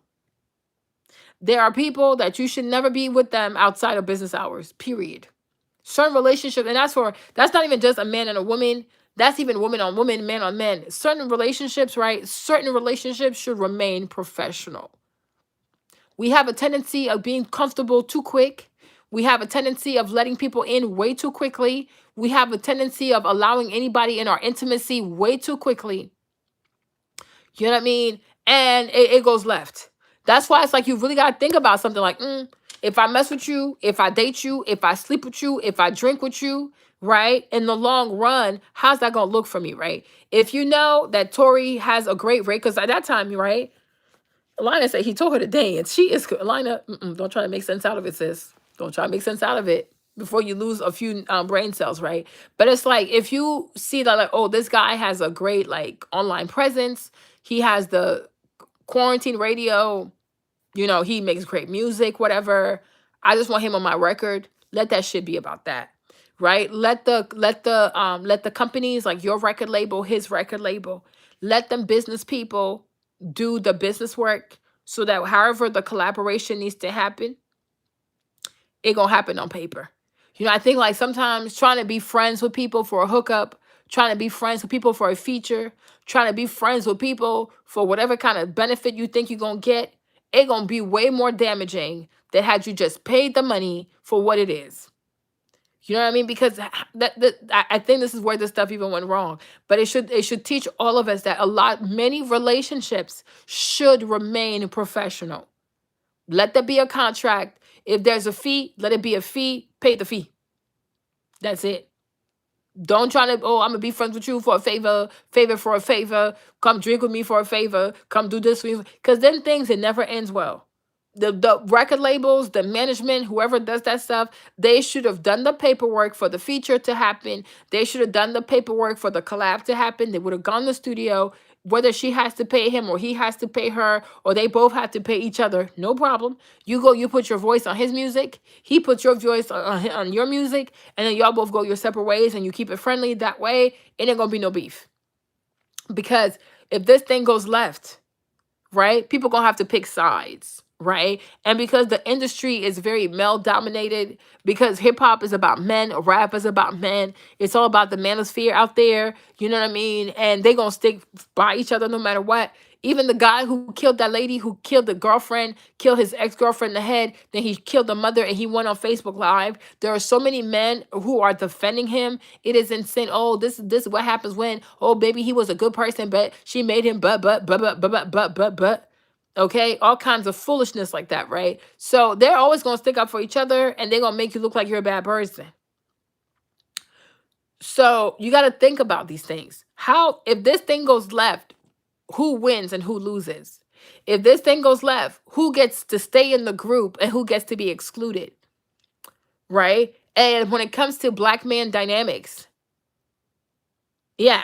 Oh yeah, they were on the lead attorney last night. I watched some of it because I couldn't do the whole 5 hours. But when it comes to certain situations, the manosphere is always going to win. Okay, because a lot of them have bad behavior. A lot of them have bad behavior. A lot of them do not want to change. A lot of them are misogynists. They are very comfortable in their bad behavior. So by protecting and defending each other, it creates a space where they can keep behaving that way. And if there's ever a situation, they can say, like, oh, look, they're trying to take a black man down. Oh, they're trying to take a black man down. They're trying to take a black man down. So they have a vested interest in protecting each other, in protecting their bad behavior, because it helps them to protect themselves from the law. Because a lot of them they do things that are against the law. Does that make sense? It's people are sick like that. People don't care about what's right. People care about protecting their asses. And I wish a lot more women would understand that. Because too many young girls say, oh, it's not fair. This is not fair. Life ain't fucking fair, sis. People don't care about what's fair. Even in the courthouse, it's not about what's fair. Who got money out here? Who has the best lawyer? Who has the most money? Who has the most influence? Right? So that's how it works. People protect their asses. People will protect themselves first before they worry about, oh, this is fair. This is not fair. They don't give a fuck about that. Like, oh, if he goes down for that, shit, I'm going to go down too because I did worse than him. So let's protect him so that we're all protected. That's the mindset. You think like, you know how many of them like beat their wives and beat their side chicks and do all kinds of decrepit, degenerate behavior? A lot of them do that. But it's like, oh, if he goes in, then I'm going to go in too. Oh, hell no. So let's protect him, not because we don't know he ain't good, but we protect him so we can protect each other. That's the mindset. So that's why like messing with these men in hip hop, messing with these men, if something goes wrong, sis, you're on your own. You're on your own because they will band together. You see, and you, oh, sorry, y'all. And you see that even like when you talk about like Kobe Bryant, right? Go say something bad about Kobe, see what happens to you, right? Say anything about any powerful black man, whether it's basketball, whether it's like foot, like games, or it's entertainment. You know what I mean? Go see that. Go try it. See what happens to you. They will come attack you and do all kinds of stuff to your stuff. Like, it's really crazy. So I do believe, ladies, like, you got to move very smart. You know, before you mess with a coworker, before you mess with your boss, before you mess with your professor, before you mess with any man in the manosphere, you need to ask yourself, right? If this stuff goes left, who wins and who loses? If this stuff goes left, who they gonna believe? If this stuff goes left, who's gonna make money and who's not? Exactly. Like, think of R. Kelly. There was a lot of men who was protecting him because there were creeps like him too. She said, Randy Moss defend that drunk football player. Yes. Oh, look, they're trying to take a black man down. So my thing is, please be careful, ladies. You need to always think about, yeah, right now it's cute. Now, right now it's fun. Right now he says he loves me. Girl, he just want to sleep with you. He just want to sleep with you. But if this thing goes left, how does it play out? Be very careful with these men. Because even if they violate you, I'm talking about the R word, you might not even feel comfortable talking about it. You might not even feel comfortable going to the police. Because when I tell you, these men will come over you and swoon. Like, even me, like when I would do like videos about Kevin Samuels, whatever, the way they took that stuff to heart, I was like, you people, if they can be butthurt, if they can go that far, they would even like flag my Instagram. Like, it was just so petty, right? But it's like, if they can be that butthurt over Kevin Samuels, if they can be so hurt about you criticizing Kevin Samuels, if they can be that upset about you talking about Kwame Brown, the one day I did that live about Kwame Brown, girl, they were in their feelings. So you need to know who you're dealing with. They are very immature. They're very petty. They're irresponsible. They don't take accountability for nothing. They're worse than women. They're way more vicious than women. When I tell you this black manosphere is toxic as F, keep playing.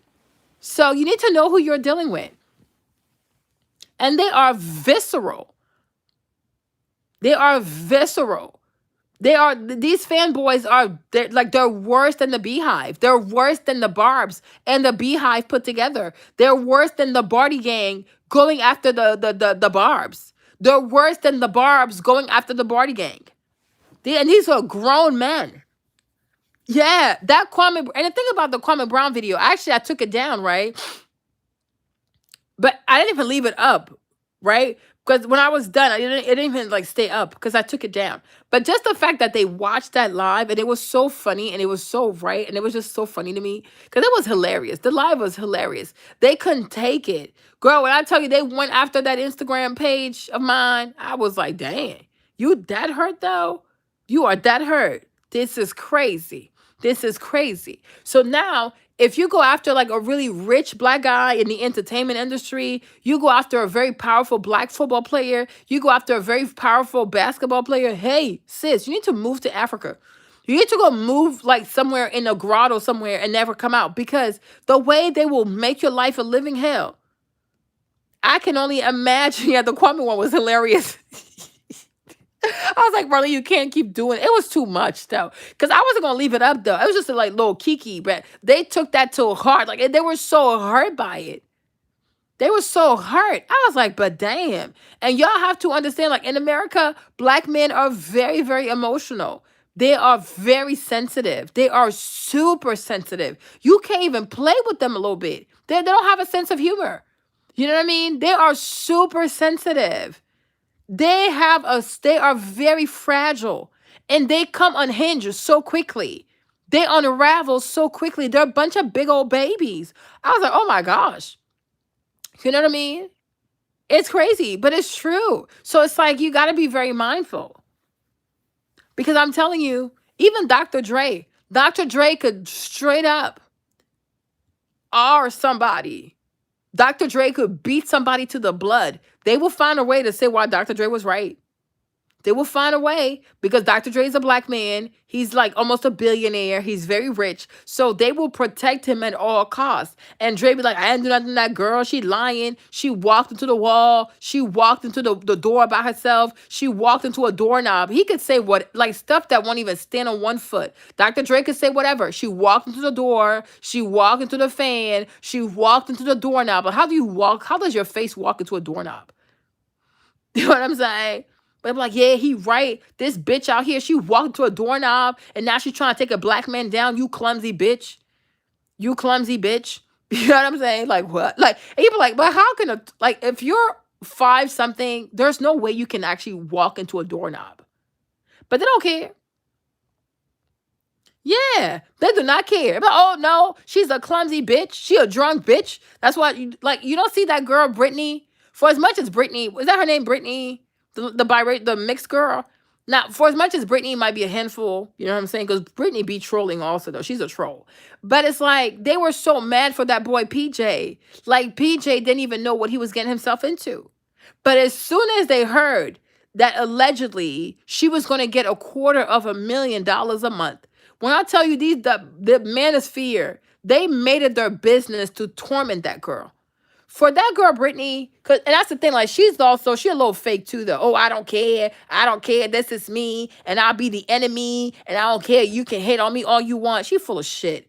The reason why she went to DJ Academics, the reason why she went to Kevin Samuels, because she wanted to appease the manosphere. Because she was scared. She was really scared. They really got to her. All this roo-da-da, like all this stuff she be talking like, oh, I don't care. I'm not afraid. Y'all can say whatever you want. It's stepdaddy season. Baby, the way these black guys got in her head, probably played with her Instagram account, probably traumatized her. That girl got scared. She got real scared. And she recognized like, yo, I'm going to show the manosphere that I come in peace. So she went on a whole media tour with DJ Academics. She went with Kevin Samuels. She went on with Deion Sanders because she's trying to appease, right? She's trying to appease the manosphere. And that's why she, like, even Abba and Preach, Abba took it easy on her. Like, yo, we can't really blame her. He knew what he was getting into. They're all friends. Abba, lead attorney, Preach to preach, whatever. Kevin Samuels, all these men in the manosphere, they all talk to each other. So they all decide, okay, we're going to ease up on that girl because she might be suicidal or some shit. You see what I'm saying? But Brittany, like, it really got to her. This stuff, like, the way them people unleashed on her, it was overwhelming.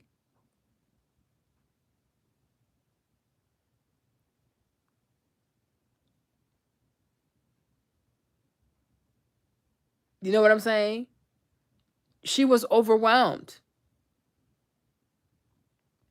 So I could tell it got to her. I could tell she was sad because they're violent. Like me, it was just like me. I'm just like, I have a small channel. Like I'm not that big, but even what I felt, but I don't really give a fuck though. But I'm like, when you're that much bigger, it's a lot easier for people to find you, right? When you're that much bigger, it's a lot easier for people to find you. I can't even imagine what her DMs look like. I can't even imagine. They probably even found her home address. They're not wired straight. You understand me? They're not wired straight. And because she's always on some ditzy, goofy stuff, it's really easy to hurt her feelings. But because when she got pregnant, it wasn't a problem. When homeboy was smashing her, it wasn't a problem. Oh yeah, he's smashing little thotty, whatever, whatever. But it's when they heard that $250,000 amount. That's what it was. Like when she was messing with the boy, nobody had an issue. Nobody worried about the age difference because let's be honest, a lot of young boys love to have sex with women that are older than them. They think it's cute, think it's funny. And like, oh yeah, you just be smashing her, whatever. You gonna do. They think that stuff is funny, right? They think it's funny. So when she was smashing homeboy, they thought it was funny. Oh yeah, just like the same way that you have what's your boy's name? Boosie, right? Boosie thought it was funny to go get a grown woman to mess with his son sexually. So they're sick like that. So they felt like, oh yeah, she gonna show him the ropes. She gonna lay on him. That he gonna have a good old time with this old thing. This, you know what I'm saying? That's how they were looking at it. Did they have an issue? She became a thought. She became this. She became that. Once they heard $250,000 a month, they're like, "Why would somebody like that get all this money? Who is she to get all this money?" Then they felt like it was their job. Yeah, yes, that's it.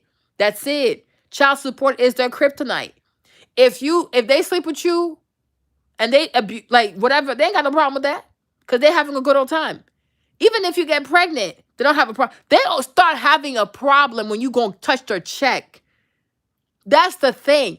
Let's say he gets you pregnant and you say, oh, it's fine. I'll take care of my baby. I don't want nothing from you. He don't have an issue with you. He ain't gonna come trying to kill you. He's not gonna come and defame you. He's not going to be abusive towards you. He'll be like, oh, she a real one. She a real one. She don't want nothing from me. And that's why I don't like Neo. Because Neo also is part of the manosphere. That stupid ass song, she got her own. That shit is so corny to me. I don't like that song. That's a very much manosphere song. So you want to, child, I can't even get into it because I got to go, right? But that song, oh, she got her own. That messaging in there is very toxic. It is super toxic. But it makes you seem like, oh, she's empowered. Why? Why? I got my own and I want to spend your own. What's the problem, right? So as long as you don't come for their check, man, Neo is so toxic, but whatever. So this dude, Marlene.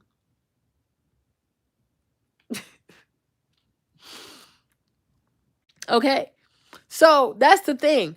If she had the baby and she took care of the baby by herself and she didn't bother him, they would have had an issue. The issue with Brittany Renner came down to they heard that she was going to get $250,000 in child support, that she was going to put the boy PJ on paper. It's like, huh? What? This is when they felt like, oh, like it's their money or something, like, oh, it's our money. We got to go protect our bag. Oh, it's our career. Like, no, this ain't got nothing to do with you. Exactly. You see what I mean? Because exactly, like that's when the issue comes, like, because they don't like child support. Even the other person I told you about, right? That's like seeing escort, like he been going to the escort for the past 2 years. Like, I'm not trying to be funny, because I believe in marriage. I believe in fighting for a marriage. But sis, honey, baby, even for him, brother, like, let's be honest. Like, if you smashing prostitutes, you paying for sex in your marriage, this is legitimately what people call irretrievable differences or irreconcilable differences. There's no coming back from that. I don't know what to tell y'all. And I do believe in marriage. I don't believe God wants people to be divorced, but you put a woman in front of that stuff. Like, how do you deal with this? Like, even me, Marlene, I'm asking, like, I don't think I have enough God, grace, or Holy Spirit in me to come. That's really serious. It's not even once. It happened for 2 years. You look at your husband's Cash App and you see bunch of transfer. This dude just been paying for sex back to back to back to back. What if the stuff shit goes up to like $10,000? What if it goes up to like $20,000? You start thinking about all the things you could have spent your money on. Like, damn, you had all this money? I don't know. I don't know. You can't fix something like this at this point, right? You really cannot. You out here with the escort. Is this a joke? The marriage is over. The marriage is over. And I was like, and I even said it to him, like, friend, if you don't love her like that, if you don't truly love her, let her go. Don't damage this. Don't damage this young lady. Don't traumatize her. Don't damage her. He's like, oh, she looking for a therapist. The fuck? You've already made up your mind. You've made up your mind. But I think the reason why he's staying with homegirl, because he don't want to pay for child support, because they got children together. Because he would have to pay for child support. And he would have to pay for alimony. So he can pay for ass. He can pay for ass, but he can't pay for the children. You see what I'm saying? You see this? He can pay to be busted nuts, right? But he can't pay to take care of his kids. Because I'm like, if you, because you, y'all, I gotta go. Y'all making me have these long conversations with y'all, right? But if somebody tells you, Marlene, I never thought I'd be that dude, but now you are that dude. It's not even like you did that shit once, was like, oh, what the fuck was I thinking? This is some low shit. No, you actually enjoyed it. Because, oh, yeah, we make conversation. We make small talk. She tell me about her. I tell her about me. I said, who? You so comfortable in your sin that you making small talk with your escort before you, y'all, I couldn't, like, you guys, when I tell you that phone call had me traumatized. From one woman to another. I cried for her. I'm like, so you made up your mind? It's over. But I'm like, oh, because it was confusing me. I'm like, but why is he? It's when I went to get my fried chicken. No, I went to get my fried rice with shrimp. When I came out the store with my fried rice, I said, oh, he doesn't want to pay child support. He doesn't want to be on papers for child support. So he gonna go through the fuckery of therapy when the whole time he ain't even gonna listen. He gonna be like, yeah, sure, yeah, to make her think that he can still be saved, to make her think that there's still something to fight for. You know what I'm trying to say? Because she probably scared. Y'all, it's when because he's always been like that. He plays too many mental games, right? But it's when I got the fried rice. I walked out the store with my fried rice, y'all. I sure did. I walked out the store with my fried rice, and I said, oh, child support. He doesn't want to pay child support. So he gonna continue to bamboozle this girl. Bamboozle her. And he gonna keep going them girl. You think he stopped? You think he stopped because he got caught? You think he stopped because he got caught? For my friends still doing that shit. He just gonna get another phone and get another Cash App account and put that on that other phone. That's what he just gonna get better with his crime because he got caught. So he gonna get better with his crime. He might stop for a little 3 months, go to therapy a little bit, bamboozle this girl. So she keeps thinking that she has a marriage or she got a husband. Girl, go ahead. But he does not want to pay child support. You see this cruel shit. Let that girl go. I'm like, let her go, pay her what you're supposed to pay her, and then enjoy your prostitutes. You can have as much ass as you want. But Alina, it's the truth. If like, let's be honest. And y'all know I'm a Christian. Y'all know I love the Bible. Y'all know I love what the Bible says, Jesus says. Y'all know I love this, right? But in all honesty, can you truly tell a woman, oh, fight for your marriage, when the husband has been seeing different women prostitute for the past 2 years? Where is the marriage? Like, what marriage? What is this? This is over. It's been over. You understand what I'm trying to say? Like, he said because she got pregnant, so they got married. But that's some bullshit. No, there are people who get pregnant don't get married. You marry her because you wanted to marry her. But now that it comes to doing the work for marriage, it's like you have all these issues. Oh, I'm miserable. I'm this. I'm not really meant for this. I like my freedom. Bitch, you've always been that way. So why the fuck did you marry this innocent girl? I think because she had money back then. And he was trying to get on his feet because she's a nurse. I told you about them nurses. They got money. I told you, all these black guys, African boys, African American boys, the whatever boys, they love going after nurses because they make money. I told y'all. And I said, like, even the African nurses, they make a whole lot of money because they do the susu stuff on top of it. Like, I know, like, DC, they would do them susus, like, it'd be like $1,000 a person.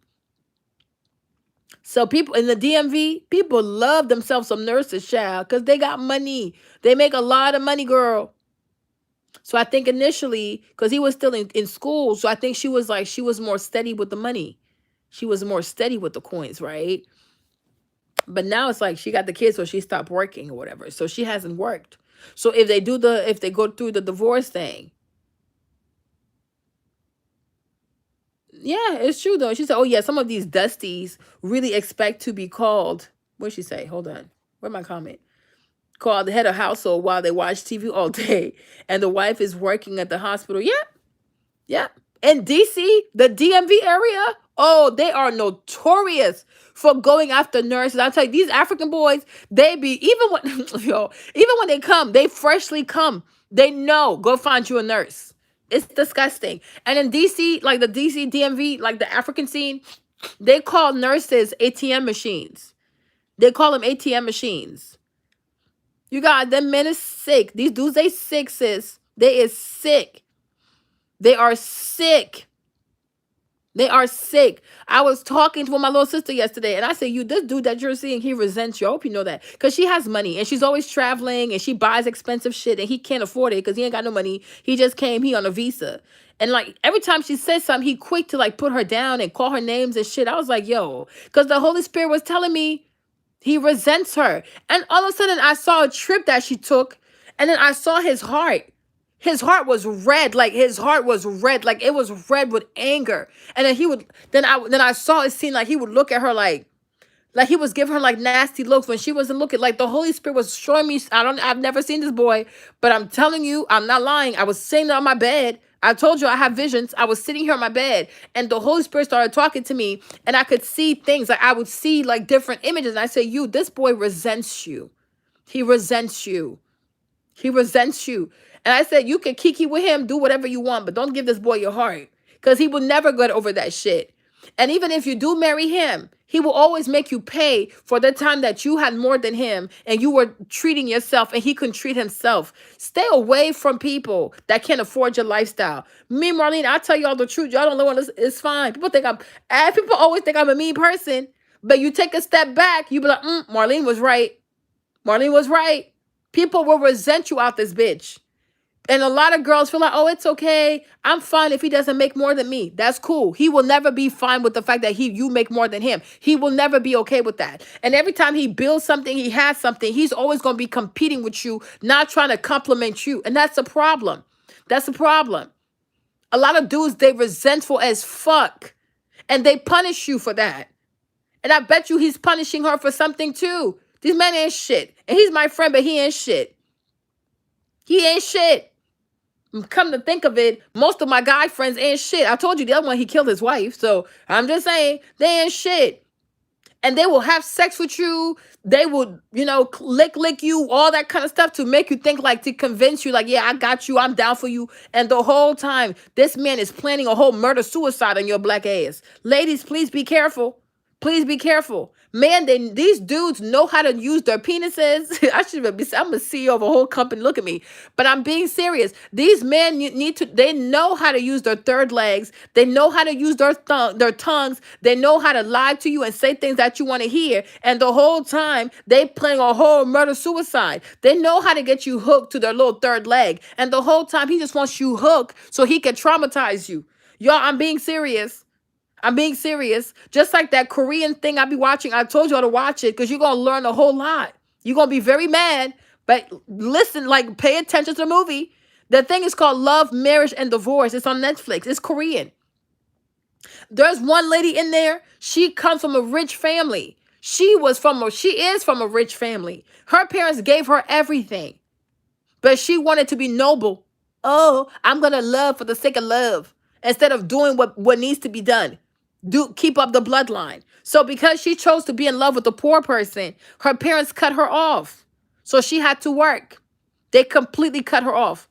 She's like, but I love him. I love him. So she worked. The rich girl. She worked. She put that man in school. She put him in school in Korea. Then she paid for him to go to school in Canada. She helped him to get a PhD in Canada. Then he came back to the Korea. When he came back to the Korea, she helped him to get a job at the university. Then she helped him to become a professor at the university. She made her whole life about him and about her kids. Never went back to the family to ask for a penny. She even bought him a brand new car on his birthday, y'all. Do you know what her thank you is? Do you know how he thanked this woman? She's 52 or something like that. Do you know what her thank you is at 52? Her oldest daughter is like 18. The youngest one is like 10 years old. Do you know what her thank you is? Going with a younger woman that's coming. She used to be a musician or an artist. Now she's a professor. She's like an interim professor at his university, right? And because now he's older, he has more money, he's more seasoned, he has better manners. So for young girls, she's impressed by that shit. Now recognizing that another woman built him into that man, built a bear type of bitch, okay? He a built a bear type of husband. She built this man from scratch. Didn't have shit. But because she comes from a family where her daddy was somebody, so she had a blueprint. She had a blueprint for what a wife should be. She had a blueprint for what a husband should be. She had a blueprint for what a provider should be. So based on the blueprint from her daddy, she made that man into her father. And now he can never forget that he's forever. He owes her. And that makes him feel inferior. So he gonna go find a whole brand new love life, a younger woman where he looks like el padre del amor. You know what I'm saying? El jefe. You know, like what? And everything she loves about him is what that other woman poured into him. And this bitch, you guys, that thing gonna piss you off. This little mistress ass little bitch has the audacity to call the wife, talk about, can we be friends? Bitch, you guys, I swear to y'all. I had to take a break from my Korean show because this show would have you out here trying to fight in this household. I couldn't do this shit. She's planning a whole wedding. Talk about, oh, I want to get pregnant. She went and told the wife, is it okay if I get pregnant? Is it okay if we get married? Is it okay if we become friends? I'm like, huh, what? And he be driving her in the car that the wife bought him. And he never bought this woman anything. He never bought, you guys, when you see her, this lady gave her all to this marriage, this wife crappery, whatever this scam is, whatever this marriage, this scam of a marriage is. I cry for her. She's one, like, that's the first one I feel bad for. I feel so bad for her. Because she should have done what she should have done. When you from a rich family, marry rich, mind your business. But she tried to be a noble person. She tried to be a noble woman. And this is her thank you. She cries so much. She works so hard. She has to wear like special like puffs around her wrist because her joints, they hurt so much. While he gets to be Mr. Professor. He gets to be Mr. Professor. Mr. Professor. The lady, guys, she has a whole wrist thingy. And he said, oh, the reason why I'm leaving you because I can't stand them. They smell so bad. Bitch, you guys, I swear I be in this house fighting with my TV. The way I cuss this man every time he comes on my TV screen. I said, but damn. This whole bullshit about, oh, marry for love, that's noble shit. Leave that noble shit alone. Leave that alone. These people are evil. And I come to recognize, like, if you have more than a man, no matter how much you try to help him, give him money, say you don't care, he will never let it go. He will always resent you. He will always resent you. Always. So, hell, listen, go marry somebody that can afford your lifestyle. He will never forget it. And one day he gonna get mistress on you. He gonna call you names like little seeds of disrespect, little seeds of microaggression. Last time he called her stupid out of nowhere. I was like, what? She said that's so stupid. But it had nothing to do with the argument. He been down to call her stupid. Because he needs to say things like that to her to make himself feel good about himself. Because he a broke PhD student. I said, do not give this motherfucker your heart. She's like, Marlene, I said, girl, you better listen to me. And that's me. That's your big sis. I'm talking to you. Do not, this dude right here, he is laying seeds of insecurities in you. Like, y'all think domestic abuse, like how it start? How you think like emotional abuse start? It's a little bit at a time. They don't just one day wake up and emotionally abuse you. But they like look, they like poke at your self-esteem, like poke at your self-esteem, poke at your self-esteem. They make you question your reasoning skills. They make you question your choices, like little like that, like just poke, like like a little what's that called? Little hummingbird, like poke, poke, poke, poke, poke, poke, poke. That little, what's that bird that keep poking the wood, like what's the woodpecker? Yeah, like a little woodpecker, like that's just like chip at your self-esteem. You better back away from me, you little heifer. You see what I'm saying? That's what they do. And as soon as they have a little bit of power in this relationship, as soon as they start making a little bit of money more in the relationship, they lose their shit. They lose their shit. These people are not good people, man. They're not good people. My phone keeps trying to dial you. I gotta go. They're not good people. They're not good. It's really sad, Joe. When you watch that show, the Korean show, you'll be so sad for that lady. Because it's really sad. It's so sad. And it's not even like he's attractive too, by the way. What the heck? It's so awful. At least the other guy, there's one guy, he's very rich, like he's very handsome, he's a doctor, he cheats, but she living in luxury and he cheating, right? So it's like she cries, but she cries in the Mercedes though. I ain't gonna lie to y'all. But she's very rich. Like they have a whole penthouse. He's some bougie ass doctor. So, at least she crying in Dior. Like the lady, nah, she crying in regular clothes with her old wristband on her arm, just crying. I'm like, oh my gosh. Oh my gosh. This is so cruel. This is so cruel. These people, they're very, very cruel. And they'll keep sleeping with you. They'll keep sexing you and licking, whatever, right? To confuse you and like, oh, he's still here. I still have his heart. He still loves me. Girl, bye. Girl, bye. There's this other lady too. There's this other lady that I found. Y'all gotta go. There's this other lady that I found, right? She's Ivory and she's a coach. She's like a dating coach. Yo, I've been listening to her lately. No, they would have asked for everything, kills. If it was, they would have asked her for everything. But like, there's this other lady too, right? There's this other lady. Um, she's so the ladies who call into that show, you guys, the things that you hear, because the majority of people calling her are side chicks. You guys, I wish I could translate for y'all. Like the majority of the girls who call into that show are side chicks.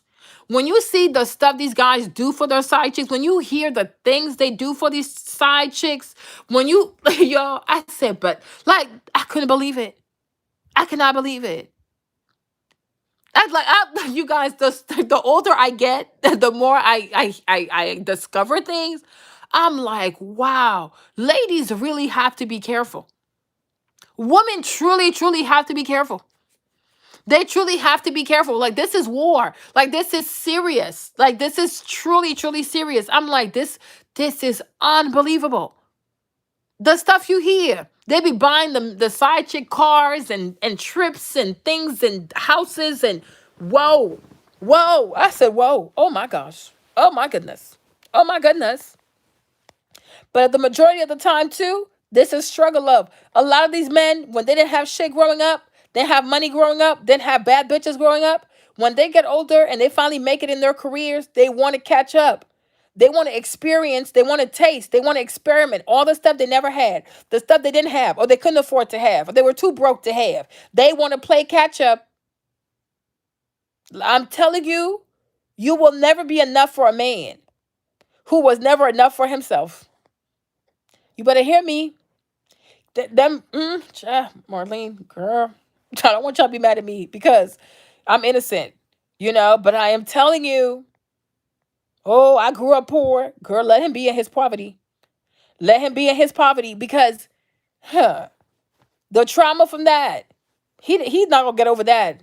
And unfortunately, he going to become a demon. As soon as he makes money, he going to become a demon. Look at Kevin Gates.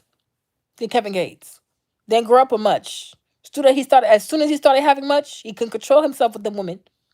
Poor Drika. Now Drika's out there on a farm somewhere. Like, you know what I mean? Checked out. She has checked out from the world. That pretty thing. Drika is very beautiful. She don't checked out. That man has made her, Kevin has made my good old sis check out. She checked out. She checked out. She out. She's on the farm. Drika's on the farm, raising pigs and animals. She wants nothing to do with human life. You see what they do to people? You see what they do to people? These people are damaged. They need help. And you can't help them. They need therapy. They don't need nobody's vagina. They don't need nobody's meals. No, they need to go to therapy. She said, this demon tore my ACL. I cannot with y'all. Then you go therapy. And because women naturally like to fix things, women naturally we like to fix things. We like to have a little pet project. Girl, your heart is not no pet project. Okay? You don't do civil rights movement. You don't become a civil rights leader with your love life. Okay? Girl. You don't do things out of like the way things ought to be. Girl. Mm-mm. You do civil rights stuff like you become a civil rights leader outside. Like, oh, let me go march real quick. Black Lives Matter, real quick. You don't do that with your heart. You are not MLK in the matters of your heart. You need to recognize people for who they is. And you got to have enough wherewithal to say, you know what? I will never be enough for you. You're fine, though. You're fine. But I can't be your bounty. Mm-mm-mm. I can't do this. Because he will traumatize you for the rest of your natural human life. Leave them people alone. They got mama issues. Woo, child. Let me give you the number to my therapist because I can't do it. And me, these people, like, I'm like, ladies have to believe it. But because you're a woman, because you're nurturing, because you're called to be mothers, because that womb, that vagina of yours, that uterus of yours, you know what I mean? The fallopian tubes are yours. The fact that we are naturally wired to want a family. We are naturally wired to want to carry children. We are naturally wired to get attached after sex. So it makes us stupid in the head. It makes us very stupid in the head. So what I'm saying is, before you get to a part where you actually become stupid in the head, can you please use your intelligence? Because once he gets you, it's really hard to undo it. Because we're God, he made us a certain way. Because imagine if we were not this clingy, right? If we were not this clingy, if we were not this emotional, if we didn't attach ourselves to men, what would happen to the human race? Like, we would die off. If women did not want to have children, if women did not pursue marriage, if women did not pursue the men, if women were not like chasing men for their sperm, the human race would stop to exist because people would stop having children and we start dying. You know what I'm saying? So God knew, no, I need them to keep reproducing. So he had to make one of us super dependent, and he made the other one independent. Unfortunately for us, we're the dependent one. We're the clingy ones. We're the ones who get attached. We get all emotional, like, you know what I'm saying? That's the womb. It's that estrogen stuff. It's those fallopian tube stuff. So you have to be aware, like, yo, I have a disadvantage. You know what I'm saying? You naturally have a disadvantage. It's so true. You know what I mean? Like, even me, James can tell when I'm ovulating because I become very clingy. Like, he's like, oh, you're ovulating, aren't you? Oh, Jesus. Is that obvious? You know what I'm saying? But it's like, it really does something to us. And those people can say whatever they want to say. We're not equal to men. We're very different. We are different people. We are very different people. And we want different things. And like when I was watching that show, the show I'm watching, the Korean series I'm watching, it's called Love, Marriage, and Divorce. It made it very aware to me. I'm like, wow. It made me very aware that truly men and women are different. And honestly, we want different things from marriage. Like, we want and to be honest, let's really be honest. Most men don't want to get married. They do not. That is the true tea. I gotta go, y'all. We can't be here for 6 hours. This is crazy. Okay? But most men do not want marriage. Most men don't want marriage. But they propose, they get married because they know that's what we want. And if they don't do it, we're going to leave. So, like, okay, fine. I'll put up a prison. But to be honest, most men see marriage as a prison sentence. Most men see marriage as like, oh, my life is over. Oh, shit. Here I go. You know what I mean? There goes my freedom. There goes my peace. There goes my sanity. They don't want to be married. They ain't gonna tell you that because they want to hurt your feelings. You start yelling and screaming and oh shit. So they play these stupid ass games. But it's like most men don't want marriage. For them, this is good. Like, this works. Why we gotta change this stuff, right? You don't want to get married. And not just that, like, men and women, we don't want the same things from relationships. Mm-mm, we don't. And I'm like, oh shit, wow. So even me, like, watching the show, like, it has made me think about lots of things. Like, oh wow, hmm, hmm, woo, But we don't want the same things. Exactly. But most men do not want marriage. Do not lie to yourself. Like, oh, I can't wait for him to propose. If it was up to him, he wouldn't even propose. Oh, shit. They don't want marriage. They don't like marriage. They hate it. Even these black guys you see on social media, oh, I love my wife. I love my wife. That she's my queen. She's the queen of the castle. Y'all, they're doing this for y'all, right? I hope y'all understand. A lot of these men who boast about their wives on social media, I hope you understand. They want you to buy their book. I hope you understand. They want you to listen to the podcast. I hope you understand. They're selling you black love. All the shit he's saying, he don't believe in it. She know damn well this motherfucker full of shit. But as long as y'all believe in it, they gonna sustain their fancy lifestyle. I hope y'all understand that shit. I sure do hope you understand. Okay, she's dying over there. There's some bullshit. She ain't no queen of no damn castle. This man resents that he even has to spend this much money on a fucking house that he barely sleeps in. I hope you understand that. Like, do not be cuckoo for Cocoa Puffs to the point that people are scamming you emotionally like this. I hope y'all understand black love is a business. Black love is a commodity. Black love is a product. And they know that you women are so, because your ovaries is fucking your shit up. They know that y'all so damn desperate for love. Oh, let's sell that to the black woman because she spends the most money anyways. Please, sis, don't be so stupid. Like be like just like me, like if me, oh gosh, if I wanted to finesse y'all, me and James could have a couples channel. You know how much money I would make off my couples channel? And he'd be like, Marlene, because I would tell him exactly what to do. He'd be like, oh, James loves Marlene so much.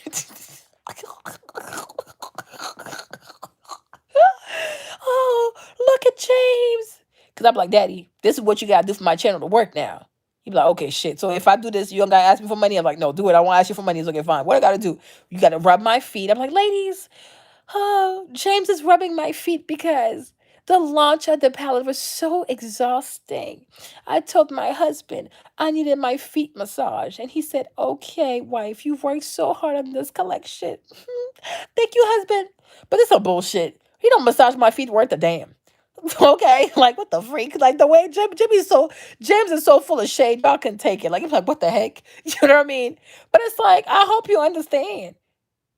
I hope you understand. You tell a man to go buy you a house and the mortgage is like $10,000 a month. I hope you know he cussing your ass out every time he come through that door. Like, bitch, what the fuck I got this big house for? I hope you know the shit. Every time he looks at the bill for the yard, you know my dad would cuss my mom out. But it's the thing is he was always gone. My mom and her landscaping, you know my dad be cussing that lady. Like, what the fuck? Because you know my dad stays converting that money in Ivorian money, right? You know my dad stays converting that money like, you spent how many on plants? Put that below the fuck. Shit, my mom be killing my dad. But he ain't gonna say shit though. But you know, in his head, he be like, ah, mommy, how can you do these things now? Ah, let me not put my mom's business out here. My mom and her landscaping. Oh shit. This lady be having my dad one losing shit. I was like, no. Hey, this is a white neighborhood. We have to look like our white neighbors. You don't see the yard, huh? It's that sheep. Like, oh shit. My dad's like, I'm going to Ivory Coast for 2 weeks. My dad's gone. My mom and her landscaping. My mom does not play by her landscaping, y'all. Her grass needs to be green. Like she wants, like my mom has a beautiful her front, the front and the back is beautiful. Rue is he be taking care of her. Mom does not play. I'm like, what the fuck is this shit? All this money on plants and grass. They're just like, I gotta get out of here, right? One time he tried to do it himself. When I tell you he burned this lady's yard, like they were they had like patches of burnt grass. The way my mom done cussed out this man. He went to Home Depot. My dad picked all kinds of weird shit because he was tired of paying Ruan. Hey, my mom, our landscaping guy, he's attractive. Ruan looks like he come them TV novellas, like them telenovelas, them Spanish movies. Ruan is fun as fuck. Um, my dad tried to do that thing. He done burned this lady's yard. My mom lost her shit. Oh, she done cussed out this man. Outside, to the inside, to the upstairs, to the basement. After that, but I was like, you know, go fine, whatever. My dad's tight about them bills, yo. My mom does not play by her landscaping, but I just hope you know. You make a man get you a house for 10,000 a month, 20,000 a month, he gonna cuss your ass out. He not gonna say nothing though, but he will resent you for that shit. So I hope y'all know. Oh, I bought this house for my queen. She's my queen. Yeah, bitch. She be cussing her ass out. So I just hope you know. I just hope you know. I just hope you know, sis. They want you to buy their little books. They want you to come to their tours. They want you to listen to their podcasts. Because there's not a single man out here, especially a black man, who gonna tell me he is happy to spend $10,000, $20,000 on a mortgage just so that she can have a big house to impress her friends. Because he knows damn well we don't need this much space. We do not need this much space. You cannot tell me there's a black man out here who, on top of the $10,000, the $15,000 a month, he is okay and he's happy to put $5,000 on landscaping every 3 months. That person does not exist. But that's what makes her happy. But on the inside, he wants to cuss the fuck out of her. So what he's gonna do though, let's fake it like we love each other. Let's turn that into a product.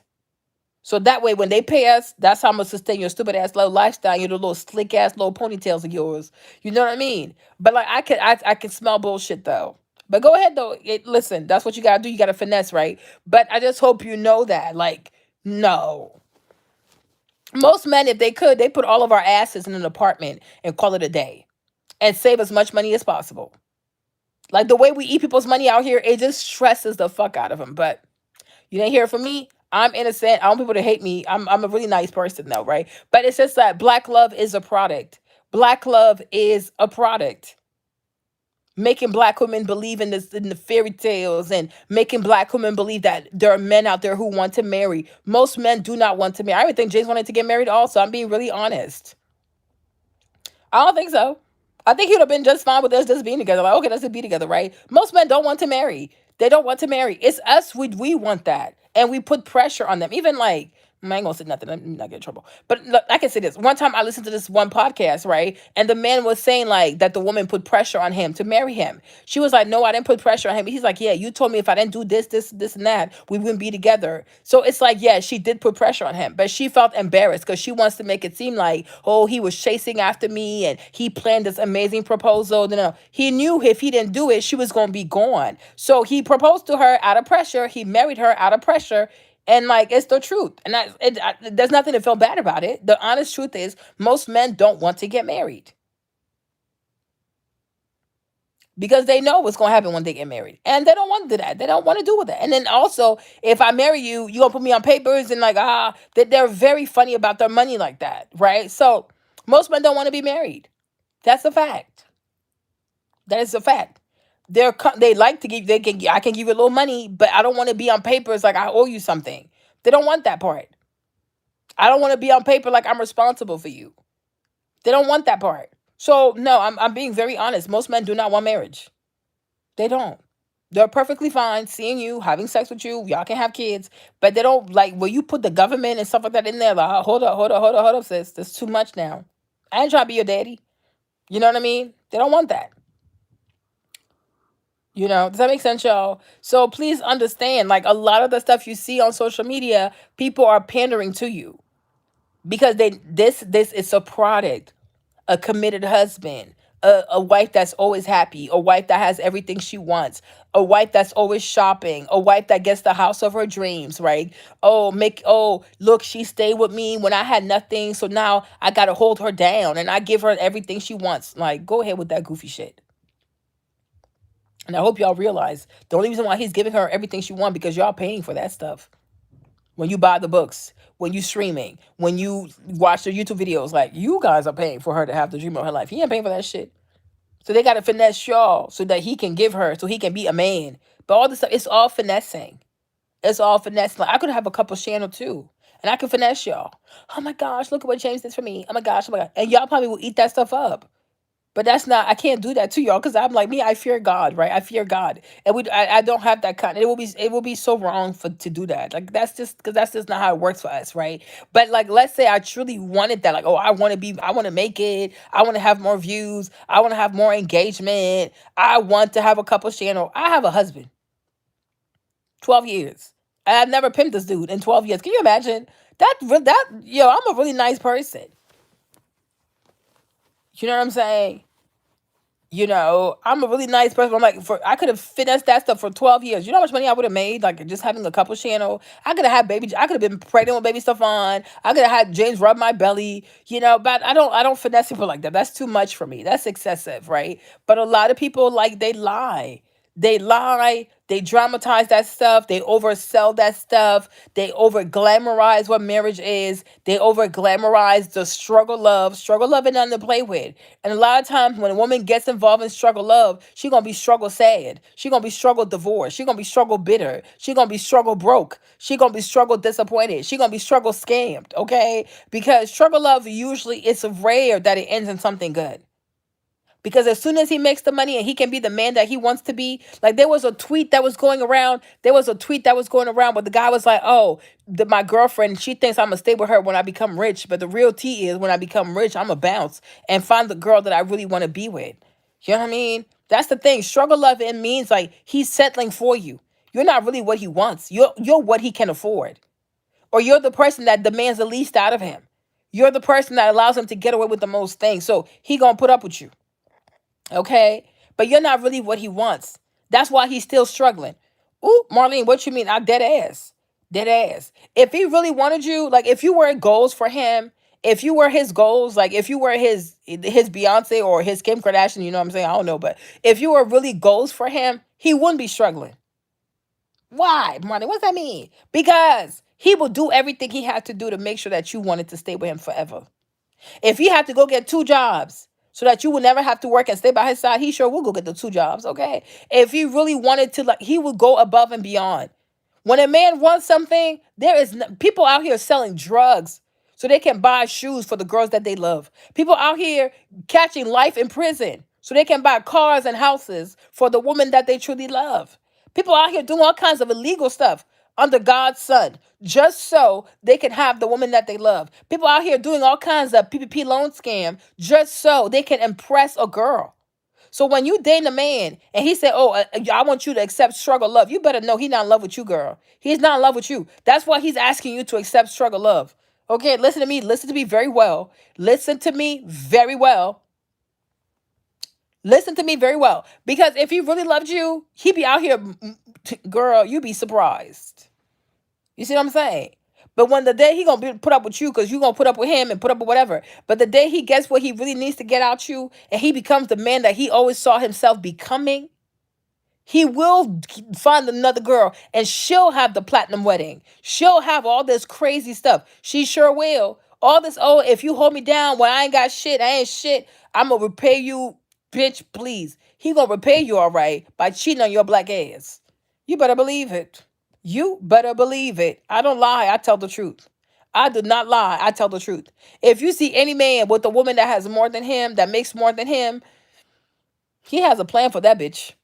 He got a plan for her. He's just playing. He's just going along until he becomes a man he needs to be. Going along until he gets the network he needs to get. Going along until he has all his ducks in a row. One day she gonna wake up to some sad little tears. Okay, she gonna wake up to a sad little note. She gonna wake up to a little very very nasty DM. Like, ooh, this whole time, this is the thank you I get. Yep, because that's a stray ass dog that you trying to turn into a lover. Shoot that bitch. Shoot him. Stray dogs need to get shot. Okay, you can't save a dog that's like has rabies and stuff like that. They're too far gone. Put them down. And that's exactly what you're dealing with. That's exactly what you're dealing with. Because we've seen guys out here. We've seen guys who had nothing walk. They look at Steve Harvey. Look at Steve Harvey. He made so many of these women accept struggle love. The whole time he was getting himself ready for Marjorie. He never forgot about Marjorie. All those years, he never forgot about Marjorie. When she told him, "You can afford me," he never forgot about that. She became a challenge for him. She became a standard for him. And all these other black women he married that put up with the broke Steve Harvey, the king of comedy Steve Harvey, the over big ass suit looking stupid Steve Harvey, them crooked ass black pastor looking ass suit Steve Harvey. What they got? What they got? What they got? But the Marjorie that said, "Bitch, you too broke for me. You too country for me. You too small minded for me. You don't have," girl, that stuff, it stayed with him. It traumatized him. It made him want to go out there and fight. And now the way he treats Marjorie Harvey, he was in love with her the whole time. He was in love with her the whole time. She don't do shit. She don't do shit. She just sits there and shops. Get some private jets, go shopping some more. Come back from the private jet, shop some more. What does Marjorie Harvey do? What does she do besides shop and look good and be good and smell good. That's it. And just shop and spend all his money. And he's proud for her. He likes it that she spends his money because it lets him know that he made it. He was able to go back and get the girl he always wanted. He was able to become the man that he knew that she wanted. And that's what he became legally, I guess. But you know what I'm saying? But that goes to show you, like, look at Steve Harvey, though. Look at Steve Harvey. Look at all the ladies who've ever taken struggle love. What they have, what's their thank you? What exactly is their thank you? Like, oh, wife, oh, thank you for loving me when I was broke and shit. Most of them, like, what do they get for a thank you? It's embarrassing. It's really embarrassing. It's really sad. They be like, oh, at least I have my children. At least I have my children. That's not good enough. That's not good enough. It's really sad, y'all. It's really sad. It's really sad. It's really, really sad. But that's it, y'all. I gotta go. We've been here for too long. I'm tired. We're not about to be here for 5 hours. But yeah, I hope you enjoyed this live. I hope it was helpful. I hope it was beneficial. I hope the conversation was good. I hope the conversation was sizzling. I hope the conversation was tantalizing. I hope the conversation, like, made you think a little bit, made you think a lot, made you think differently, like, She's not even had lunch with Joe. Look, are you crazy, right? I'm just saying, think about what I'm saying. Open your eyes, sis. Open your eyes. Open your eyes. Open your eyes. Yeah, it's on your Patreon, right? Yeah, I'll put on Patreon. But it's, think, like, open your eyes. Open your eyes. Like, oh, Scooby Dooby Dooby Doo. Ooh. You're like, I'm not saying that some guys are not grateful. You do have men who are grateful, but there's not that many of them. Like, even Mike Epps. Mike Epps was like, oh, the mother of my child, his first wife, like, oh, she looks like James Brown. I'm like, she doesn't even look like James Brown, you guys. She does not look like James Brown. She has my complexion. She does not look like James Brown at all. He said she looked like James Brown, and he was with her because she's all he could get. But now that he's the famous Mike Epps, now that he has money, Mike Epps, right? Now that people know him, Mike Epps, now he said the lady he's with, that's what he really wanted. And then the woman that he was with at first, oh, that's all he could get. And then he called her James Brown. I'm like, what the freak? Like, what is this? So, some men are grateful, they recognize it, they honor that sacrifice, but a lot of them do not. A lot of them do not. And don't ever think of yourself so special that you think, oh no, he will be. You can never say that. You can never speak on somebody's feelings. You can never speak on somebody's emotions because people change. People change. People change fast. People change so quickly. People change unexpectedly. People change. Who people are when they don't have money and who people become once they have money, you can never say. Because some people are really good at hiding their true intentions. Some people are really, really good at hiding who they truly are. Some people are really good. So you can never say. The only thing you can speak on is who you are. But you can't speak another person. Because some people some people have deceived people for 10 years. Some people have deceived people for 5 years. They've hid a certain side of themselves for nobody saw it. And then one day it's like, boom, it's like, wow, this is your real face now. Oh my gosh. Like all this time, this was you. And I didn't even see it coming. So please don't be blindsided. Do not be blindsided. And be very careful how much you're willing to give up to, like, oh, I'm going to settle for this. Girl, I don't know. Me, Marlene, the more I look at it, the more I think about it, I think it's it doesn't turn out to the benefit of the woman. It goes against her and she's actually punished. Yeah. Steve Harvey, right? Yeah. Are you talking about Steve Harvey's on his third wife? Yeah. But all the other, or is it Mike Epps? Which one? Because I think Marjorie, that's his third wife. Mike Epps, I don't know if that's wife number 2. Oh, okay. Yeah, but they have multiple wives. Just like when I watch Marriage Huntsville. And I keep telling y'all, I say Maurice. Maurice is not going to stay married to Kimmy for long. Maurice is not going to stay married to Kimmy for long. Maurice has a plan. And right now, the situation with Kimmy, it helps him to have custody of his son. It helps him to have thank you, Rizza. Like the way it works with Kimmy right now, she helps him because she watches after the kid so that he can be an entrepreneur. Okay. But when you look at Maurice, You know Maurice is not done being married. Like this is like after your first divorce, what's another one? What's the third one, right? And being a lawyer, I'm sure he knows how exactly he gonna get out of the situation with having to pay the least amount of money. That's why he don't want to have no kids with Kimmy. He don't have kids with her because it makes so that way when he has to go, it's even easier for him to go because they don't have any children together, right? He didn't buy a new house. They're living in Kimmy's house. So if they have to split assets, she most likely have to split her damn house because they're in her house. They're in her house. They don't have a house together. That's her house. Like so, he is very smart like that because if he ever has to go away from Kimmy, it's very easy for him. You see that Mike? I'm saying shit though. You see what I'm saying? But like me, Marty, when I look at Maurice, this boy is very sneaky. He's very, very sneaky. What kind of man you know? What kind of married man? He loves law so much. He loves his law stuff so much. He gonna tell his wife, "Oh, I'm gonna be at the office until 3 o'clock in the morning because I have to study." Who studies until 3 o'clock in the morning? And if you need to study until 3 o'clock in the morning, you can come back to the house at midnight because most likely everybody's asleep. Nobody's gonna make nobody. I don't know. I don't care who people are. Even if black people were naturally loud, fine, that's okay. But most black people are quiet at 3 o'clock in the morning. Like we're not that loud.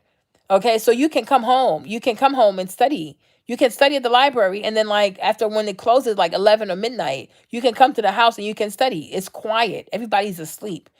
What kind of married man gonna tell you he gonna stay in the office until 3 o'clock in the morning because he has to study? Like you take me for what? Like what exactly do you take me for? You know, and when he said that to her and Kim was like, okay, that's fine. I said, Kimmy, can you stop? Y'all need to stop playing with me because I'm sensitive. I'm very sensitive. But all the men on that show, they all cheat. It's just that Martell got caught first. But all them heifers, they're not clean. They're not clean. And Kimmy, she's sacrificing so much to the point that her character is being called into question. That they call this lady a whole side chick. That she was a side chick. It's like, what the heck? What the heck? What is this? You know what I'm saying? For what? For what? Like, what does Maurice bring to the table that is worth people questioning your character? This is insane to me. But like I said, then come to find out, Tisha took loans out for Marceau. So he don't have good credit. So that's why you keep Tisha around because she got good credit. So that way you can use Tisha's credit so that you can take out loans for your business and you can parade around Huntsville like you're an entrepreneur. This stuff got to be a joke. This stuff has to be this stuff is crazy. This stuff is really crazy. But the more you think about stuff, the more you hear about stuff, the more you look at stuff, the more you analyze stuff, the ladies have to be very, very careful. Be very, very careful and understand your power, understand your leverage, understand your assets, understand what you bring to the table. Because a lot of time it seems to me that women bring a lot more to the table because these men seem to not have their stuff together. So yeah, and you can't just give that stuff away like that because of love. Like what is that? Please. So, ladies, I love y'all. Gotta go. I'll probably see you soon. When I come, y'all take. We stay on for too long. That's why I can't come with y'all because then I can't work. But I love y'all, sis. Thank you for picking up the phone. It's been a long phone call, but I'll talk to you later. Don't forget to buy your palette. The B palette is out. Go on the website and buy your B palette. Thank you. I appreciate your support. I'll call you later. Bye, my love. Bye, my babies. I love y'all. These people, they too much. They're just too